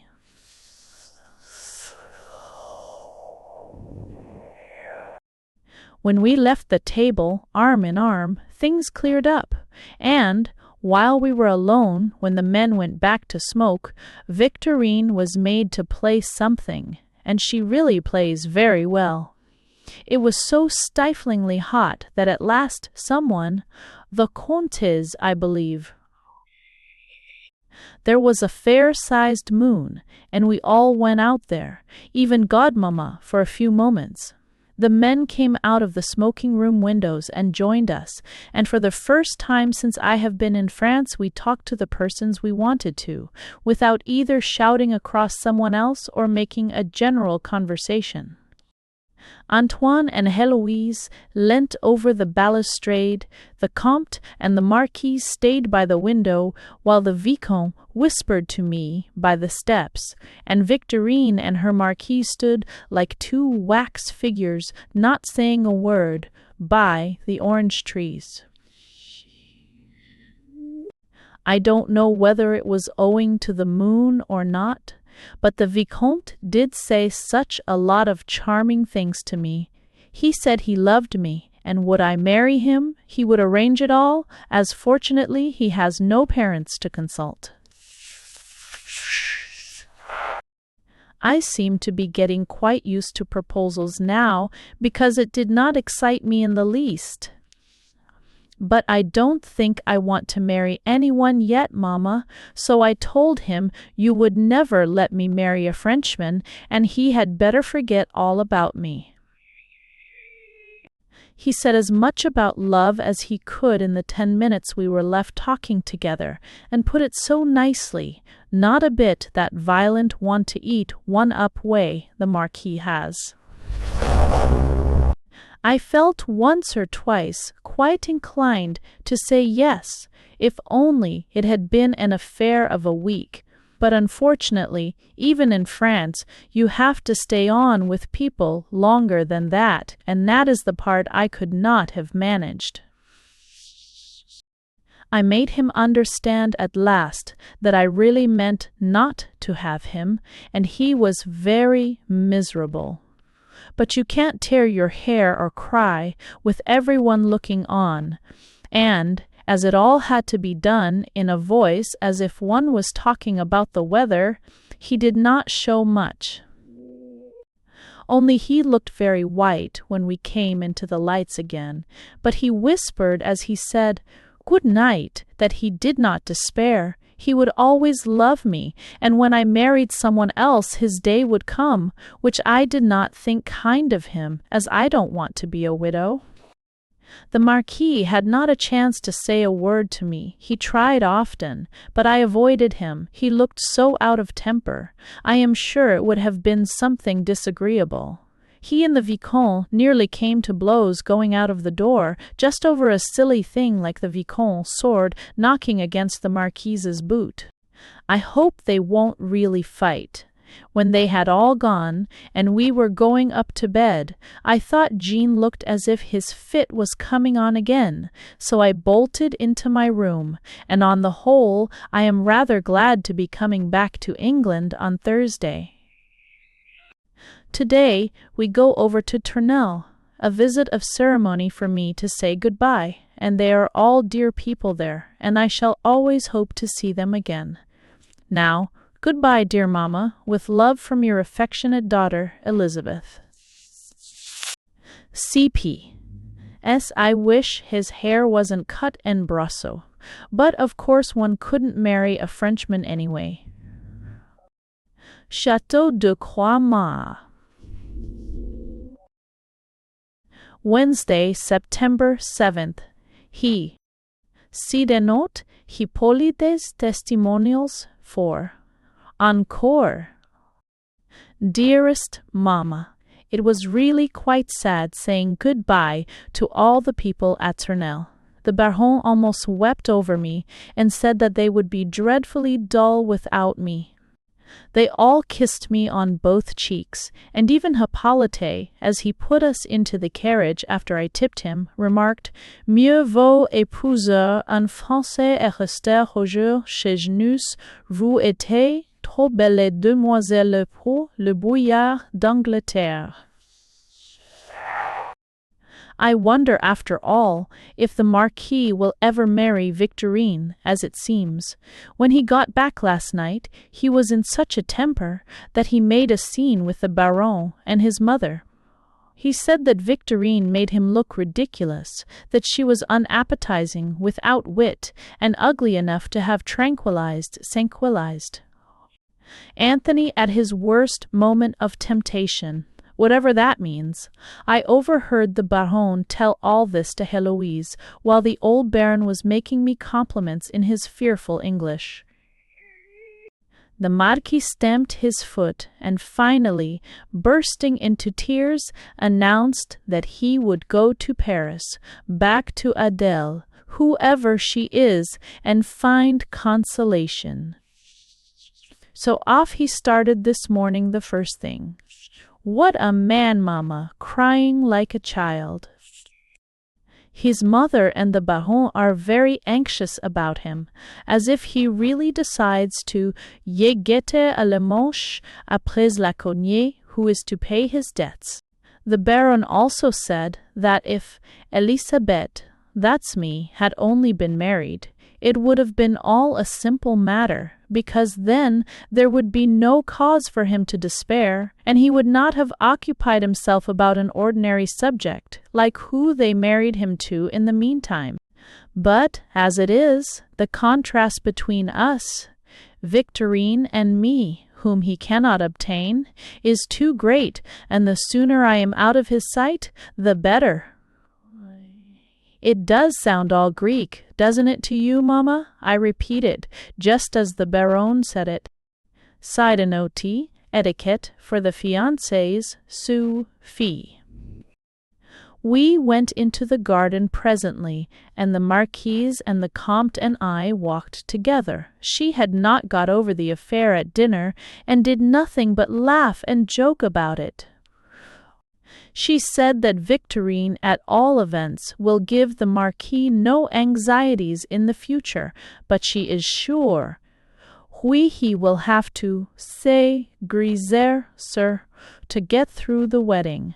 Fortunately, Victorine was not with us. As Godmamma was too tired to accompany her, it would not have been proper for her to come with only her brother and sister-in-law. As her affianced, being supposed to be at Tournelle, she might have had private conversation with him, not under Godmamma's eye. Oh, mustn't it be awful to be French? Heloise says it isn't so bad as this in the smart set in Paris. They speak to one another. They're quite a lot before getting married and do almost English things, but Godmamma is of the old school.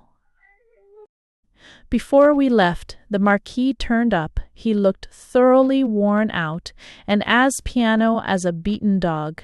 He was awfully polite to Jean and Heloise, and hardly looked at me, but as I did not want to leave with him still feeling cross with me, I got the chance at last to tell him I hoped he would be happy, and to congratulate him.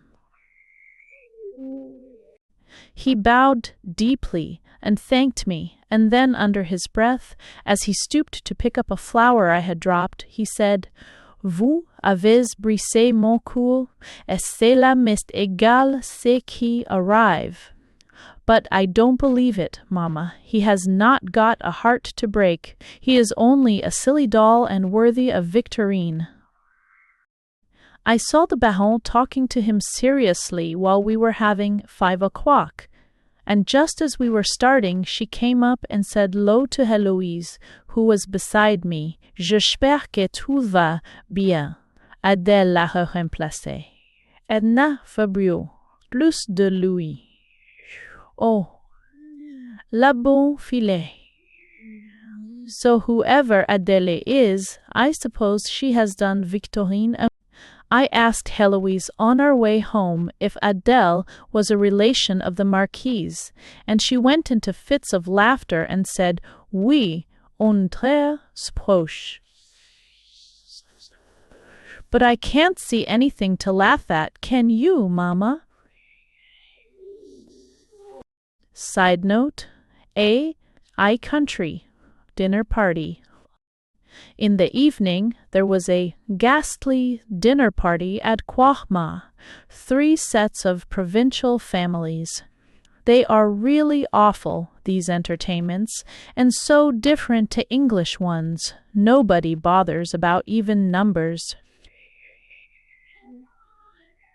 It doesn't in the least matter if they are mostly females. You have to ask the family, because if the daughters are grown up, they can't be left at home alone. They would be getting into mischief.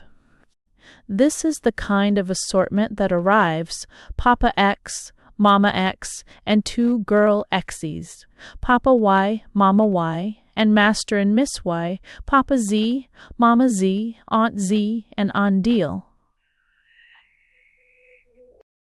Godmama just revels in these frumps. They make Heloise furious, and the airs of Victorine, her coyness and giggling, nearly drove me wild. I sat next to Monsieur Y, and although he is a baron of very old family, he ate like a piggy. The food was extraordinarily good, but the proof of good service here is to get the whole dinner, of I don't know how many courses, over under the hour. So one has no sooner swallowed a mouthful when one's plate is snatched away, and one begins to devour something else. But with this awful man gobbling at my side, and those foolish girls giggling beyond, even the 40 minutes seemed ages. Afterwards, in the salon, the jeunes filles were sent to talk at the other side of the room, supervised by the Tug, who did not dine, but was in waiting. If you had heard their conversation, Mamma, it was worse than the day the 2 came to breakfast. Just one endless string of questions to Victorine about the Marquis, with giggles over possibilities of their own fiancés. It is so extraordinary that they can ever turn into witty, fascinating women like Heloise and the Marquise. Of course, these are just provincial nobodies, whom Heloise would not dream of knowing in Paris. Perhaps the girls there are better. Side note, a cure for a fetidash. Victorine told them the Marquis was beau folle comme l'Archange Michel, and had for her une brûlante devotion. What will she say if, after all, he refuses to come to the scratch? Jean is to accompany Agnès and me up to Paris tomorrow to see us safely off to Dieppe. I hope he won't have another fit in the train. I shall tell Agnes to take plenty of salts and brandy in her bag and a bottle of soda water, because I have always heard that a sudden shock is best for people in fits, and one could pop the soda water over him if the worst came to the worst. Now, good night, dear Mamma, your affectionate daughter, Elizabeth. I.P. SATA. An awful wind is blowing. I hope I shan't be drowned crossing the channel. ITE. ITTS. Chateau de Quama. Wado Chateau. Thursday night. Side note. The emotion of the Marquis and Thix. So, dearest Mamma, I hope you got the telegram all right today saying I would not leave. The storm became really so fearful they would not hear of my starting, and as it has turned out, I am very glad, for tonight we dined at Tournelle to celebrate the Baron's birthday, and we had such an amusing time. All the usual lot were there, as well as those 2 officers who came to the foire with us, and about 3 or 4 more people from Paris, so we were quite a large party. Everybody gave the Baron a present, and such baskets of flowers as she had in the salon. The Baron was dressed in pale mauve and looked lovely, only such a funny thing happened at dinner. The Vicomte, who sat next to her, made her laugh dreadfully, just as she was eating her soup, and she choked, and suddenly one cheek quite fell in, while the other stuck out as if a potato was in it. One could not think what had happened, but it appears that she wears plumpers of a kind of red gutta-percha to keep her face nice and round, and in choking the right cheek's one got jerked across into the left cheek, and that is how she got the toothache look.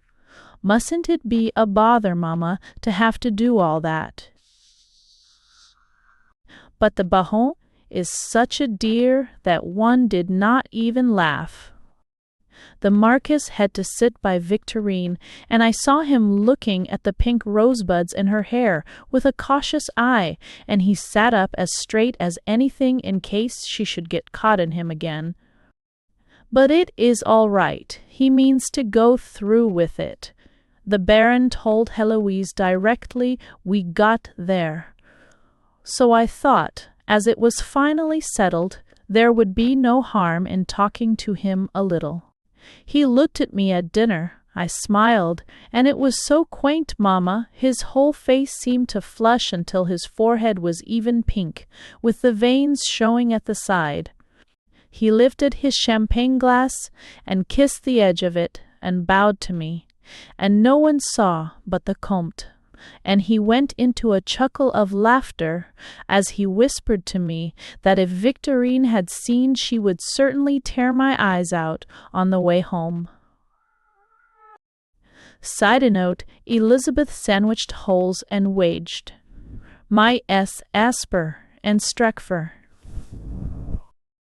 Afterwards, in the salon, the Vicomte managed to stand behind me while I was talking to the old Baron, and he said in a low voice, "Why had I come back? He was at peace, waiting till his day came, and here I had upset everything, and he should have to go through endless, more restless nights." I said that I was sorry the storm had prevented my starting, especially as I was unwelcome. So he threw prudence to the winds and said out loud before the Baron that I knew it was not that, and he looked so devoted and distressed that the dear old Baron patted him on the back, and turning away said, "Mon brave Gaston, moi aussi j'étais jeune une fois." And he left us alone by the window while he stood a sort of sentry in front. The Vicomte did whisper a lot of things, he said. Just for one evening I might make him happy, and pretend I loved him, and let him call me Sherry Ricari. So I said, all right, I did not think it could matter, as I am coming home tomorrow, Mamma, and shall probably never see him again, and you said one ought always to be kind-hearted and do little things for people. When I said all right, his forehead got pink, and the veins showed just like the Marquise had done at dinner, and he said, chérie, ma chérie, bien, in such a voice. It made me feel quite as if I wanted to listen to some more. Only, unfortunately, at that moment, Godmamma came up. She brushed the Baron aside, and said I should certainly catch cold by the window, and must come with her, while she annihilated the Vicomte with a look. There I was, taken off to a sofa at the other side of the room, and stuffed down between Godmamma and the Marquise's mother. You can think I was cross.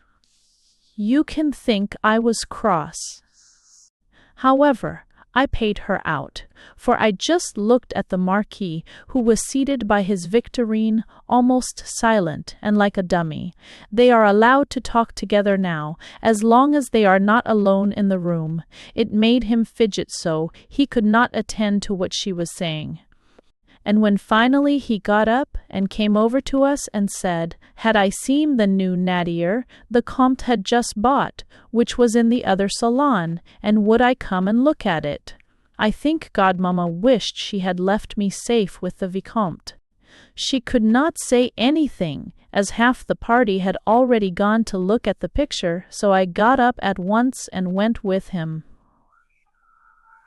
I saw them, her and Godmamma, nodding their heads anxiously as we left. No doubt they were deploring the bad bringing up of the English. Side note: des fiancés together 4. The Marquis said it was awful what he was going through, and when the dancing began presently, would I give him the first valse? I said certainly, and by that time we were in the other salon, and beside the Marquise. She smiled her dear little smile, which always seems to mock at everything, and put her tongue into her gap and whispered, Quelle comédie, c'est bien, petite espiègle, amusez-vous? Aha, vous. I was in wild spirits, and the Marquis answered back, and we were as gay as larks, until I overheard the Marquis's mother, who had followed us, say to him, in an acid voice, that he seemed to have forgotten that it was arranged for him to give Victorine the engagement ring that evening, and say a few appropriate words to her, and he must take her to see the flowers in the conservatory and get it over there. So off he had to go, looking black and peevish, and supervised by the 2 mothers, who stood at the risk of catching their deaths of cold by the door. He and Victorine went arm in arm into the conservatory and disappeared behind some pots of palms. It appears Mère de Vermandoise and the Comte were in there too and saw what happened, and she told Heloise and me afterwards. The fiancés came and stood quite close to them, with only a bank of flowers between, and they said the palms were pretty and were growing very tall, and the Marquise coughed, and Victorine began scrabbling with her toes on the marble floor in that irritating way she has, and they neither of them spoke. At last the Marquis dashed at it, and said, as she already knew, their parents had arranged they should marry, and he hoped he would make her happy. At that moment the piano struck up very loud in the salon, and prevented Victorine from quite catching what he said. He got very red and repeated it again, but he mumbled, so she still was not sure, and had to say, That upset the Marquis to such a point that he said, Damn, which is the only English word he knows, and when Victorine looked horribly surprised, he dived into his waistcoat pocket and fished out the ring. Then he took her hand, pulled off her glove backwards, and pushed it on to the first finger he came to, which happened to be the middle one. He just said he hoped she would wear it for his sake, and when she exclaimed, Mais, monsieur, ce n'est pas sur ce doigt que vous devez mettre la bague. He hardly waited to apologize or put it right before he dragged her back to the salon and deposited her with the anxious mothers. See, denote the Baronet's diplomacy. They are... De Vermandoise said she and the Comte nearly had a fit to keep themselves from laughing out loud. Wasn't it too comic, Mamma? However, Victorine seems to think half a loaf is better than no bread, for she kept her glove off all the rest of the evening and looked at her ring with conscious pride. It is a very nice one, a ruby and a pearl heart connected by a diamond marquis's coronet. They ought to have added a money bag representing the dot, and then the symbol would have been complete. We had begun to dance when they got back, and, as the Marquis had not been there to claim me, I was valsing with Jean. The Baron kept the Vicomte close to her side all the rest of the evening. She told me, as she kissed me in saying goodbye, that she had done it for peace sake, as she knew he and the Marquis would have had a quarrel, otherwise they were both so madly in love with me. She said, "Mais si je t'aime bien comme she is a darling, the Baron." The Marquis stood there glowering, and never offered to dance with Victorine. She must have been cross. We had another farewell all round. When the valse was over, Godmamma would not stay for another, and even Antoine seemed sorry to say, "Adieu. Dépêchez-vous de vous marier," he said, "et ensuite vous bonheur et auprès de nous, chez, y enviez de vous faire la cour, mais vous êtes beaucoup trop dangereuse pour le moment." "Si, c'est vous, c'est," said the Comte and Jean together, and everyone laughed. Now that the betrothal ring is really on Victorine's finger, and Heloise knows she will be got off, she does not mind a bit about the Marquis looking at me. She kept laughing to herself over it all the way home. She really detests Victorine. Godmamma and the bride-elect hardly spoke a word, and I am sure if a perfect hurricane blows tomorrow, they won't suggest my waiting another day, so I shall be glad to be off. Good night, dear mamma. You will see me almost as soon as you get this, as I shall only sleep the night in London at Aunt Mary's. With love from your affectionate daughter Elizabeth. Redby. Idby, or night Marquio, is an options that with, well, for by September. Side note, Lady Theodosia's pets. Dearest Mamma, you might have prepared me for what Lady Theodosia looks like, because when I arrived yesterday and was shown into her boudoir and found her lying on the sofa, covered with dogs and cats, I as nearly as possible laughed out loud, and it would have been so rude. She had evidently been asleep, and it looked like a mountain having an earthquake when she got up, and animals rolled off her in all directions. A poodle, 2 fox terriers, a toy Spitz, and a cat and kitten had all been sleeping in the nooks her outline makes. They all barked in different keys, and between saying, "Down, Hector," "Quiet, Fluff," "Hush, hush, Fanny," "Did know it was a stranger," etc., etc., she got in that she was glad to see me and hoped you were better. When she stands up, she is colossal. Her body dressed in the last fashion, and then the queerest face with no neck and lemon-colored hair parted down the middle and not matching a bit with the chignon of thick plaits at the back.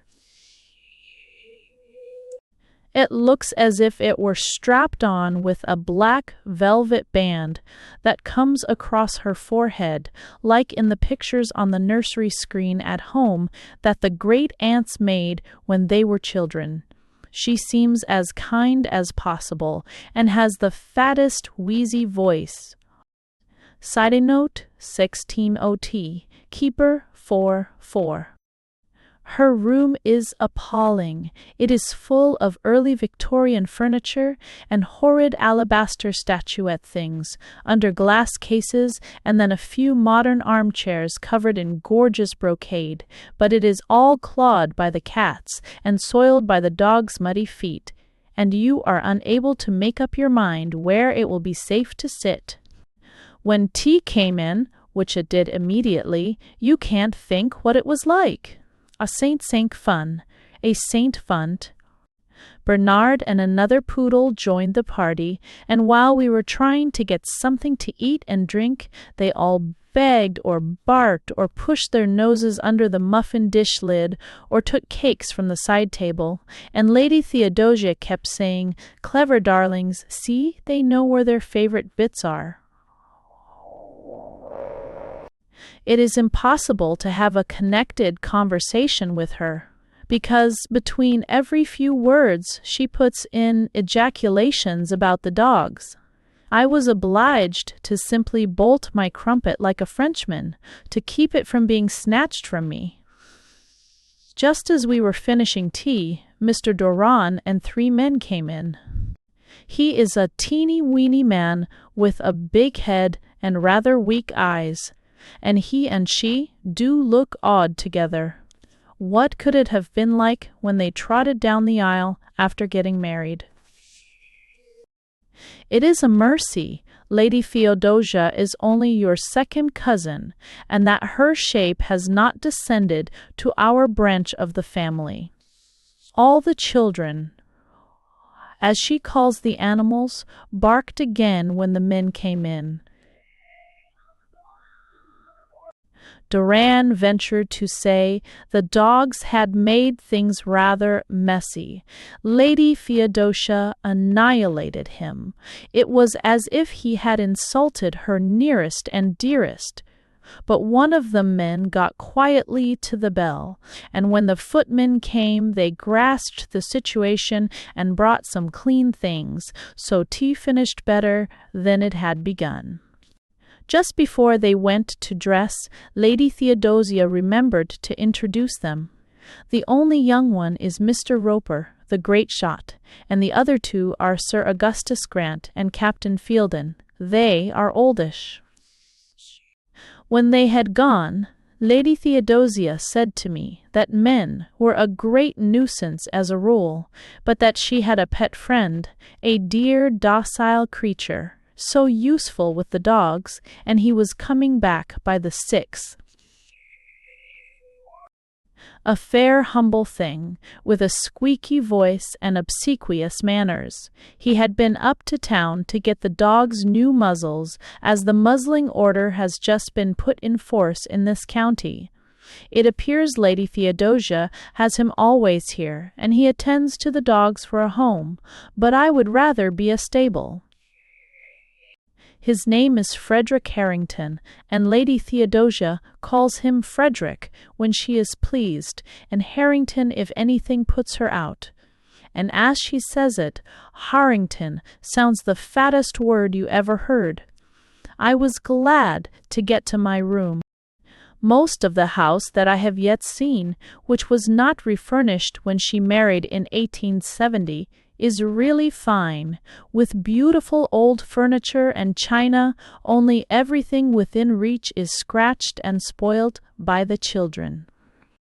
It must make the family portraits turn in their frames to see Fluff eating one of their tapestry footstools, or the cats clawing the Venetian velvet chairs. Sidenote. Ste feeding the Aborigines. There was a dinner party in the evening. As we went upstairs to dress, Lady Theodosia told me about it. She said she was obliged to entertain all the Aborigines twice a year, and that most people gave them garden parties, but she found that too fatiguing, so she had 2 dinners in the shooting season and 2 at Easter, to which she asked everyone. She just puts all their names in a bag and counts out 12 couples for each party, and then she makes up the number to 36 with odd creatures, daughters and old maids, and sons and curates, and she finds it a capital plan. She said, I give 'em plenty to eat and drink, and they draw for partners, and all go home as happy as possible, feeling there has been no favoritism.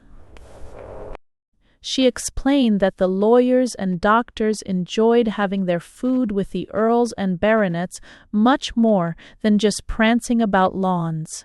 And when I asked her how the earls and baronets liked it, she said there were only 3 or 4, and they had to put up with it or stay at home. She had done it now for 30 years, and they were accustomed to it. Besides, she had the best chef in England, and anyway, it was a nice change for people not knowing who they were going to be put next to. It took her such a long time to tell me all this and to see me to my room that I was almost late, and she did not get into the state drawing-room until all the guests had arrived. You never saw anything so funny as it was, Mamma. Mr. Doran was trying to be polite to the odd collection, evidently not quite knowing which was which. Old Lord and Lady Devenant were glaring at the rest of the company from the hearthrug, with a look of, "You invade this mat at your peril." Sir Christopher Harford, paying extravagant compliments to the parson's wife, I knew which they were, because I heard them announced, and the Squire and Mrs. de Lacy, who came over with the Conqueror, standing apart with their skinny daughters, all holding their noses in the air. Everybody seemed to be in their best clothes, and most of the women had flowers and tulle or little black feathers sticking up in their hair, and bare red arms and skirts inches off the ground in front. You know the look. But everything seemed to be going beautifully after Lady Theodosia rolled in. She does not walk like ordinary people. Side note, so, side note. So, say, so. Mr. Doran did the handing round of the drawing papers, and they were Marshall and Snellgrove and Lewis and Allenby and Debenham and Freebody, see. And if you drew Lewis, you went in with whoever drew Allenby, and so on. It was a capital plan, only for one incident. Harrington rushed from the other end of the room and whispered to her in an agitated voice that the Dickens of Lady Devenant's Jones was Dr. Pluffield. She was not on speaking terms with him, having quarrelled with him for sending her teething powders by mistake, when it ought to have been something for her nerves with. All Lady Theodosia said was, Harrington, you're a fool. What are their little differences to me? I give 'em the best dinner in England, and they must settle the rest themselves. So poor Mr. Harrington had to go back and smooth down Lady Devenant as best he could, and presently we all started for the banqueting hall. There were several really decent county people there, of course, but they all looked much the same as the others, except that they had diamonds on. Old Admiral Brunel, who has a crimson face, was taking in the younger Miss de Lacy, and just in front of him were Dr. Pluffield and Lady Devenant, whom the Admiral hates. I heard him say, getting purple like a gobbler, Come on, I don't mean to let that old catamaran get in front of me." And he dragged Miss de Lacy through the doorway, bumping the others to get past, and she told me afterwards her funny bone had got such a knock that she could hardly hold her soup spoon. Side note, a Marshall and Snellgrove. It was quainter even than the Frumps' dinner that Godmamma gave. I had a very nervous young man with red hair and glasses to take me in. I drew Snellgrove, so he was Marshall. He evidently had not understood a bit about the drawing, and kept calling me Miss Snellgrove until I was obliged to say to him, "But my name is not Snellgrove, any more than yours is Marshall." "But my name is Marshall," he said, "and I was told to find a lady of the name of Snellgrove, and I wondered at the strange coincidence." He looked so dreadfully distressed that I had to explain to him, and he got so nervous at his mistake that he hardly spoke for the rest of dinner.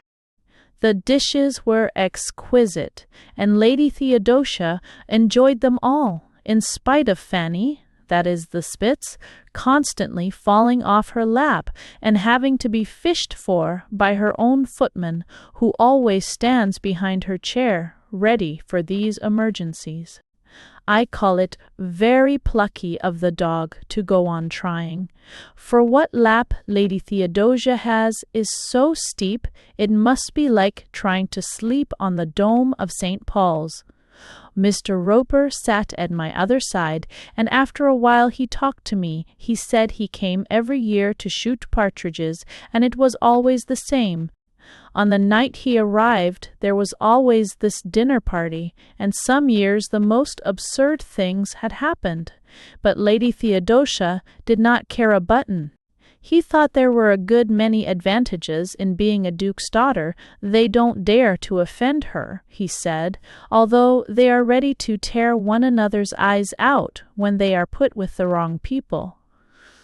Lady Theodosia puffed a good deal as dinner went on. I could hear her from where I sat.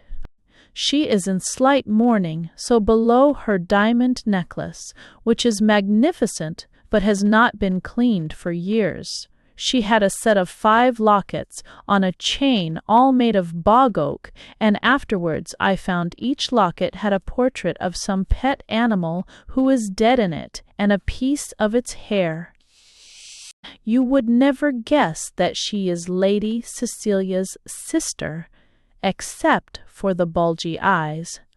Towards the end of dinner, Mr. Doran got so gay he talked and laughed, so you would not have recognized him, as ordinarily he is a timid little thing.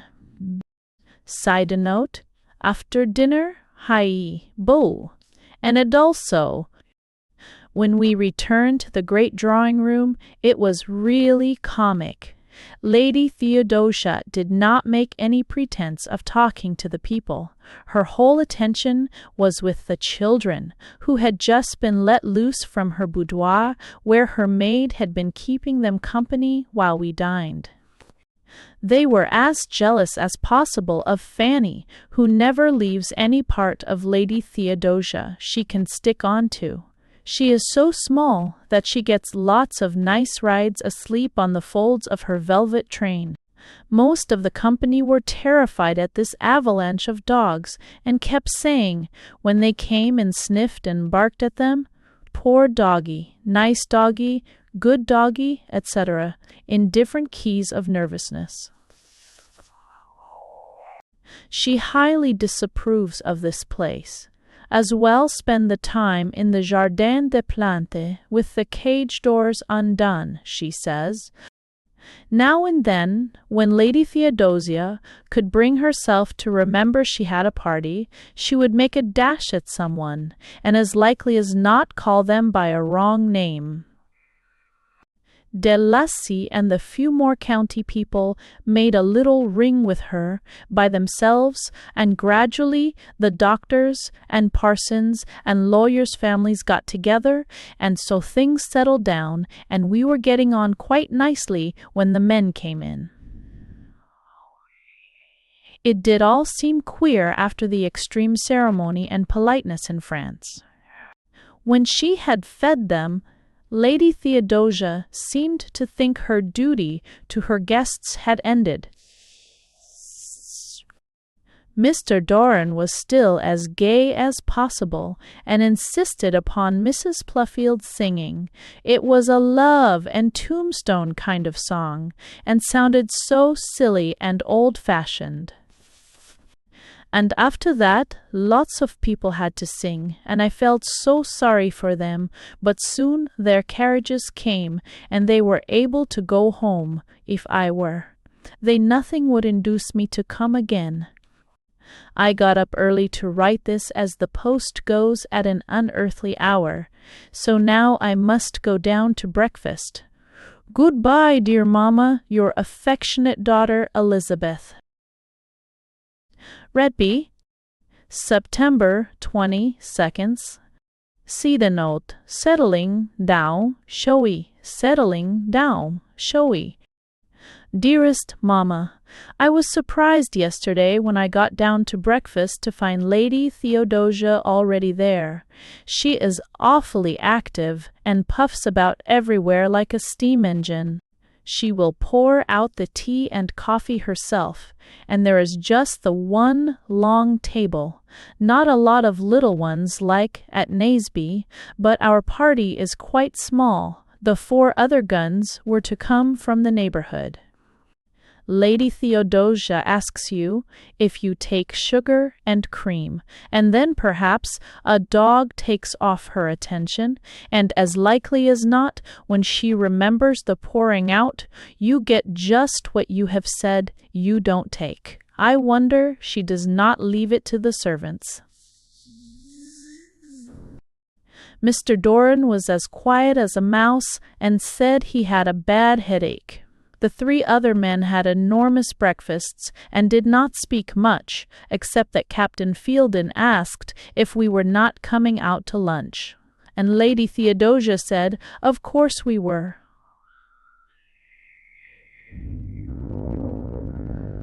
When they had all started, she took me back to the boudoir as it was a Wednesday and the state apartments were on show, and she hates meeting the tourists from Bradford. I think it must be dreadful having to let everybody look through your home, just because you have fine pictures, and it is historical, and a prince got murdered there 100 years ago. Mr. Doran inherited it through his mother, I think you said, as there are no Lord Redbys left. Side note, stay, show, place. A show, place. Why so? I went to get the photograph of you I always have on my dressing table, to show it to Lady Theodosia, and I met quite a troop of tourists on the stairs, and all the place railed off with fat red cords, and everything being explained to them by a guide who has the appearance of a very haughty butler, and lives here just to do this, and look after the things. The tourists stared at me because I was inside the rope, just as if I had been a royalty, and whispered and nudged one another, and one said, "Is that Lady Theodosia?" The housekeeper hates it. She says it takes 6 housemaids the rest of the day removing their traces and getting rid of the smell. And as for the bank holiday ones, they have no respect for the house at all. "Oh, my lady," she said, "they treats us as if we was ruins." Mr. Harrington had not been allowed to shoot because the St. Bernard and Fluff hated their muzzles, so when they were tried on, that he had to go in to the local harness maker and have them altered under his own eye. He got back just as we were starting for lunch, and Lady Theodosia made him come with us and sent the groom on with the lunch carts. She drives one of those old-fashioned, very low pony chaises, with a seat up behind for the groom, and 2 such ducks of ponies. There hardly seemed room for me beside her, and the springs seemed dreadfully down on her side. She generally sits in the middle when alone, Mr. Harrington told me afterwards. She noticed about the springs herself and said, "Frederick, you must lean all your weight on the other side." We must have looked odd going along. I squashed in beside her with a poodle and Fanny at my feet, and poor Mr. Harrington clinging to one side like grim death so as to try and get the balance more level. It seemed quite a long drive, and lunch was laid out on a trestle table in a farmhouse garden, and was a splendid repast, with hot entrees, and Lady Theodosia had some of them all. Side note, Mr. Doran's philanthropy. It appears Captain Fielden and Sir Augustus Grant are constantly staying here. They help to ride Mr. Doran's horses and shoot his birds. They are all old friends and rather hard up, so Mr. Doran just keeps them. The rest of the party were just the kind of neighbors that always come to shoot. Mr. Roper told me they never have smart parties, with only the best shots and heaps of beautiful ladies. Mr. Doran asks just anyone he likes, or he happens to meet, and the shooting is some of the best in England and awfully well preserved. Lady Theodosia had a very short tweed skirt on, a black velvet jacket with bugles, and a boat-shaped hat and cock's feathers. But she always wears the black velvet band round her forehead. Her ankles seemed to be falling over the tops of her boots, and as she only walked from the carriage to the lunch table, I don't think her skirt need have been so short, do you, Mamma? But although she was got up like an old gypsy, you could not help seeing through it all that she really is well bred. I don't think even Agnes would dare to be uppish with her. They live here at Retby all the year round. The townhouse is only opened for 3 days, when Lady Theodosia comes up for the drawing-room. And they seem to have a lot of these rather dull, oldish men friends who make long visits. Going home after lunch, Lady Theodosia took several of the pies and joints to poor people in the cottages near, and she was so nice to them, and so friendly. She knows them all, and all their affairs, and never makes mistakes with their names, or is rude and discourteous as she was to the people at the dinner party. They all adore her.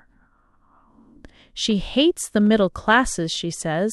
She would like to live in Russia, where there are only the upper and lower. Side note, way so esti note, experience L, fall to L.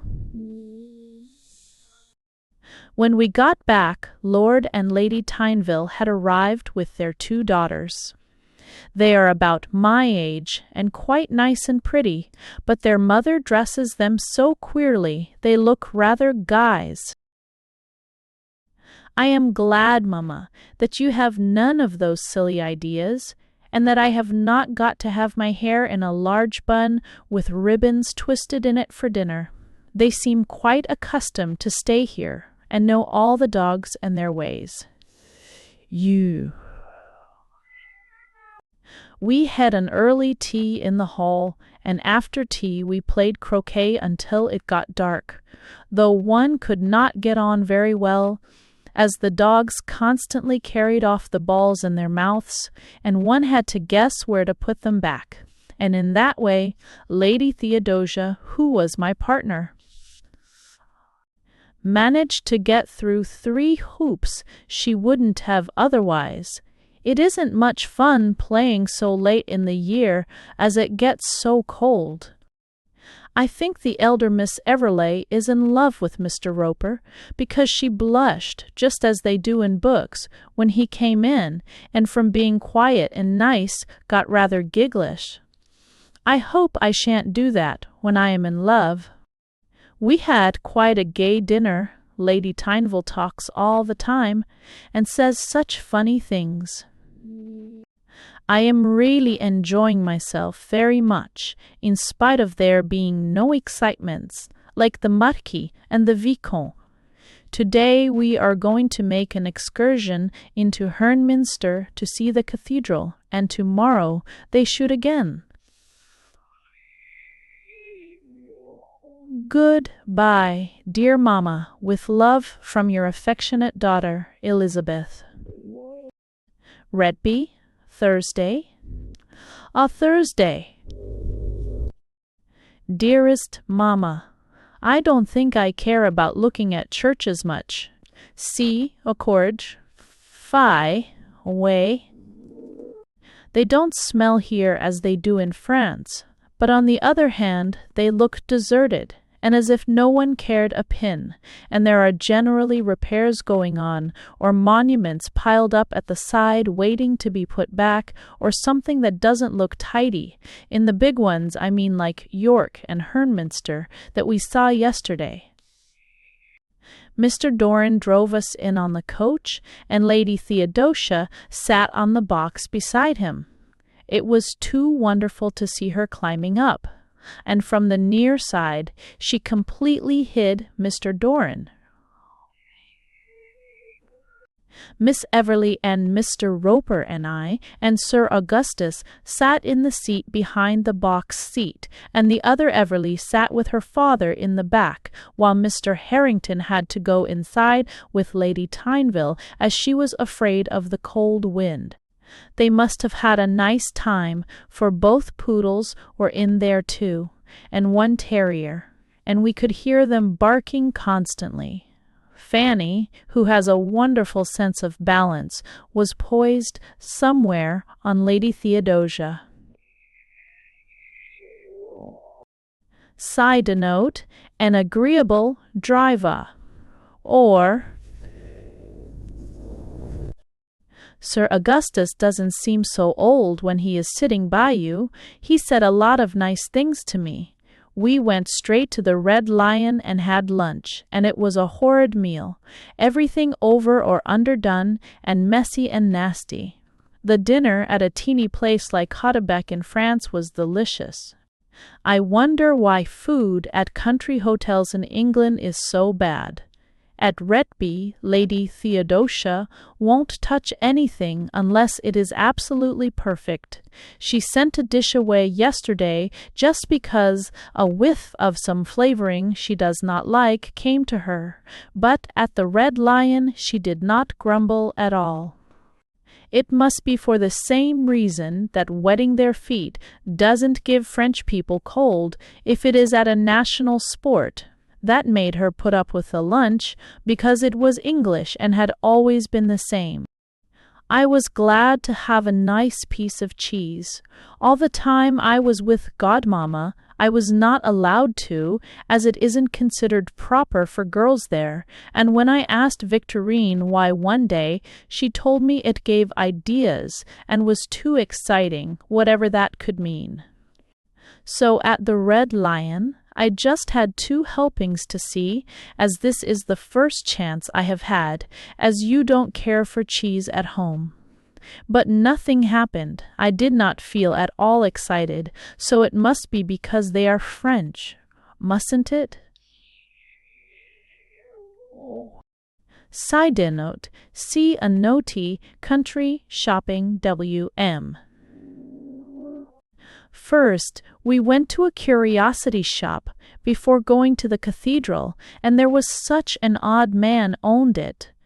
My good Grixon, Lady Theodosia called him. He seemed quite pleased, although we none of us bought anything, and so friendly with Lady Theodosia.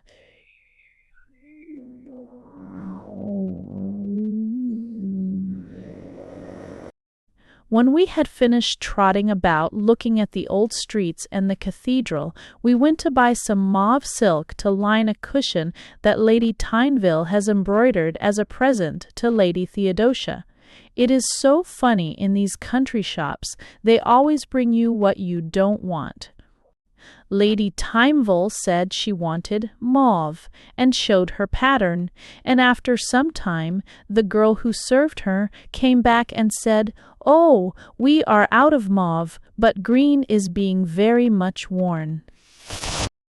We went back to the Red Lion, and Mr. Doran and Captain Fielden joined us. They had been at the club all the time and were full of local news about the cub hunting and sea. On the way back to Retby, Sir Augustus told me he was struck with me the moment he came into Lady Theodosia's boudoir, and he tried to take hold of my hand.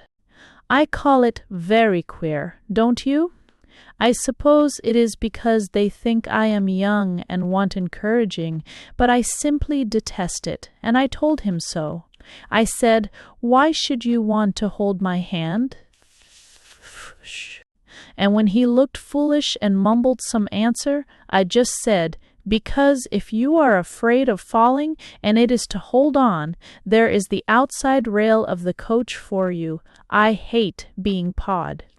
He said I was a disagreeable little thing and would never get on in life. But you can see, Mama, how everything has changed since you were young. Side note, Mr. Harrington's fault. Lady Theodosia put on such a splendid purple brocade tea gown for tea, but Fluff would jump up at the tray, and succeeded at last in upsetting a whole jug of cream over her. She was sitting in a very low chair that it is difficult to get out of, and she looked quite piteous with billows of cream rolling off her. It got into Fanny's nose and made her sneeze, and that annoyed the other dogs, and they all began to fight, and the saint welled. Bernard joined in, and in his excitement he overturned the whole table and tray. You never saw such a catastrophe. The dogs got quite wild with joy, and left off fighting to gobble cakes, and when Mr. Harrington, who had been away writing letters, rushed in to see what the commotion was, he did catch it. We extricated Lady Theodosia from masses of broken china and dribbles of jam, in the most awful rage. She said it was entirely Mr. Harrington's fault for not being there to look after the dogs. Considering she had sent him to write about their muzzles, I do call it hard, don't you? Doran came in, and when he saw the best Crown Derby smashed on the floor and the teapot all bent, he became quite transformed, and swore dreadfully. He said such rude words, Mamma, that I cannot even write them, and it ended up with, "If you keep a DDD puppy to look after your other DDT puppies, why the devil don't you see he does it?" I hope you aren't awfully shocked, Mamma, at me writing that. I was obliged to show you what awful creatures men really are underneath, even if their outsides look as meek as Mr. Doran's. Lady Theodosia burst into tears, and it was altogether a fearful scene if it had not been so funny to look at. We none of us got any tea, for by the time Lady Theodosia had been got to dry her eyes, and things were cleared up, we were all only too glad to disperse. I am sure a lot of children could not be so naughty as these dogs are. Side note, a prudent retirement.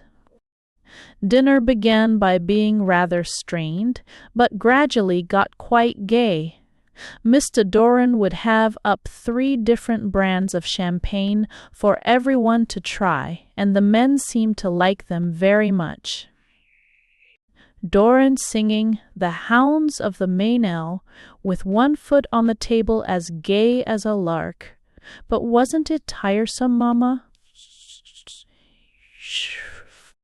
When we got into the drawing-room, Lady Theodosia said we had had a long day, and must be tired, and she packed the 2 Everleys and me off to bed before the men came in, and so here I am writing to you, because it is ridiculous to suppose I am going to sleep at this hour. Agnes and I leave by the early train on Saturday morning, so goodbye. Till then, dear Mamma, love from your affectionate daughter Elizabeth. Carriston Towers. Carriston Towers, White Haidee Ophir. So meant October. Side note, C.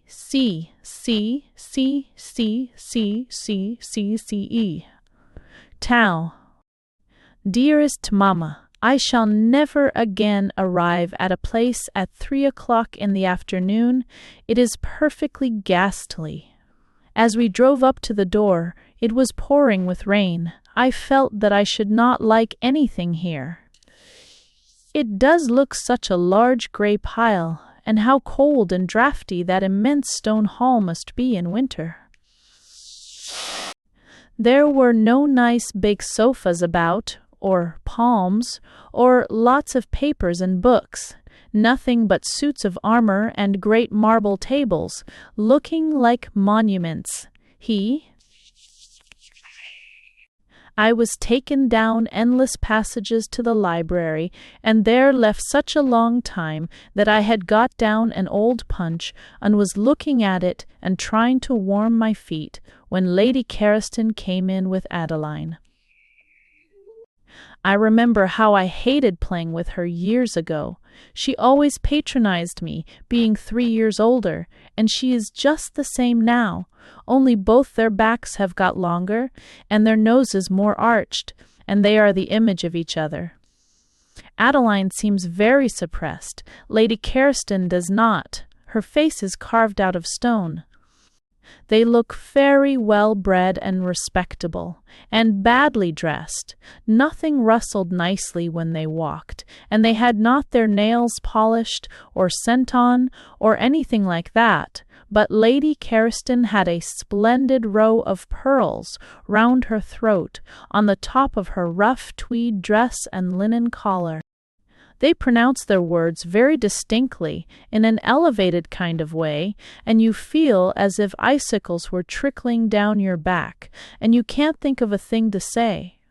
When we had got to the end of your neuralgia and my journey, there was such a pause.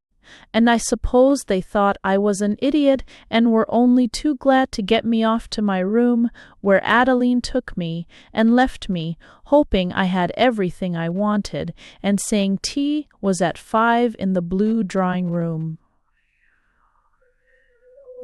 The furniture is colorless and ugly, and although it is all comfortable and correct, there are no books about except Romola and Middlemarch and some Carlyle and John Stuart Mill, and I did not feel that I could do with any of that just then.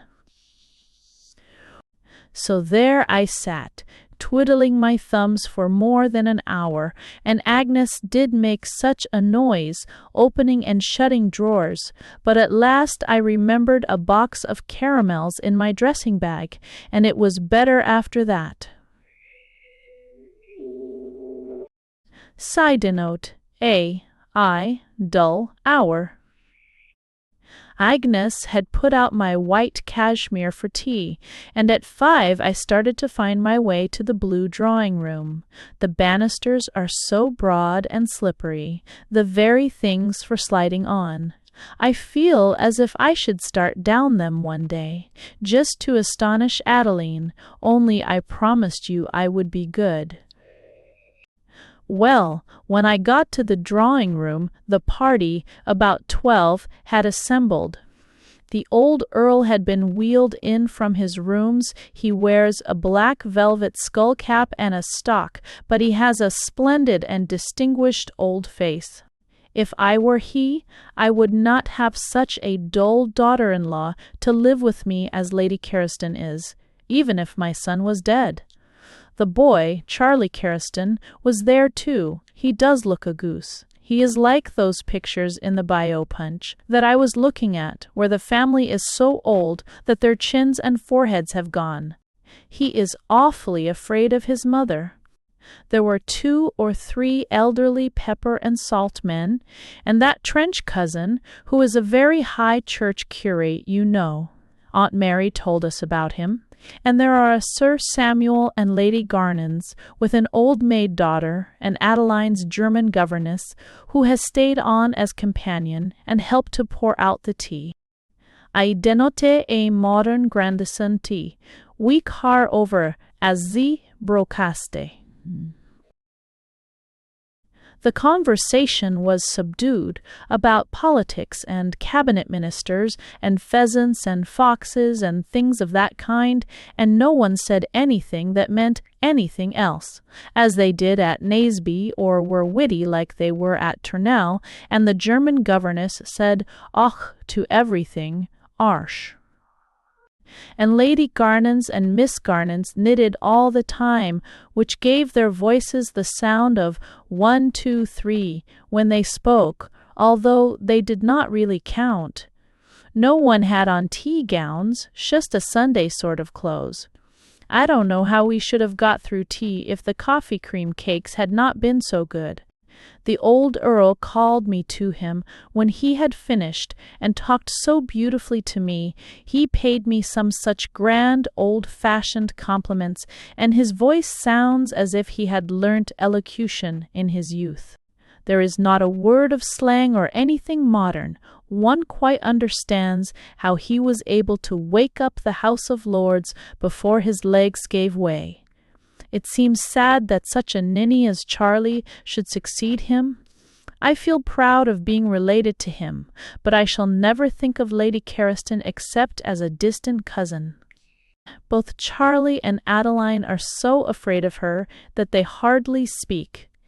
I shan't waste any of my best frocks here, so I made Agnes put me on the old blue silk for the evening. She was disgusted. At dinner I sat between Charlie and one of the pepper and salts. He is a MP poor.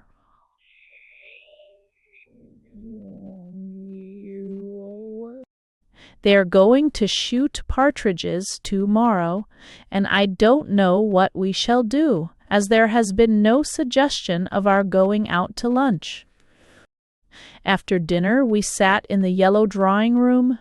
Lady Carriston and Lady Garnons talked in quite an animated way together about using their personal influence to suppress all signs of Romanism in the services of the Church. They seemed to think they would have no difficulty in stopping it. They are both Low Church, Miss Garnons told me, but she herself held quite different views.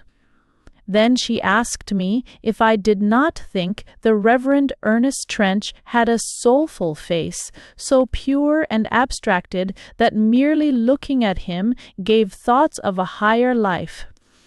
I said, no, he reminded me of a white ferret we had once, and I hated curates. She looked perfectly sick at me, and did not take the trouble to talk any more, but joined Adeline, who had been winding silk with Fräulein Schlauerbaum for a tie she is knitting. So I tried to read the Contemporary Review, but I could not help hearing Lady Carriston telling Lady Garnons that she had always brought up Adeline and Charlie so carefully that she knew their inmost thoughts.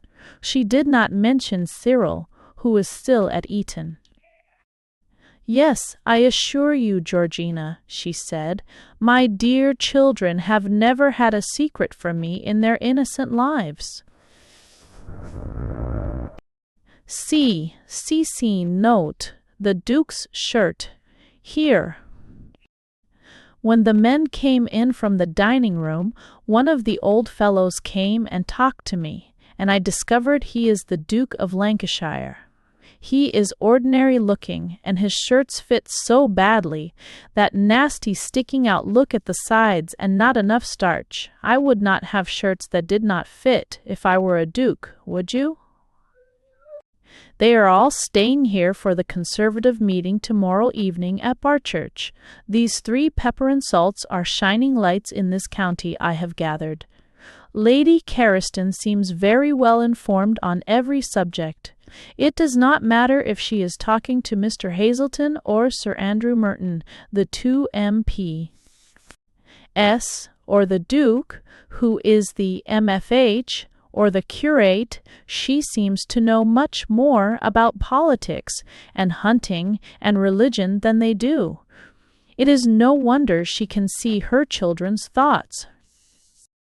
At 10:30 we all said good night. The dear old Earl does not come in from the dining-room. He is wheeled straight to his rooms, so I did not see him. Miss Garnons and Adeline both looked as if they could hardly bear to part with their curate, and finally we got upstairs, and now I must go to bed. Best love from your affectionate daughter, Elizabeth. Elizabeth. A P.S.S.S.S. Everything is kept up with great state here. There seems to be a footman behind everyone's chair at dinner. Carriston Towers. Now, C. Study 8th, October. Sidon, note, Charlie's dissimulation. Dearest Mamma, I was so afraid of being late for breakfast this morning that I was down quite 10 minutes too soon, and when I got into the breakfast room, I found Charlie alone, mixing himself a brandy cocktail. He wanted to kiss me because he said we were cousins, but I did not like the smell of the brandy, so I would not let him. He made me promise that I would come out with him after breakfast, before they started to shoot, to look at his horses. Then we heard someone coming, and he whisked the cocktail glass out of sight in the neatest way possible. At breakfast, he just nibbled a bit of toast and drank a glass of milk, and Lady Carriston kept saying to him, "My dear, dear boy, you have no appetite." And he said, "No." Having to read so hard as he did at night took it away. The Duke seemed a little annoyed that there was not a particular chutney in his curried kidneys, which I thought very rude in another person's house, and, as it was Friday, the Reverend Mr. Trench refused every dish in a loud voice, and then helped himself to a whole sole at the side table. The food was lovely. Miss Garnance did not eat a thing, and Lady Garnance was not down, nor, of course, the old Earl. After breakfast, we meandered into the hall. Smoking is not allowed anywhere except in the billiard-room, which is down yards and yards of passages, so as not to let the smell get into the house. We seemed to be standing about doing nothing. So I said I would go up and get my boots on, or probably there would not be time to go with Charlie to see his horses before they started. You should have seen the family's 3 faces. Charlie's silly jaw dropped. Adeline's eyebrows ran up to her hair almost, while Lady Carriston said in an icy voice, "We had not thought of visiting the stables so early." Did you ever hear of anything so ridiculous, Mamma? Just as though I had said something improper. I was furious with Charlie. He had not even the pluck to say he had asked me to go, but I paid him out. I just said, "I concluded you had consulted Lady Carriston before asking me to go with you, or, naturally, I should not have suggested going to get ready." He did look a stupid thing, and bolted at once, but Lady Carriston saw I was not going to be snubbed, so she became more polite, and presently asked me to come and see the aviary with her. See then, the slip of paper, the basque.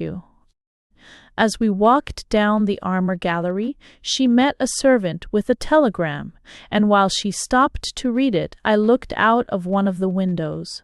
The wall is so thick they are all in recesses, and Charlie passed underneath, his head just level with the open part. The moment he saw me, he fished out a scrap of paper from his pocket and pressed it into my hand and said, "Don't be a mug this time," and was gone before I could do anything. I did not know what to do with the paper, so I had to slip it up my sleeve, as with these skirts one hasn't a pocket, and I did feel so mad at having done a thing in that underhand way. The aviary is such a wonderful place. There seem to be birds of every kind, and the parakeets do make such a noise. There are lots of palms here and seats, but it is not just an ideal place to stay and talk in, as every creature screams so that you can hardly hear yourself speak. However, Miss Garnons and Mr. Scarnons and Mr. Trench did not seem to think so, as, while Lady Carriston stopped to say, "Diddacy, Woodsy, Popsy, Dixie," to some canaries, I turned a corner to see some owls, and there found them holding hands and kissing, the white ferret and Miss Garnons. I mean, of course, not the owls. Side note, the mysteries of religion. Inch Pizza, why? They must have come in at the other door, and the parrot's noises had prevented them from hearing us coming. You never saw two people so taken aback. They simply jumped away from one another.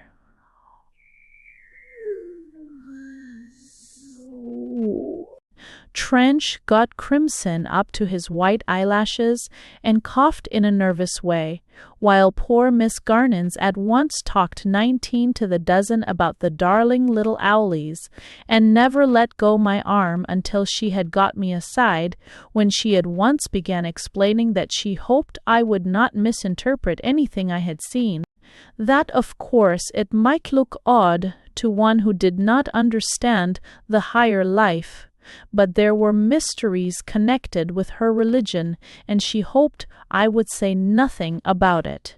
I said she need not worry herself. She is quite 28, you know, Mamma, so I suppose she knows best, but I should hate a religion that obliged me to kiss white ferret curates in a parrot house, shouldn't you? Lady Carriston detests Mr. Trench, but as he is a cousin, she has to be fairly civil to him, and they always get on to ecclesiastical subjects and argue when they speak. It is the greatest fun to hear them. They walked on ahead and left me with Miss Garnons until we got back to the hall. By this time, the guns had all started, so we saw no more of them. Then Adeline suggested that she and I should bicycle in the park, which has miles of lovely road. She is not allowed out of the gates by herself. So at last I got up to my room, and there, as I was ringing the bell for Agnes, Charlie's piece of paper fell out on the floor.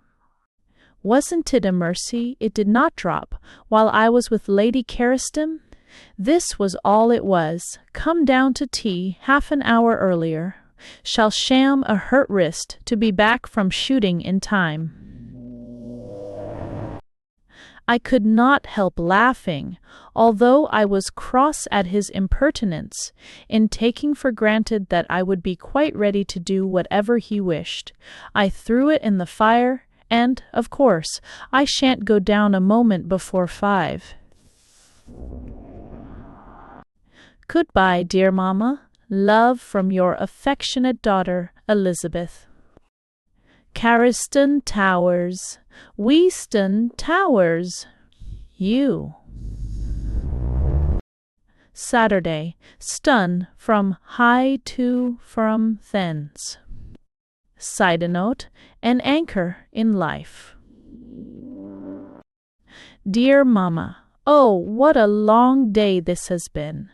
But I always get so muddled if I don't go straight on, that I had better finish telling you about Friday first. Well, while Adeline and I were bicycling, she told me she thought I should grow quite pretty if only my hair was arranged more like hers. She has a jug-handle chignon, and if I had less of that French look. But she supposed I could not help it, having had to spend so much time abroad. She said I should find life was full of temptations if I had not an anchor. I asked her what that was, and she said it was something on which to cast one's soul.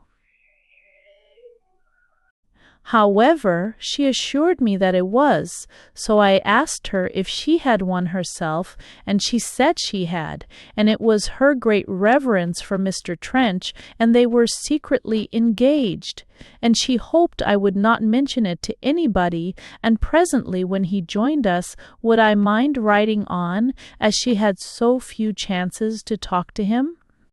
that she would not for the world deceive her mother, but there were mysteries connected with her religion which Lady Carriston could not understand, being only Low Church. But when they saw a prospect of getting married, they would tell her about it. If they did it now, she would persuade the Duke not to give mysteries.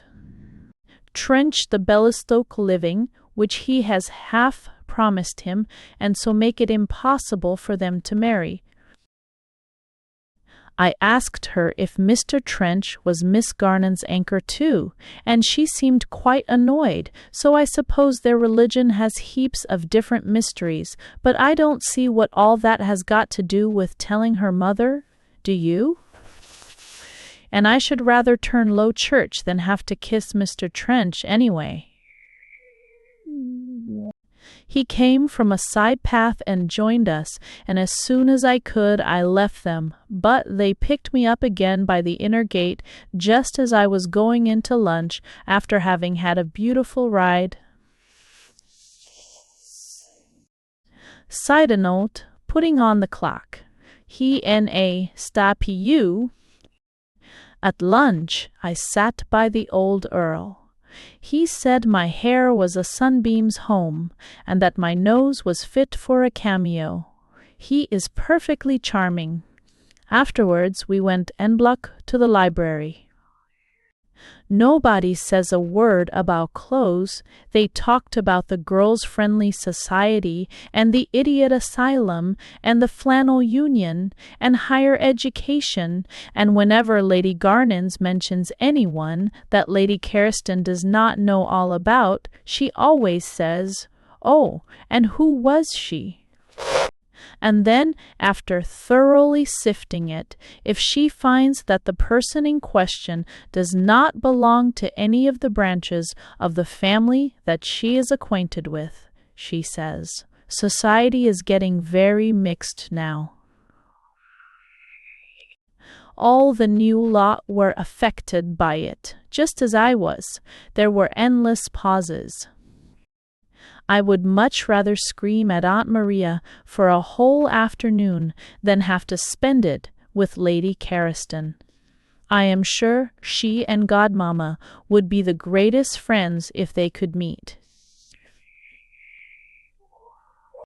I had forgotten all about Charlie and his scrap of paper, but when I got into the blue drawing-room, there he was, with his wrist bandaged up and no signs of tea about. "What do you think the horrid boy had done, Mamma?" "There were 10 chances to 1, he said, against my looking at my watch, and he knew I would not come down unless I thought it was 5. I was so cross that I wanted to go upstairs again, but he would not let me. He stood in front of the door, and there was no good making a fuss, so I sat down by the fire. He said he had seen last night how struck his grandfather had been with me, and he did want me to get round him, as he had got into an awful mess, and had not an idea how he was going to get out of it unless I helped him. I said I was sorry, but I really did not see how I could do anything, and that he had better tell his mother, as she adored him. Side note, C. Side note, Cora's necklace W. He simply jumped with horror at the idea of telling his mother. Good Lord, he said, the old girl would murder me, which I did not think very respectful of him. Then he fidgeted and hummed and hawed for such a time that tea had begun to come in before I could understand the least bit what the mess was.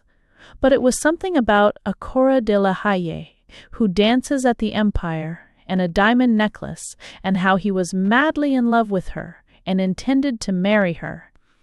But he had lost such a lot of money at Goodwood that no one knew about, as he was supposed not to have been there, that he could not pay for the necklace unless his grandfather gave him a lump sum to pay his debts at Oxford with, and that what he wanted was for me to get round the old Earl to give him this money. and then he could pay for Cora de la Haye's necklace. He showed me her photo, which he keeps in his pocket. It is just like the ones in the shops in the Rue de Rivoli that Mademoiselle never would let me stop and look at in Paris. I am sure Lady Carriston can't have been having second sight into her children's thoughts lately. Just then, Lady Garnons and some of the new people came in, and he was obliged to stop. We had a kind of high tea, as the Conservative meeting was to be at 8, and it is 3/4 of an hour's drive into Bar Church, and there was to be a big supper after. She wanted to know, was it badly sprained, and did it ache much, and was it swollen, and he had the impudence to let her almost cry over him, and pretended to wince when she touched it. As we were driving in to the meeting, he sat next me in the omnibus, and kept squeezing my arm all the time under the rug, which did annoy me so, that at last I gave his ankle a nasty kick, and then he left off for a little. He has not the ways of a gentleman, and I think he had better marry his Cora, and settle down into a class more suited to him than ours. But I shan't help him with his grandfather. Say de note, say, stay, say, stowed, say, stow, stow, stow. Have you ever been to a political meeting, dear mamma? It is funny. All these old gentlemen sit up on a platform and talk such a lot. The Duke put in buts and ifs and that's over and over again when he could not think of a word, and you weren't a bit the wiser when he had finished, except that it was awfully wrong to put up barbed wire. But I can't see what that has to do with politics, can you? One of the pepper and salts did speak nicely, and so did one of the new people, quite a youngish person. But they all had such a lot of words, when it would have done just as well if they had simply said that of course our side was the right one, because trade was good when we were in, and that there are much better people, conservatives, than radicals. Anyway, no one stays a radical when he gets to be his own father, as it would be absurd to cut off one's nose to spite one's face. Don't you think so, Mamma? So it is nonsense talking so much. One or two rude people in the back called out things, but no one paid any attention, and at last, after lots of cheering, we got into the omnibus again. I was hungry. At supper we sat more or less anyhow, and I happened to be next the youngish person who spoke. I don't know his name, but I know he wasn't anyone very grand, as Lady Carriston said, before they arrived in the afternoon, that things were changing dreadfully, that even the Conservative party was being invaded by people of no family. And she gave him 2 fingers when she said, "But if he is nobody, I call it very nice of him to be a Conservative, and then he won't have to change afterwards when he gets high up." The old Earl asked me what I thought of it all, so I told him, and he said that it was a great pity they could not have me at the head of affairs, and then things would be arranged on a really simple and satisfactory basis. After breakfast this morning, most of the new people went, and the Duke and the pepper and salts, Lady Carriston drove Lady Garnons over to see her idiot asylum. They were to lunch near there, so we had our food in peace without them, and you would not believe the difference there was. Everyone woke up. Old Sir Samuel Garnons, who had not spoken once that I heard since I came, joked with Fräulein Schlaubaum. Charlie had 2 brandies and sodas instead of his usual glass of milk, and Adeline and Miss Garnons were able to gaze at their anchor without fear.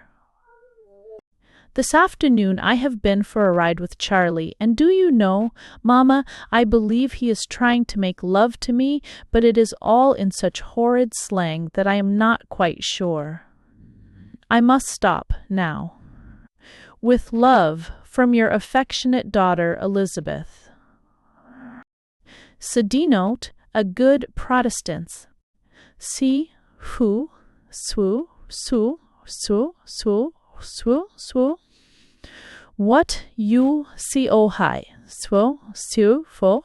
We did spend a boring evening doing nothing, not even dummy whist, like at Aunt Maria's, and I was so tired hearing the two old ladies talking over the idiots they had seen at the asylum that I was thankful when 10:30 came. As for today, I am glad it is the last one I shall spend here. There is a settled gloom over everything, a sort of Sunday feeling that makes one eat too much lunch. Trench had been allowed to conduct the service in the chapel this morning, and Lady Carriston kept tapping her foot all the time with annoyance at all his little tricks, and once or twice, when he was extra go-ahead, I heard her murmuring to herself, "Ridiculous! And scandalous." Adeline and Miss Garnons knelt whenever they could, and as long as they could, and took off their gloves and folded their hands. I think Adeline hates Miss Garnons because she is allowed to cross herself, and of course Adeline daren't, with her mother there. After tea, Charlie managed to get up quite close to me in a corner, and he said in a low voice that I was a stunner, and that if I would just give him the tip, he'd chuck Cora tomorrow, that I could give her fits. And if that is an English proposal, Mamma, I would much rather have the Viscounts or the Marquises. We are coming by the evening train tomorrow, so till then, goodbye. Your affectionate daughter, Elizabeth. Chevenix Castle. Chevenix Castle. 8th November. Side note, Chevenix Castle. Dearest Mamma, I am sure I shall enjoy myself here. The train was so late, and only 2 other people were coming by it besides me, so we all drove up in the omnibus together. One was a man, and the other a woman, and she glared at me and fussed her maid so about her dressing bag. And it was such a gorgeous affair, and they had such quantities of luggage. And the only thing they said on the drive up was how cold it was, and they wondered when we should get there. And when we did arrive, there was only just time to rush up and dress for dinner. All the other people had come by an earlier train. I left them both in the care of the groom of the chambers, as even Cousin Octavia had gone upstairs, and there was not a soul about, but she had left a message for me, and while Agnes was clawing the things out of the trunks, I went to her room. She was just having her hair done, but she did not mind a bit, and was awfully glad to see me. She is a dear. Her hair is as dark as anything underneath, but all the outside is a bright red. She says it is much more attractive like that, but it does look odd before the front thing is on, and that is a fuzzy bit in a net like what royalties have. And then she has lots of twistings round at the back, and although it doesn't look at all bad when the diamond stick-ups are in, and she is all arranged. She went on talking all the time while her maid was fixing it, just as if we were alone in the room. She told me I had grown 6 inches since she was with us at Arcachon 3 years ago, and that I was quite good-looking. She said they had a huge party for the balls, some rather nice people, and Lady Doraine and 1 or 2 others she hated. I said, why did she have people she hated? that I would not if I were a countess like her, so she said those were often the very ones one was obliged to have, because the nice men wouldn't come without them. Side note, a gem the test of a gentleman, way essest. She hoped I had some decent clothes, as she had got a tame millionaire from me, so I said, if it was Mr. Wirtz, she need not bother, because I knew him, and, besides, I only intended to marry a gentleman, unless, of course, I should get past 20, and passé, and then, goodness knows what I might take. She laughed and said it was ridiculous to be so particular, but that anyway, that would be no difficulty, as everyone was a gentleman now who paid for things. Then she sent me off to dress, just as she began to put some red stuff on her lips. It is wonderful how nice she looks when everything is done, even though she has quite a different colored chest to the top bit that shows above her pearl collar, which is brickish red from hunting. So is her face, but she is such a dear that one admires even her great big nose and little black eyes, which one would think hideous in other people. I met Tom just going into her room as I came out. He said he had come to borrow some scent from her. He looks younger than she does, but they were the same age when they got married, weren't they? He kissed me and said I was a dear little cousin, and had I been boxing anyone's ears lately. Before I could box his for talking so, Octavia called out to him to let me go, or I should be late, and had I not to scurry just? Admis, fortunately, had everything ready, but I fussed so that my face was crimson when I got downstairs, and everyone was already there. There seemed to be dozens of people. You will see in the list in the Morning Post tomorrow what a number of the Naseby set there are here. Lord Valmont is here, but he did not see me until we were at dinner. I went in with Mr. Hodgkinson, who is contesting this division. He is quite young and wears an eyeglass, which he keeps dropping. He really looks silly, but they say he says some clever things if you give him time, and that he will be a great acquisition to the party he has joined now, as it is much easier to get made appear by the radicals, and that is what he wants, as his father made a huge fortune in bones and glue. He did not talk to me at all, but eat his dinner at first, and then said, I don't believe in talking before the fish, do you? So I said, no, nor till after the ices, unless one has something to say. He was so surprised that his eyeglass dropped, and he had to fumble to find it, so by that time I had begun to talk to old Colonel Blake, who was at the other side of me. Side note, the game of bridge, aches taste. Lady Doraine was looking so pretty, her hair has grown much fairer and nicer than it was at Naseby. Lord Doraine is here too, his eyes are so close together. He plays a game called bridge with Mr. Wirtz and Mr. Hodgkinson and Tom all the time, in the afternoon before dinner. Hodgkinson told me when we got to dessert. I suppose it was the first thing he had found to say. I asked him if it was a kind of leapfrog, because don't you remember we called it bridge when you had to jump too? He said, no, that it was a game of cards, and much more profitable if one had the luck of Lord Doraine, who had won heaps of money from Mr. Wirtz.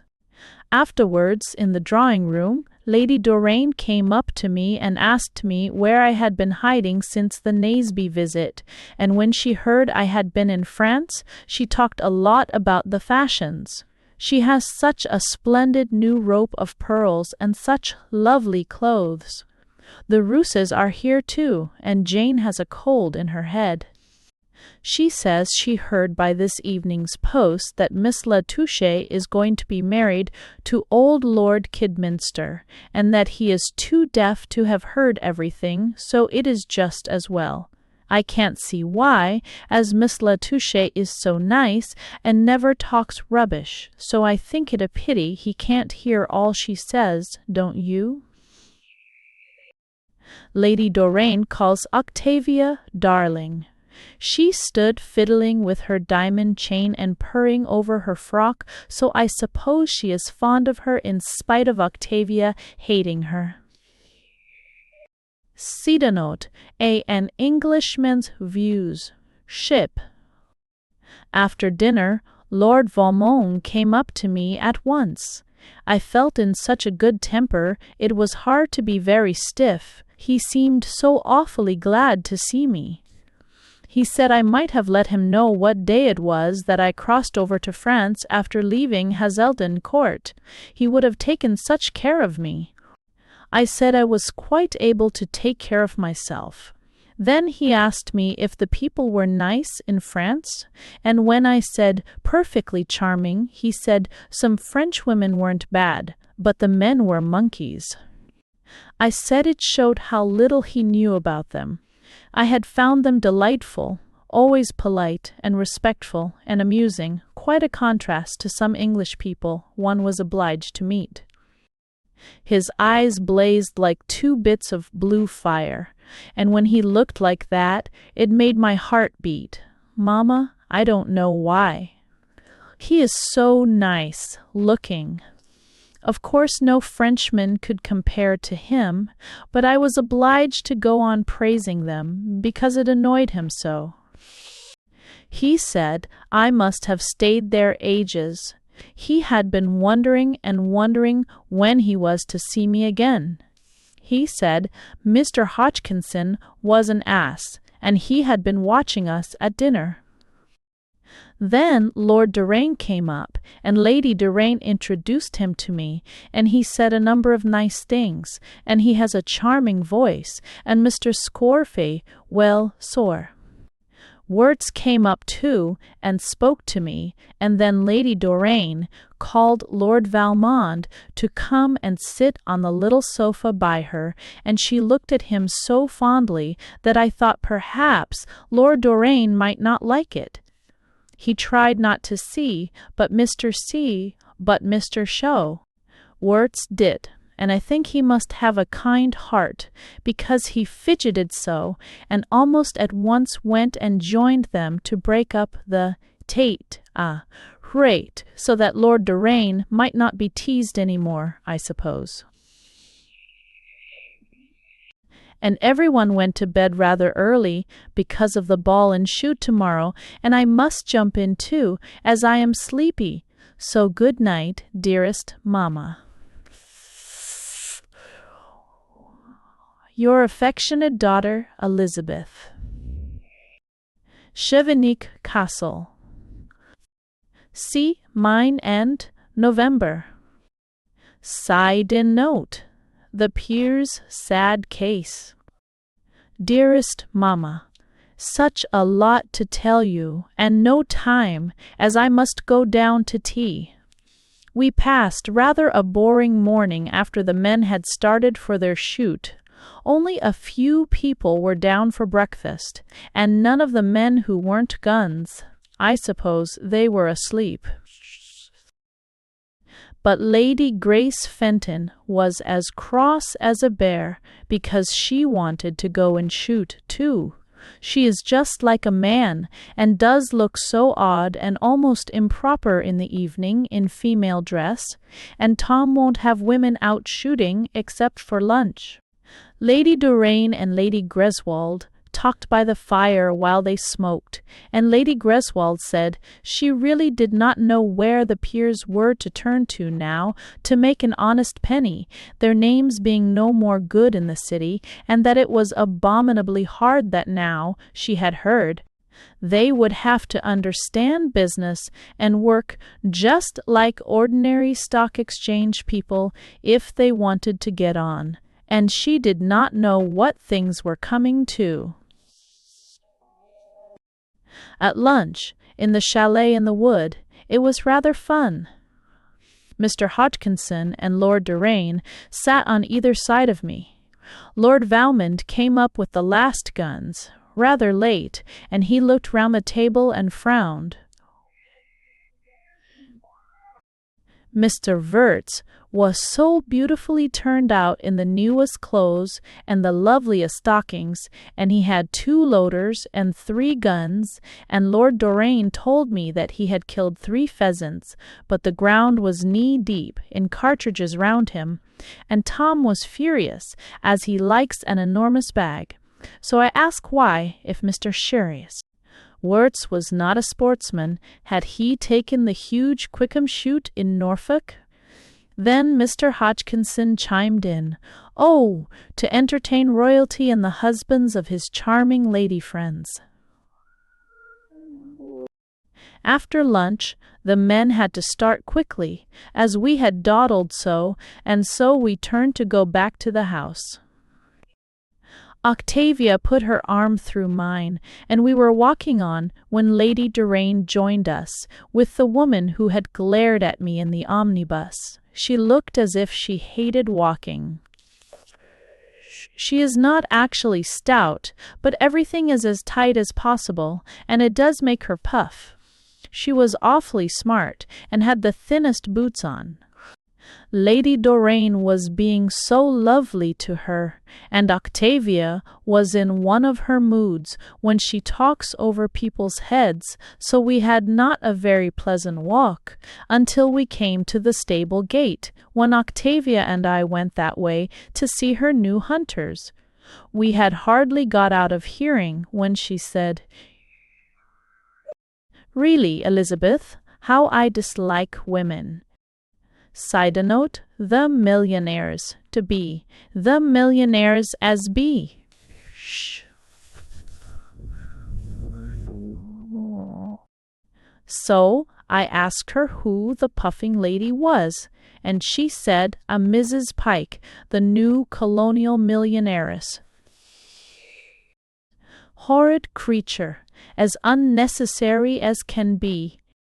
So I asked her why she had invited her then, and she said her sister-in-law Carrie had got round Tom and made a point of it, as she was running them, and now Carrie had got the measles and could not come to look after the creature herself, and it would serve her right if Folly Doraine took them out of her hands. And so you see, Mamma, everything has changed from your days, because this isn't a person you would dream of knowing. I don't quite understand what running them means, and as Octavia was a little out of temper, I did not like to ask her. But Jane Roose is sure to know, so I will find out and tell you. I went and played with the children when we got in. They are such ducks, and we had a splendid romp. Little Tom is enormous for 5, and so clever, and Gwynnie is the image of Octavia when her hair was dark.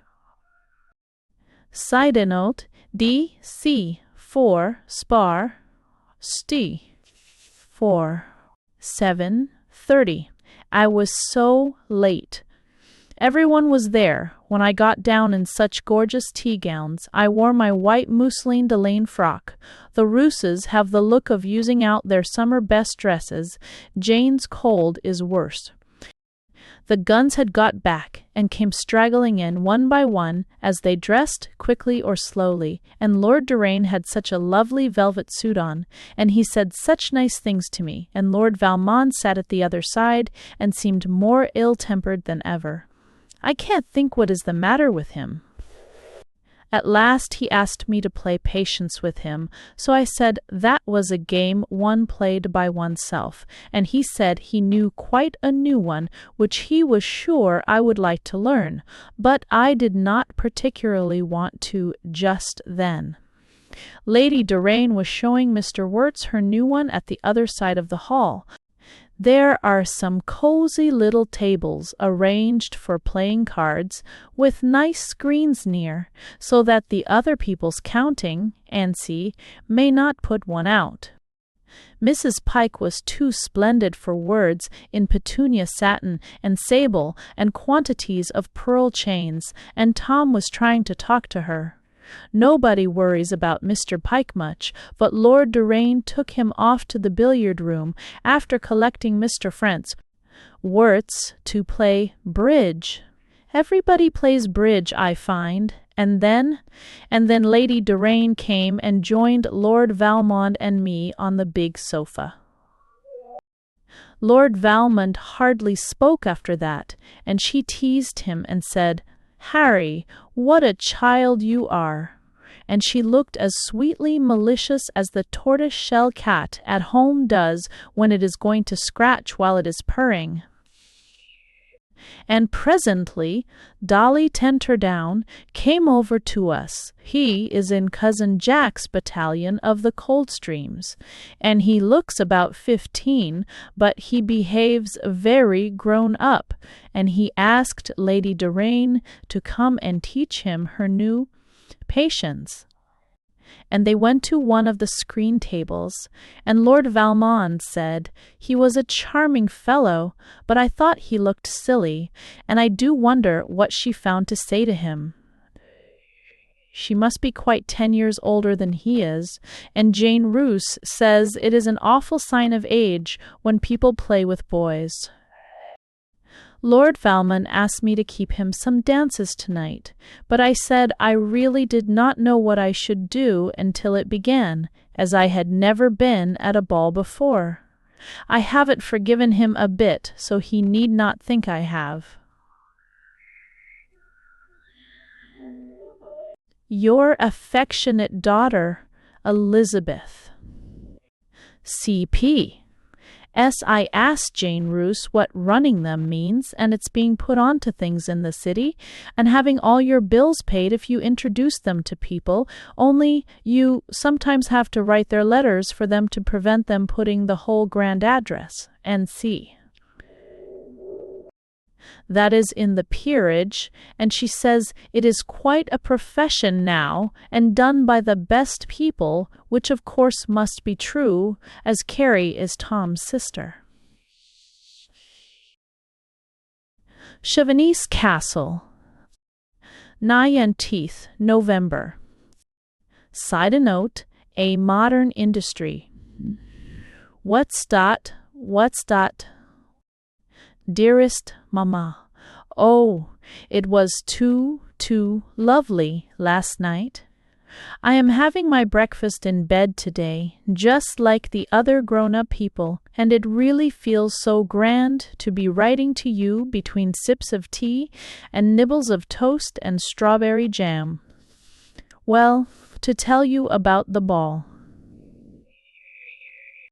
Octavia said it was by far the prettiest debutante frock she had ever seen, and when I was dressed, she sent for me to her room, and Tom was there too, and she took out of a duck of a white satin case a lovely string of pearls and put it round my throat and said it was their present to me for my first ball.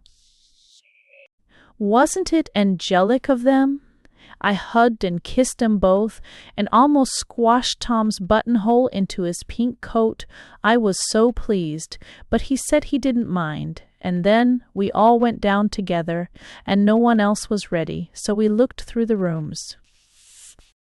The dancing, of course, was to be in the picture gallery, and the flowers were so splendid everywhere, and Octavia was quite satisfied. It is a mercy. It is such a big house, for we weren't put out a bit beforehand by the preparations. I don't know if you were ever like that, Mamma, but I felt as if I must jump about and sing, and my cheeks were burning.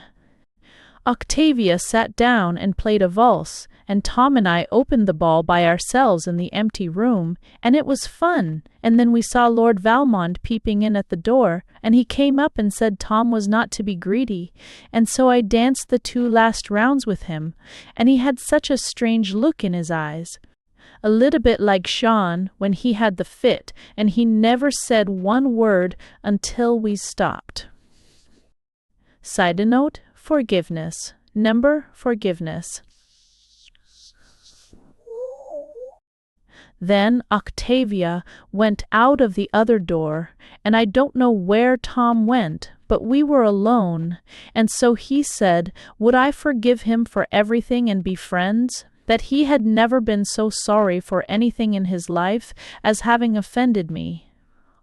He really seemed so penitent, and he does dance so beautifully, and he is so tall and nice in his pink coat.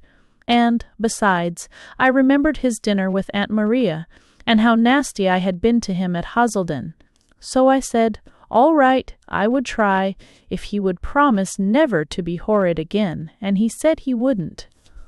And then we shook hands, and he said I looked lovely, and that my frock was perfect, and then Tom came back, and we went into the hall, and everybody was down, and they had drawn for partners to go in to dinner while we were in the ballroom.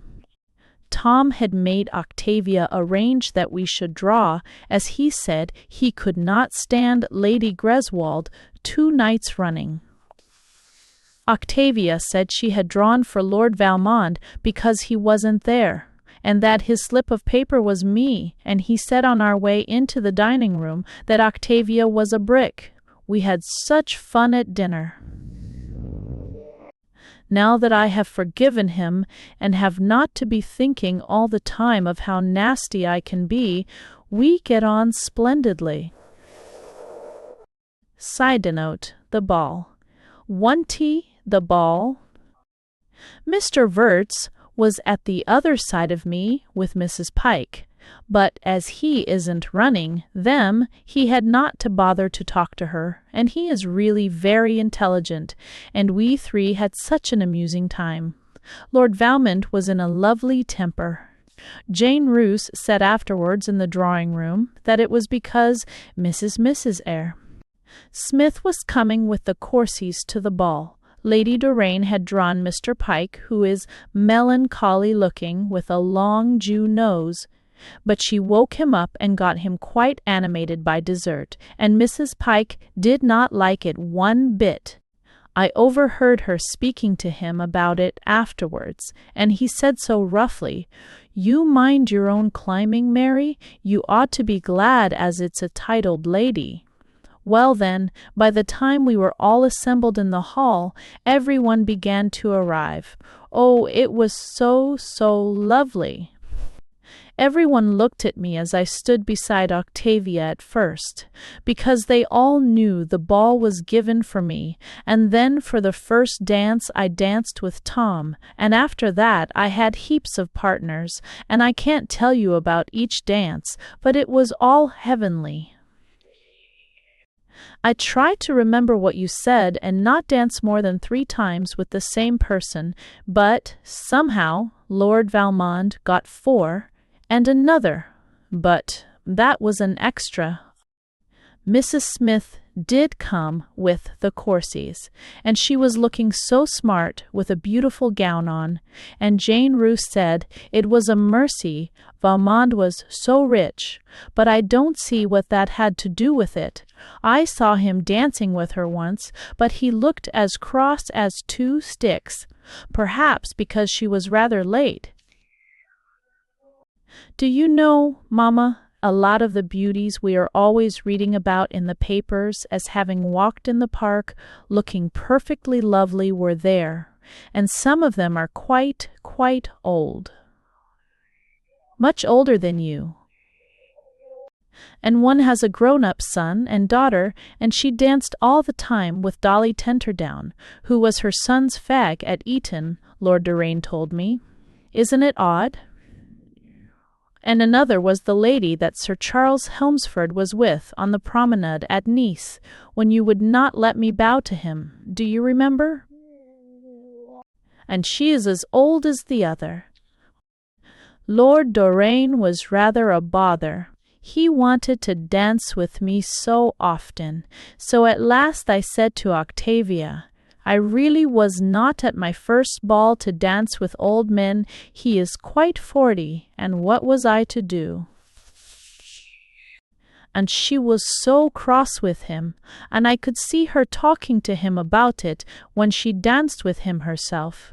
Next dance, and after that, till supper, he disappeared.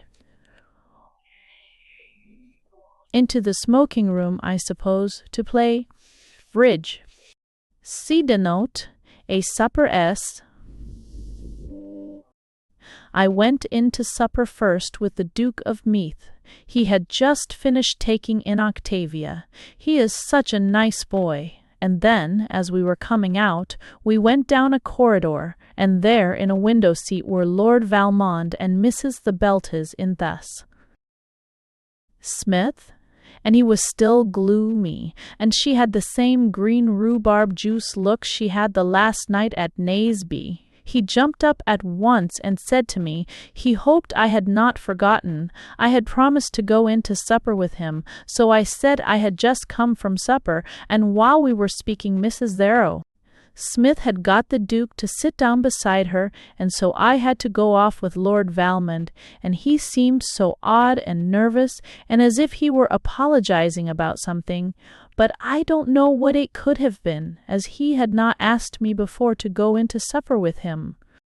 He seemed to cheer up presently, and persuaded me to go back into the supper-room, as he said he was so hungry, and we found a dear little table, with big flower things on it, in a corner. But when we got there, he only played with an ortolan, and drank some champagne, but he did take such a while about it. And each time I said I was sure the next dance was beginning, he said he was still hungry. I have never seen anyone have so much on his plate and eat so little. At last I insisted on going back, and when we got to the ballroom an extra was on, and he said I had promised him that, but I hadn't. However, we danced, and after that, having been so long away at supper, and one thing and another, my engagements seemed to get mixed, and I danced with all sorts of people I hadn't promised to in the beginning. At last it came to an end, and when the last carriage had driven away, we all went and had another hot supper. Sit note, I. End of the ball as a bulla. Mr. Pike would sit next to Lady Doraine, and he was as gay as a blackbird, and I heard Octavia saying to Lady Greswold that Carrie had better hurry up and get that house in Park Street, or Lady Doraine would have it instead.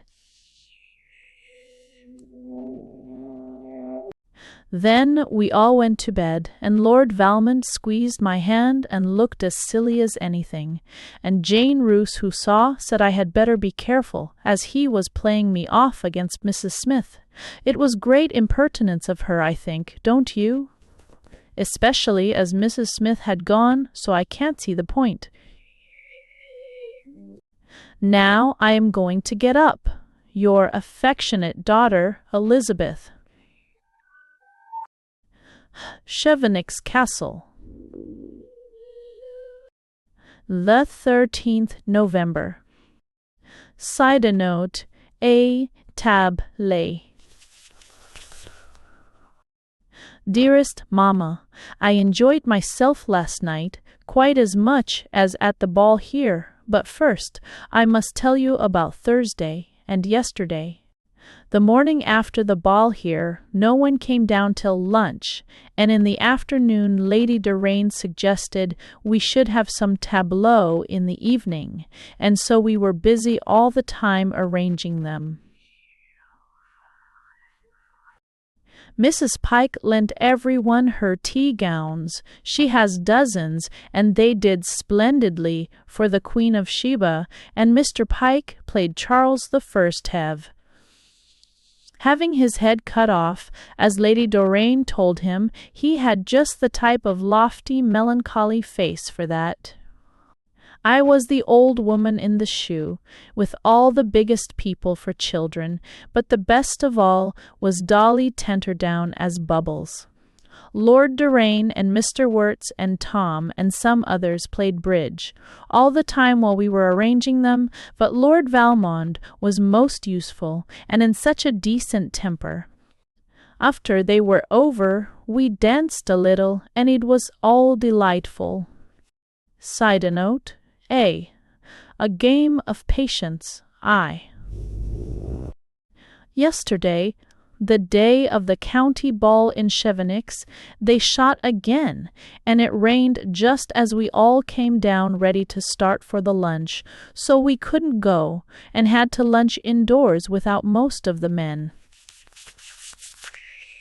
Pike hadn't gone shooting because I heard Tom saying the night before to Lady Doraine that he wouldn't chance the party being murdered again, and that she must keep him at home somehow. Pike went and wanted to learn it too, but Lady Doraine, who was lovely to her, somehow did not make much room on the sofa, so she had to go and sit somewhere else. Sidenote A. Broadhinty, Jemmy. Half the people were playing bridge, and the rest were very comfortable, and smoking cigarettes, of course, so Mrs. Pike did too. Her case is gold, with a splendid monogram in big rubies on it, but I am sure it makes her feel sick, because she puffs it out and makes it burn up as soon as she can, without its being in her mouth. She had to go and lie down after that, as she said she would be too tired for the ball, but nobody paid much attention. It was more lively at tea-time, when the guns came in, and Lord Doraine would sit by me. He talked about poetry, and said dozens of nice things about me, and all sorts of amusing ones about everyone else. And Lord Valmond, who had gone to write some letters at a table near, seemed so put out with everyone talking that he could not keep his attention, and at last tore them up, and came and sat close to us, and told Lord Doraine that he could see Mr. Wirtz was longing for bridge. And so he got up and laughed in such a way and said, "All right, Harry, old boy," and Valmont got crimson, I don't know what it, and looked as cross as a bear for a few minutes. Sidenote C. The Duchess's Ball. The Duchess's Balla. My white chiffon is as pretty as the tulle, and Octavia was quite pleased with me. There were omnibuses and 2 broughams for us to go in. Octavia took me with her alone in one. I wanted to go in one of the omnibuses. It looked so much gayer, but she wouldn't let me. It is not much of a drive, as you know, and we all got there at the same time almost, and our party did look so smart as we came in. Octavia sailed like a queen up the room to a carpeted raised place at the end, and there held a sort of court. The Duchess of Glamorgan was already there with her 3 daughters, and their teeth stick out just like Mrs. Vavasour's, only they look ready to bite, and she was always smiling. The men of their party were so young, and looked as if they would not hurt a fly, and the Duchess had me introduced to her and asked about you.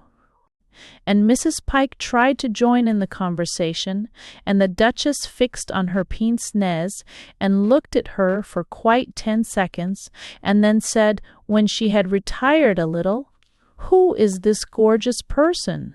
And when I said Mrs. Pike, she said, "I don't remember the name," in a tone that dismissed Mrs. Zist. Pike from the universe as far as she was concerned, and Jane Roos says she is almost the only duchess who won't know parvenus A, and that is what makes her set so dull. There were such a lot of funny, frumpy people at the other end of the room, the rabble, Mrs. Pike called them. "Let us walk round and look at the rabble," she said to Lord Doraine, who was standing by her. Sidenote: The Ride Home, Homa. I had such lots of partners, I don't know what anyone else did. I was enjoying myself so, and I hope you won't be annoyed with me, as I am afraid I danced oftener than 3 times with Lord Valmond.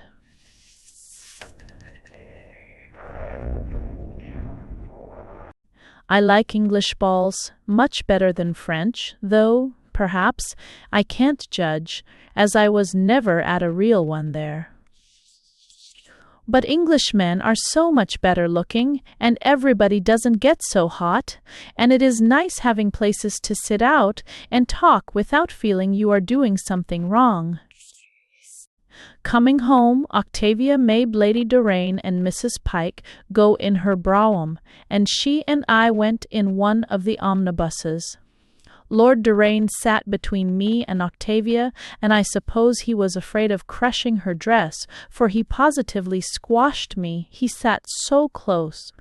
Lord Valmond was at the other side of me, and somebody must have been pushing him, because he sat even nearer me than Lord Doraine, and between them I could hardly breathe.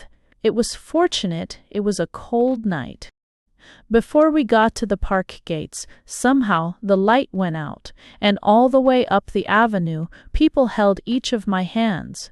I could not see who they were, and I tried to get them away, but I couldn't, and I was afraid to kick like I did to Charlie Carriston, as it might have been Mr. Stonnin.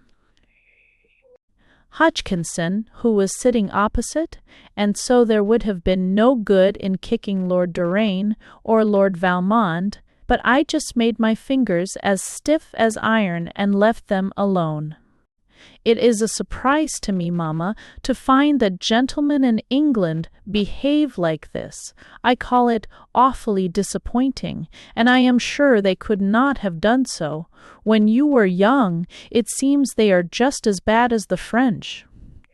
I told Octavia about it when she came to tuck me up in bed, and she only went into a fit of laughter, and when I was offended, she said she would see that the next time I went to a ball with her that I had a chaperone on each side coming home. C'est not an awkward situation. I bowed as stiffly as I could in saying good night to Lord Doraine and Lord Valmond, and they both looked so astonished that perhaps it was Mr. Hodgkinson, after all. It is awkward not knowing, isn't it? This morning all the guests are going, and on Monday, as you know, Tom and Octavia take me with them to stay at Foljambe Place with the Murray Hartleys for the Grassfield Hunt Ball. It will be fun, I hope, but I can never enjoy myself more than I have done here. Now, goodbye, dear Mamma, your affectionate daughter, Elizabeth. Side note, the Murray Hartleys, West, O.P. S.O.Co. Fife. Octavia says the Murray Hartleys aren't people you would know, but one must go with the times, and she will take care of me. Foljambe Place. Foljambe Place. 5/2 November. Side note, the coat of arms 4S. Dearest Mamma, we arrived here this afternoon in time for tea. It is a splendid place, and everything has been done up for them by that man who chooses things for people when they don't know how themselves. He is here now, and he is quite a gentleman, and has his food with us. I can't remember his name, but I dare say you know about him. Everything is Louis XV, and Louis XV. But it doesn't go so well in the saloon as it might, because the paneling is old oak with the Foljambe coats of arms still all round the frieze and over the mantelpiece, which is Elizabethan.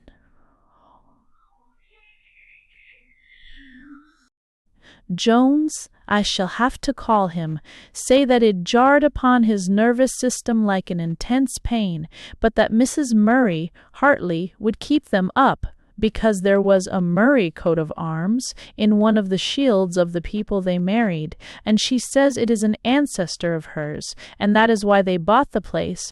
But as Octavia told me that their real name was Hart, and that they hyphened the Murray, which is his Christian name. If Jews can have Christian names and put on the lay by royal license, I can't see how it could have been an ancestor, can you? They are quite established in society, Octavia says. They have been there for 2 seasons now, and everyone knows them. They got Lady Greswold to give their first concert and enclosed programs with the invitations, so hardly any of the duchesses felt they could refuse, Octavia said, when they were certain of hearing the best singers for nothing. And it was a splendid plan, as many concerts have been spoiled by a rumor getting about that Melba was not really going to sing. Everybody smart is here. I am one of the few untitled people. Side note. A friendly little party, a low L. Mrs. Murray Hartley doesn't look a bit Jewish or fat and uneasy like Mrs. Pike, but then this is only Mrs. Pike's first year. Mrs. M.H.H. is beautifully dressed and awfully genial. She said it was just more than delightful of Octavia to bring me, and that it was so sweet of her to come to this friendly little party. It is so much nicer to have just one's own friends, she said, instead of those huge collections of people one hardly knows. There are quite 20 of us here, Mamma, so I don't call it such a very weeny party, do you? My bedroom is magnificent, but it hasn't all the new books as they have at Kevinnick's, and although the writing table things are tortoise shell and gold, there aren't any pens in the holders. That is why I am writing this in pencil. The towels have such beautifully embroidered double crests on them, and on the Hartley bit the motto is La fin vaut l'échelle.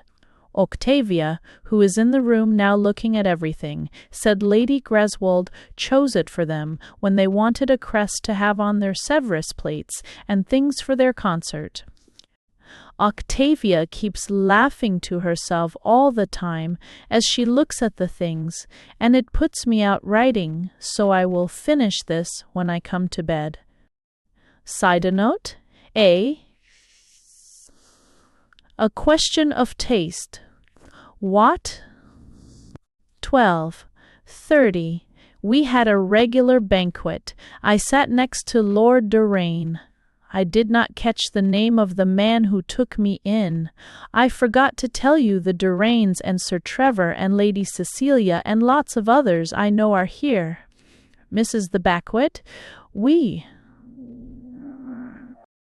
Murray Hartley does hostess herself, which Octavia says is very plucky of her, as both Lady Greswold, who gave her concert, and Lady Bobby Pomeroy, who brought all the young men, are staying in the house. And Octavia says it shows she is really clever to have emancipated herself so soon. We had gold plate with the game, and china up to that, and afterwards Lady Greswold talked to Octavia and asked her if she thought it would look better, perhaps to begin gold with the soup and have the hors d'oeuvre en specimen s'oeuvre, just to make a point. I hate gold plate myself. One's knife does make such slate pencilish noises on it. Side note, Lord Valmont's arrival, Sir S. Shay, Sir he say Shay he S Shay S Sir Frush. The man who took me in kept putting my teeth so on edge that I was obliged to speak to him about it at last. We had sturgeon from the Volga, or wherever the Roman emperors got theirs, but the plates were cold. Violins played softly all the time behind a kind of Niagara Falls at the end of the room, which is magnificent. It is hung with aubusson, almost as good as what they had at Quagmare, which has been there always. After dinner, while we were in the drawing-room alone, a note came from Mrs. Murray Hartley.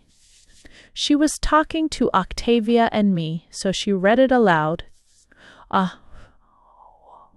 It was from Lord Valmond, and sent from the inn in the little town.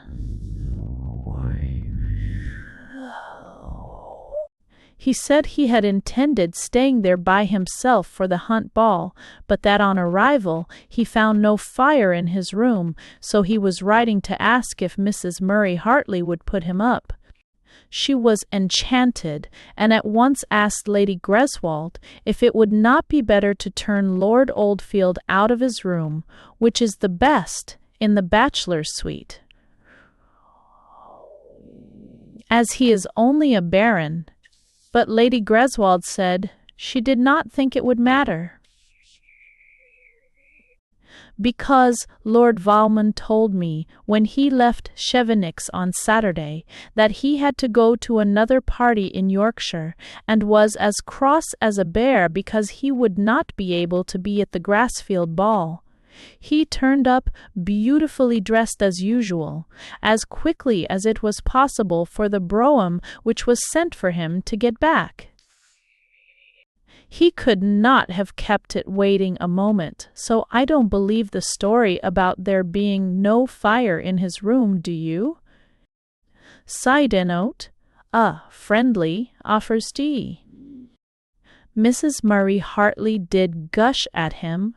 Octavia says it is the first time she has been able to get him to her house, as he is ridiculously old-fashioned and particular, and actually in London won't go to places unless he knows the host and hostess personally. He stood with a vacant frown on his face all the time, Mrs. the vacant frown on his face. Murray Hartley was speaking, and a child could have seen he wanted to get away. It is in these kind of ways Frenchmen are more polite, because the Marquis always wore an interested grin when Godmamma kept him by her. He got away at last and came across the room, but by that time Sir Trevor and Mr. Dreff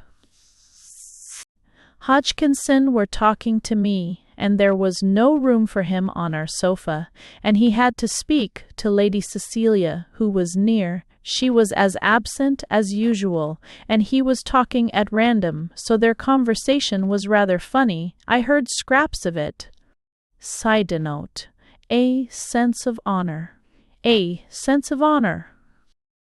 Mr. Murray Hartley must be very nice, although he looks so unimportant, for all the men call him Jim, and are awfully friendly. Lord Oldfield and Lord Doraine seem ready to do anything for him. Lord Oldfield offered to hunt about and get him just the right stables for his house in Belgrave Square.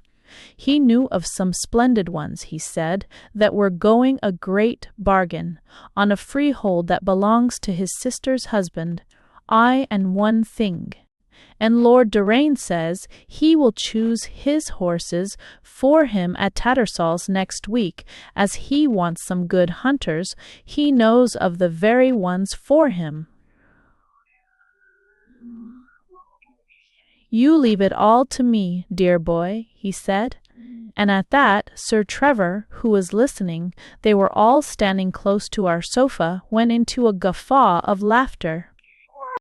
Hunters, he whispered, quite loud. Beastly little Jew, he'd have to have a rocking horse and hold on by its mane. And when I said I did not think one ought to speak so of people when one was eating their salt, he seemed to think that quite a new view of the case, and said, By Jove, you are right, Elizabeth. Our honor and our sense of hospitality are both blunted nowadays. Presently, Lady Cecilia called Mr. Hodgkinson to her, and in one moment Lord Valmond had slipped into his place. I asked him why he was not in Yorkshire, and he said that he thought, after all, it was too far to go, and it was his duty to be at the Grassfield ball, as he has hunted with this pack sometimes. He looked and looked at me, and I don't know why, mamma, but I felt so queer. I almost wish he had not come. I suppose Mrs. Smith is somewhere in this neighbourhood, and that is why he did not go to Yorkshire. Sir Trevor monopolized most of the conversation until we all got up to play baccarat. I did not want to play as I don't know it, and Lord Valmond said it would be much nicer to sit and talk, but Mrs. there. Murray Hartley would not hear of our not joining in, and Octavia handed me a £5 note and said I was not to lose more than that, so I thought I had better not go on refusing, and we went with the rest into the saloon, where there was a long table laid out with cards and counters. Side note, Steechy, playing baccarat. Lord Falmont said he would teach me the game, and that we would bank together. However, Lady Doraine sat down in the chair he was holding for me, and she put her hand on his coat sleeve and said in such a lovely voice, "Harry, it is ages since I have had a chat with you. Sit down here by me." But he answered, "No, he had promised to show me how to play, and his mouth was set quite square. She looked so alluring. I don't know how he could have done it. It was almost as flattering to me as the Vicomte's riding all night from Versailles." She laughed, but it was not a very nice laugh, and she said, "Poor boy, is it as bad as that?" And he looked back at her in an insolent way, as if they were crossing swords, but he said nothing more, only we moved to the other side of the table, to where there were 2 empty chairs together. When we sat down, he said women were devils, which I thought very rude of him. I told him so, and he said I wasn't a woman, but I remember now, mamma, he called me a little devil. That time when he was so rude at Naseby, so it shows how inconsistent men are, doesn't it? I sometimes think he would like to say all the nice things the Vicomte used to, only with Englishmen. I suppose you have to be alone in the room for them to do that. They have not the least idea, like the French, of managing while they are speaking out loud about something else. Everyone looks very anxious here. When they play, it is not at all a joke, as the roulette used to be at Naseby, and they do put a lot on, although counters don't seem to be much to look at. It is not at all a difficult game, mamma, and some of the people were so lucky turning up naturals, but we lost in spite of them at our side of the table. And Lord Doraine said at last that it was because we, Lord Valmond and I, were sitting together. I don't know what it was all about, and I was getting so sleepy that when a fresh deal was going to begin, I asked Octavia, who was near, if I might not go to bed. She nodded, so I slipped away. He was just beginning to say something nice when we got beyond the carved oak screen that separates the staircase from the saloon, and there were rows of footmen and people peeping in, so he just said, "Good night." Side note, good night. And I also will say, "Good night to you, mamma, or I shall look ugly tomorrow for the ball." For le bal. Foljambe Place. 16th November. Sidenote. Bad weather, bad weather. Dearest Mamma, I have just come up to dress for tea, but I find it is earlier than I thought, so I shall have time to tell you about today. It has absolutely poured with rain and sleet and snow and blown a gale from the moment we woke this morning until now. Quite the most horrid weather I ever remember. All the men were in such tempers as it was impossible to shoot. Mr. Murray Hartley had prepared thousands of tame pheasants for them, Tom said, although this wasn't to be a big shoot, only to amuse them by the way, and they were all looking forward to a regular slaughter. Octavia and I and Lady Bobby were among the few women down to breakfast, besides our hostess, who is so bright and cheery in the morning, and when you think how morose English people are until lunchtime, it is a great quality. After breakfast, half of them disappeared to the stables, and the rest played bridge, except Lord Valmond and Mr. Hodgkinson, who wanted to stay with us, only we would not have them, so we were left to ourselves, more or less. Side note, an amusing mistake, D. Mrs. Murray Hartley took us to see the pictures and the collections of china and miniatures, and she talks about them all just like a book, and calls them simple little things, and you would never have guessed they cost thousands, and that she had not been used to them always, until she showed us a beautiful enamel of Madame de Pompadour, and called it the Princesse de Lamballe, and said so sympathetically that it was quite too melancholy to think she had been hacked to pieces in the Revolution, only perhaps it served her right for saying askebu asque ya afke ya sque ya as. Octavia was in fits, and I wonder no one noticed it.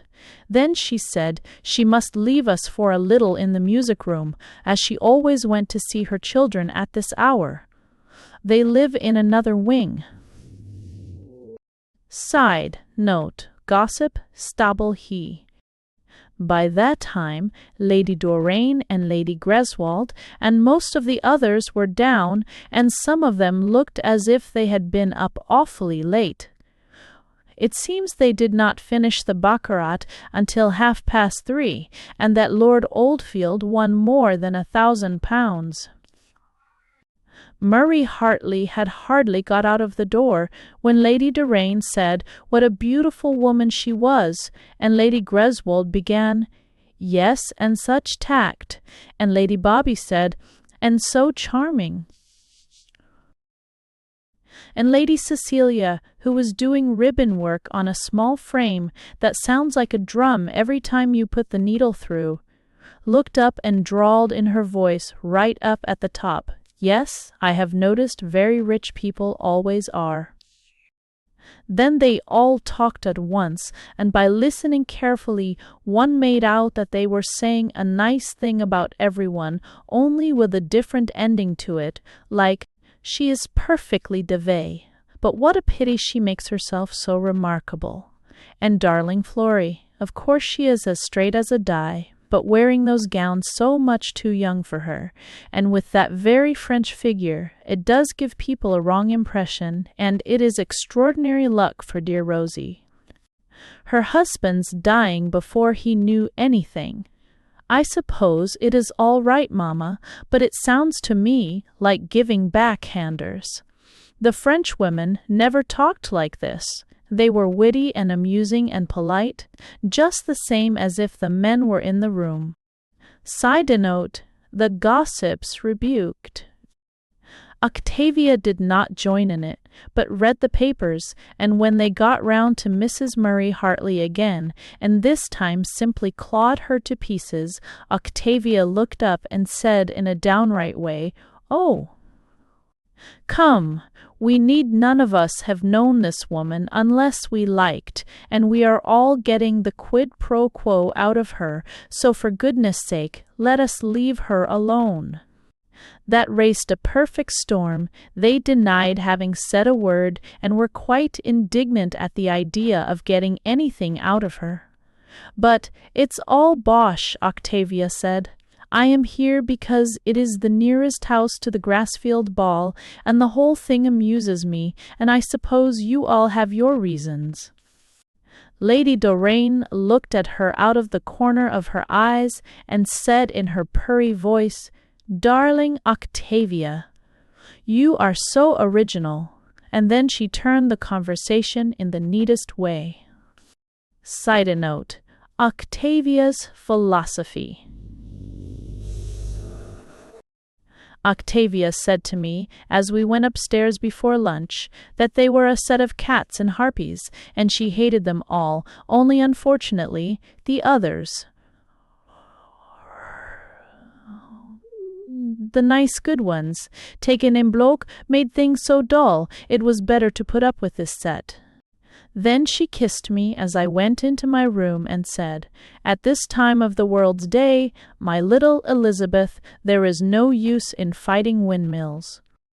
At luncheon, Lord Valmont sat next to me. He said we had been horrid not to have wanted him to spend the morning with us, and would I let him teach me bridge afterwards? I said I really was not a bit interested in cards, but he said it was a delightful game, so I said, "All right."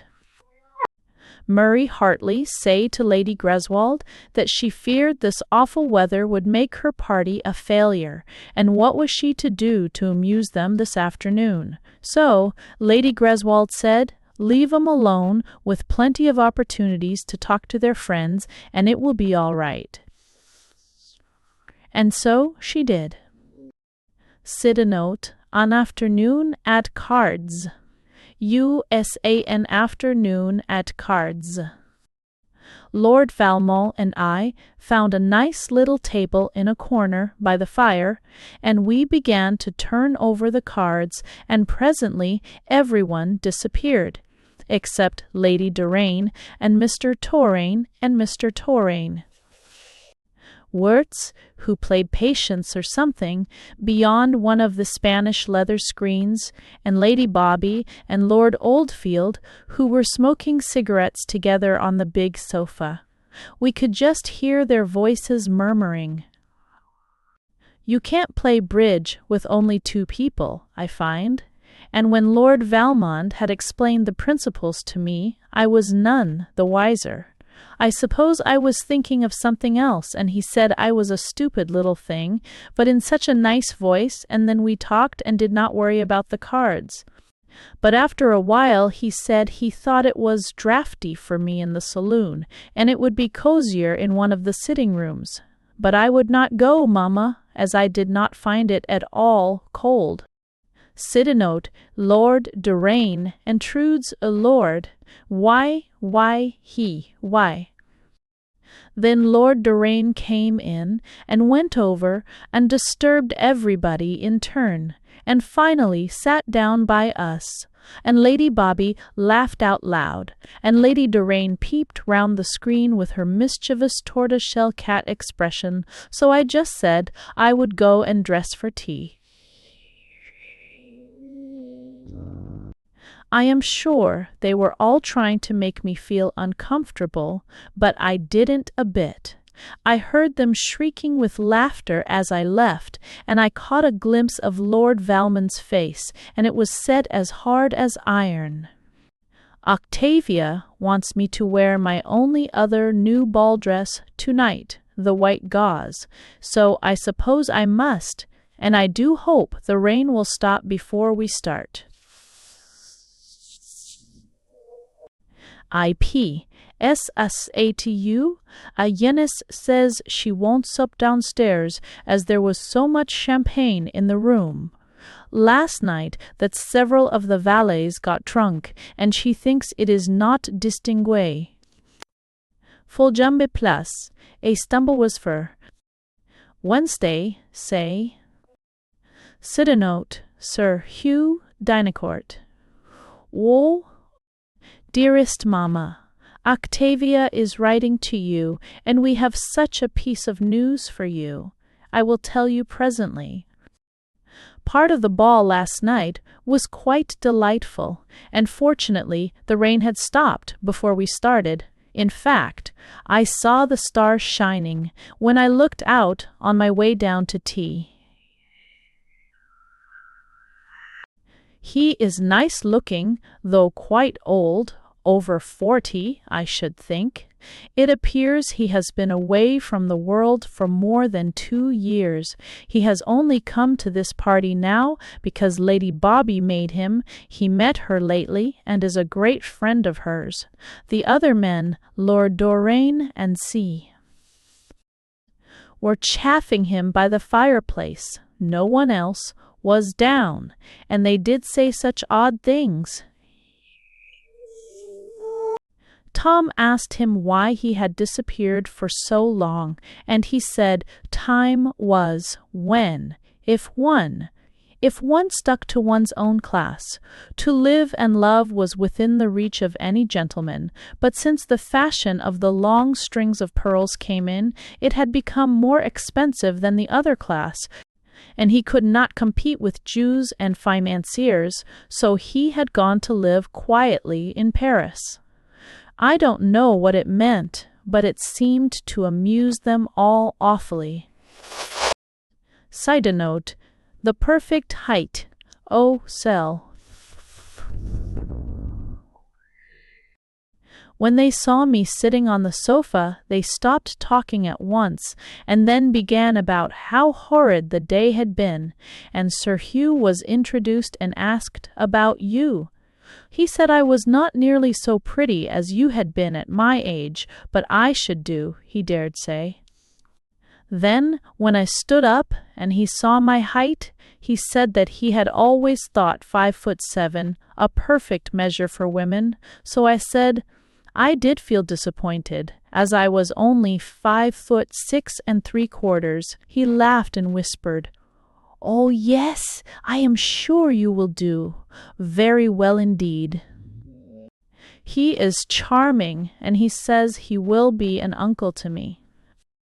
At tea, Octavia and he and I sat on the big sofa, and Lady Bobby did not like it a bit. She tried to talk to Lord Valmond, who was fidgeting about, looking as cross as a bear, but he would not stay still long enough to have any conversation. Si, side denote, or why? Chi, why? Why? As we were going upstairs afterwards, he ran after me and said he must tell me that Sir Hugh was not at all the kind of man I ought to talk so much to, and would I promise him the first dance too? I said no, that I was going to give it to Sir Hugh, and that he had better mind his own business, or I would not dance with him at all. I was not really angry, Mamma, because he is so nice-looking. Fresh. But one is obliged to be firm with men, as I am sure you know. He turned round and stamped down the stairs again, without a word, in a passion. At dinner, which I went into with Mr. Wirtz, Sir Hugh was at the other side, and you can't think how friendly we got. He says I am the sweetest little darling he has seen in a month of Sundays. I kept catching sight of Lord Valmond's face between the flowers. He had taken in Mrs. Murray Hartley, and it was alternately so cross and unhappy-looking that he must have had violent indigestion. We went to the ball in omnibuses and broughams, the usual thing, but Octavia took care that I sat between her and Lady Cecilia. Mrs. Murray Hartley was so beautifully dressed, and her jewels were superb, and everything in very good taste. She is really a very agreeable woman to talk to, Mamma, and one can't blame her for wanting to be in society. It must be so much nicer than Bayswater, where they came from, and Octavia says it proves her intelligence. It is easier to rise from the gutter than from the suburbs. Everybody had arrived when our party got to the ball. The Rooses are staying at Pennythorn, and Jane came and said to me at once how sorry she was to see me looking pale, and she hoped I would be able to enjoy myself. I wasn't pale, Mamma, I am sure, but I did feel just a teeny bit sorry I had quarrelled again with Lord Valmond. He never came near me, and everything seemed to be at 6s and 7s. People got cross because I mixed up their dances quite unintentionally, and, I don't know why, I did not enjoy myself a bit, in spite of Sir Hugh saying every sort of lovely thing to me. I had supper with him, and Lord Valmond was near with Lady Doraine, and she was being so nice to him, Mamma, leaning over and looking into his eyes, and I don't think it good form, do you? 2 or 3 dances afterwards, when we went back to the ballroom, there was a polka. I danced it with some idiot who almost at once let yards and yards of my gauze frills get torn, so I was obliged to go to the cloakroom to have it pinned up. Side note, and an unpleasant incident tasteable. It was a long way off, and when I came out, my partner had disappeared, and there was no one about but Lord Doraine, and the moment I saw him, I hated the look in his eyes. They seemed all swimming, and he said in such a nasty fat voice, "Little darling, I have sent your partner away, and I am waiting for you. Come and sit out with me among the palms." And I don't know why, but I felt frightened, and so I said, no, that I was going back to the ballroom. And he got nearer and nearer, and caught hold of my arm, and said, "No, no, you shall not, unless you give me a kiss first."